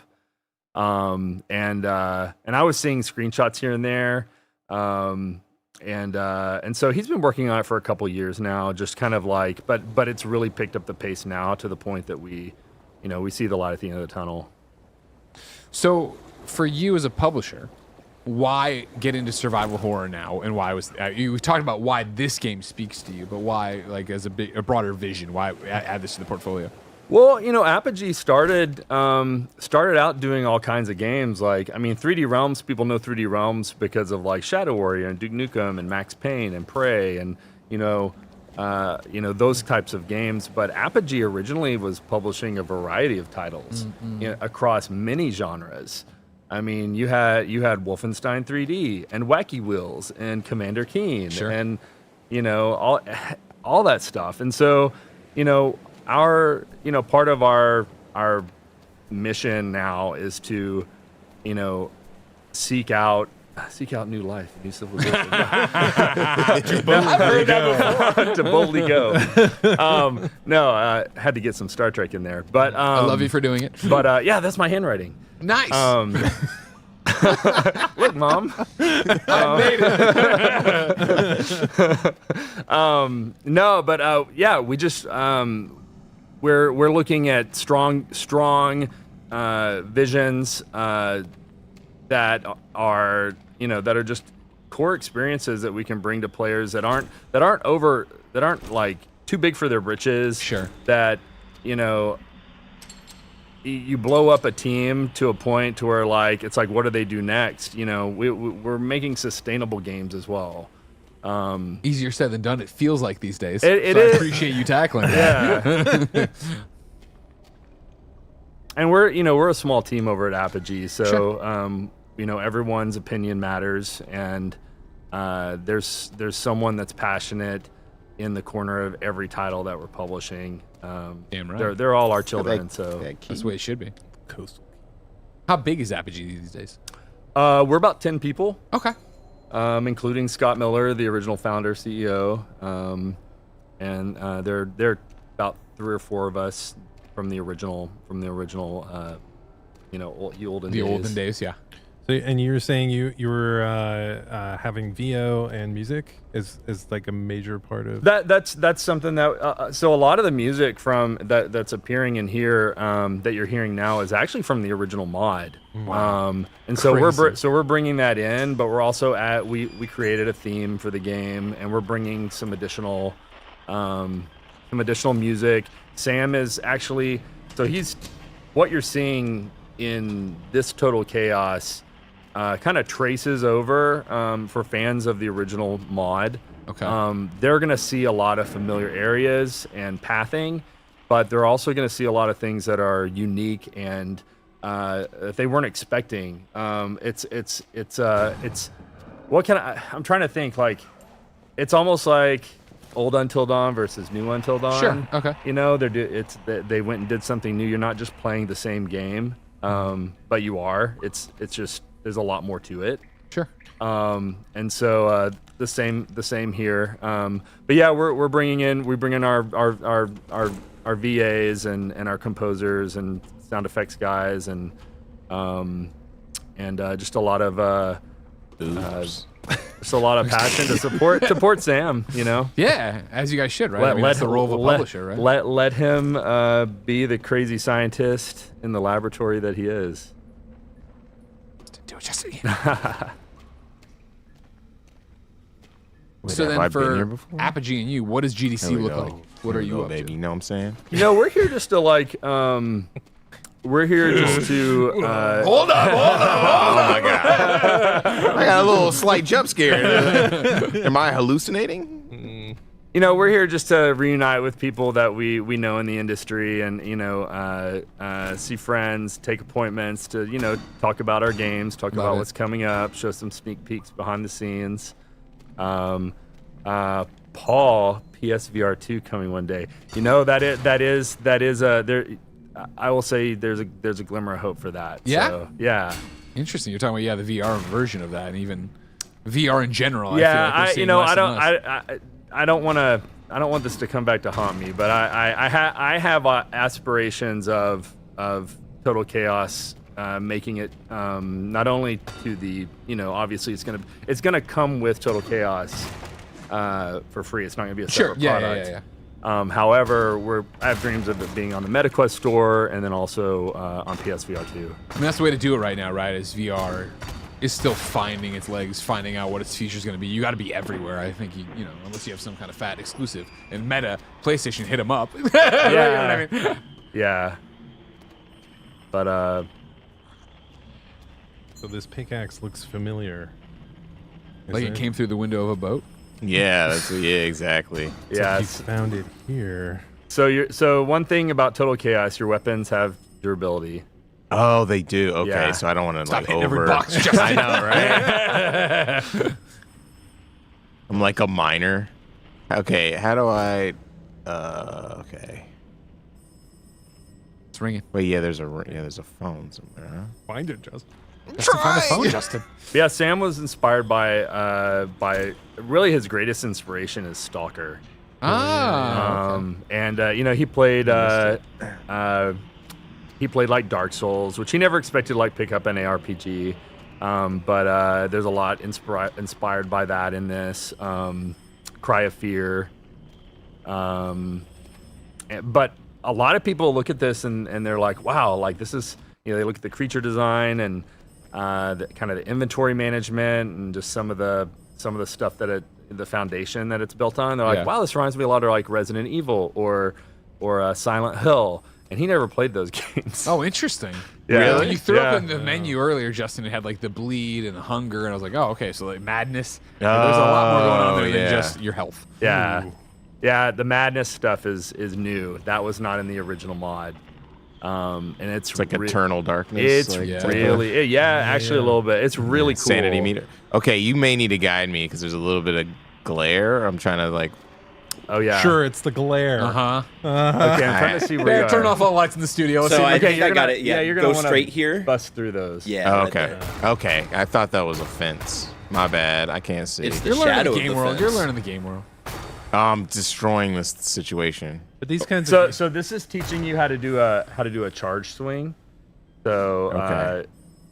I think it's one of the other triggers. There you go. That looks like it. There we That go. was like, Boom. Yay. I got it. All right. So Over in the chat, Stony Red 96 says There we this go. game is awesome. I played the demo earlier today. That's right. You could play this demo. Ooh. Right now. Go to Steam, wishlist the game, get the demo. Oh, that's what that is. I thought it was like a little dash. Cool. And then we're going to be at the showcase in a little while. Oh, sure, tonight, yeah. and we're going to have a little bit more to show from the game than what you have in the demo. So Love that. Hopefully. Eat that bread. Moldy bread just chilling right there. You gotta do. All right. Do I need? Okay. Where's my hunger? Okay. So I do have some hunger right now. So I'm gonna eat a moldy apple. Mm-hmm. No, that's not a good idea, actually, huh? It's all you got, man. It's all you got. All right. So how do I eat it? So I take it and put it in my inventory. Let's see. Or I Is put that it. What do you have in your hand? Is that the sandwich? Yeah. Yeah. And you want to eat it? Yeah. So X. Oh, derpy dop. Oh, all right. So The Minority Report sandwich. It's gonna add to madness. Where's your cursor? There you go. So I grabbed it. Oh, you don't want to grab it. Oh, you just okay. I get it. Yeah. There. Yeah. Cool. So you just ate one. Yeah. It made a Okay. squishy sound. I didn't like that. So yeah, you need a key for this one. So there's some. Well, I was gonna say this is a light puzzle, but it gets Steadily more complicated. You'll see. You'll see.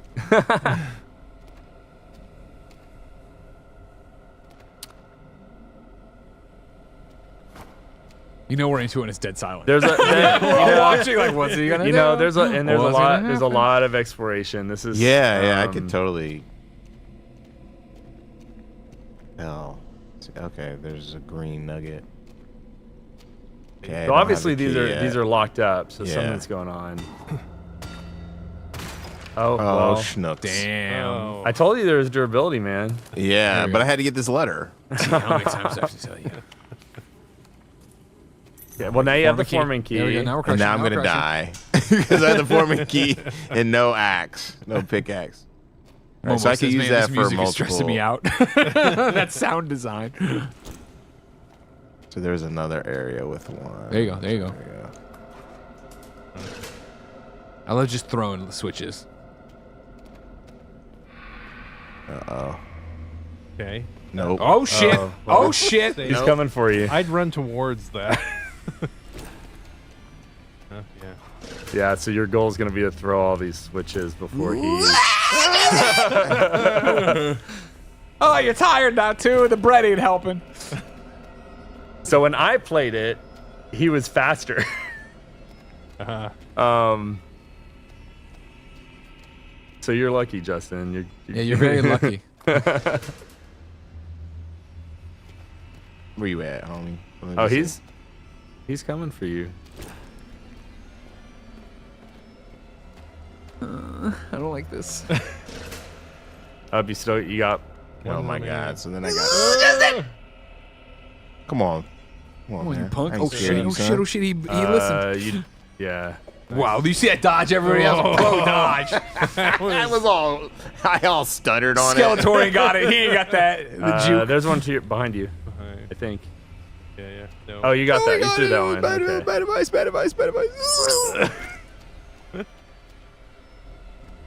You got this, Justin. Oh, in there. In Did there you get that on one the in there? No, There but you then go. I'm like super shoved. There you go. There you go. Okay. Sequence is complete. Now. Something opened up. That door, right? Yeah. To the right. Yeah, there you go. Wait, where? That way. Bad advice again? It's the glare. There is a glare. You know what I mean? There we go.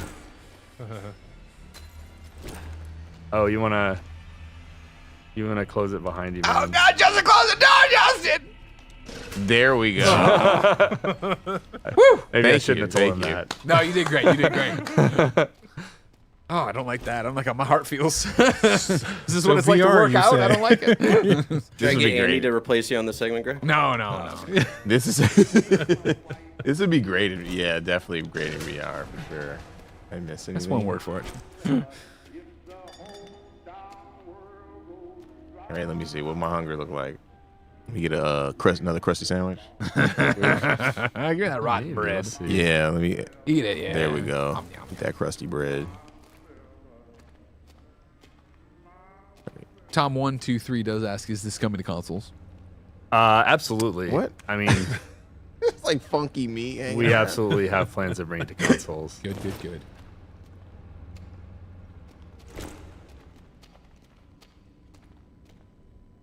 Yeah, the atmosphere is great. Gotta scan the whole area, you know.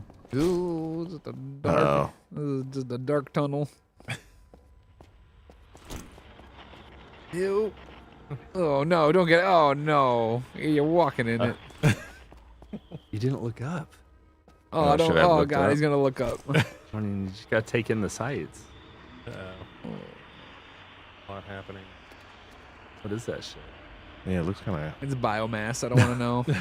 Oh my god, it's like. Got veins. Wait, am I stuck now? No. You can keep going. There's a knife and fork. You just gotta go. Eat your way out. Go through where you were going. Oh, that's the other way. There you go. There we you go. Okay. Eat your way out.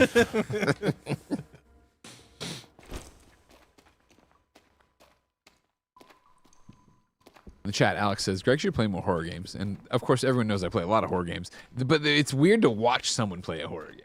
Like playing it, I feel like I'm in control. I would know what's going on. You feel like you're watching a horror movie where the characters are making all the wrong decisions. Yeah, making all the dumb I think Justin's doing a great mistakes. job. Why are you It's doing just that? like- Why are you doing that? Yeah, I love horror games. They're like one of my favorite genre, for sure.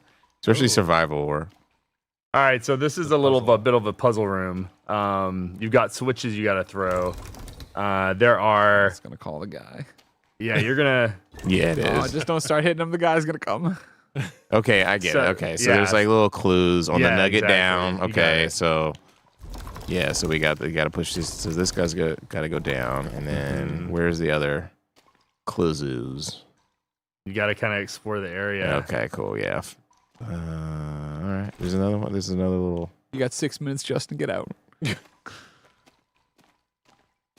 Yeah, I'm gonna have to go like deep in the catacombs. This is kind of scary. I don't know what's around the crevice. These little glow sticks. Oh, this is what calls the man.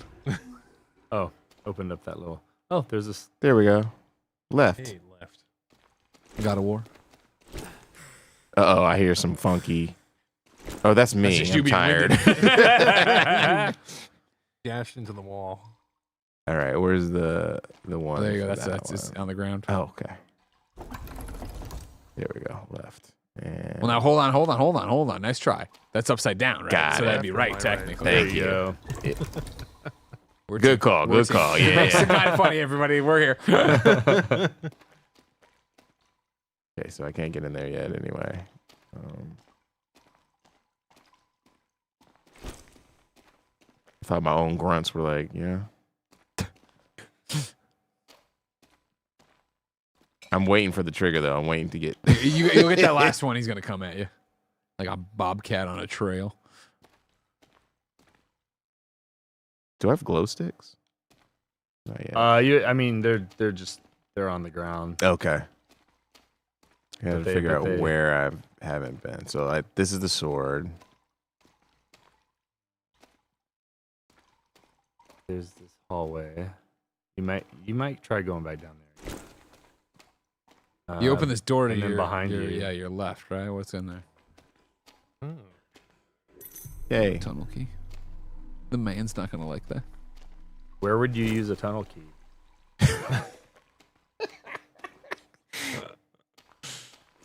Well, things Bridge. Like me in third grade math, Justin. I don't know. I don't know where the tunnel is. Is there a mat? No, obviously not. Not yet. How'd you get down there? Begin with. I don't know where I don't have a good sense of direction right now. Is this the tunnel? Kind of looks like a tunnel. There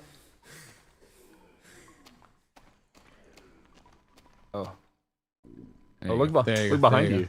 Go. Oh God. I hate when he says that. I wheel up. Oh, so Oh, you wheel remember up. that? Yeah. Oh, but don't put that in your brain. Wheel up. I got it. Wheels up. We got 4 good brains here. Yeah. Well, let's not get ahead of ourselves, all right? I'm a little worse for wear. All right, there we go. Wheel up, right? Okay. It's gonna bring the man. The man. I don't like the man. Greg, what do you think the man's name is? Skeletor. This is before he got his purple outfit. You don't have to deal with him for a bit. Thank God. Okay, you did that one. That's the wheel. Yeah, wheel up. You already got it. Okay, you Nailed got it. You got that one's set. one. There All you go. right. There it goes. Okay, and now. And now I'm hungry. That door behind you. Let me eat some old tuna. Oh, you are hungry. Wait, I don't even know if I can. Eat that I'm gonna eat this old molded bread. monster Eat meat. that No, I'm not monster eating meat. that. I'll eat this. Skeletor Origins. I would watch that. Not enough people telling that story. So did it open something? Yeah. It opened that. Pretty much right behind you, right where the sword. This one? No. Where the Oh, sword the was sword and one, that okay. half fence. There it is. There you go. Straight ahead. Look for the man. He might be there. Hey. Oh, now you can save. I like how you you stop every time, but you don't save. I Just go don't. past you, Justin. Song, man. The song. Uh-oh. Man. Justin, you got 1 minute left, so if you see this man, run to his arms. Nope. Run into his arms. Let him embrace you. Embrace me. I don't think I can do a damn thing. At Turn this around, point. turn around, go the other way. You can. Oh, I'm deaded. I'm deaded. Oh, Ah, you wait. threw it. Gamer. Pro gamer. Ah. Oh, I wouldn't have stopped. Oh just wait, 'cause you're in your it's still inventory doesn't it's still pause. going. Yeah, They're okay. they're still coming for you. Oh, fuck. These guys are mad greasy. I don't. So yeah. We need to Oh have my we need to have God. a lights out moment. Yeah. Juke. No, too many. Well played, Justin. Well played. That was good. Can you do better in Total Chaos, everybody? Check it out right now on Steam. You can pick up the demo when you wishlist it. That was about a quarter of the demo. No way, really? Yeah. Oh, wow. I thought we were building like the perfect endpoint. I didn't realize there was more. Yeah, You get killed. Yeah. It's a nice demo. It is a great demo. Yeah. Thank you so much for coming by and showing Yeah, it. thanks for having us. Anytime. And thank you, ladies, gentlemen, and NBs for watching with us all day long. Remember, if you missed any of this gigantic stream, of course, you can watch the archive on youtube.com/kindoffunnygames. And of course, you could go check out that 90-minute presentation we did, the Spring Game Showcase, 60 plus games all rattled off for your amusement. Justin, as always, thank you so much for doing this with us. Thank you so much for doing this with us. It's always a pleasure. Amazing. Thank you guys. Chat, thank you. Of course, you have to run now downtown. Yeah, we got to go downtown The Mixed Cross immediately. Kind of Funny Spring Game Showcase live event is happening down there. I of have course, like weird stuff in my truck that has to be set up. Bam. Of course, everybody, thank you so much for watching. Like we said, this was all about getting some indie games in front of you. If you liked some stuff, go on over to Steam, wish list it. Of course, there's a QR code that's been on the screen throughout this that you could scan to go there, wish list the games you want to do. Again, you've seen 17 games across 5 hours today. It has been amazing. Shout out to our partners, Steam, Epic, and GOG for putting up the pages containing everything we're showing. Like I said, you can follow the QR code. Of course, thank you to our partners, Epic Game Store, Rajan, Apple. Did I get it right that time? Rajan. Atari, Raw Fury, Good Old Games, Maximum, Top Hat, Neon Doctrine, HeroCraft PC, Xbox, Fully Illustrated, and the Latin American Games Showcase. Of course, thank you to all the developers who came throughout the day, who contributed to the showcase early.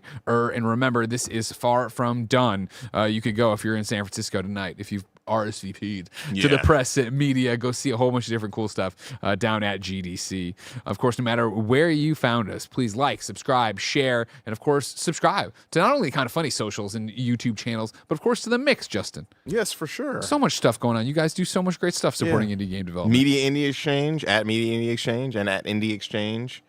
Wait, I'm not even going to say. I'll say on Blue Sky, it's Media Indie Exchange. I love it.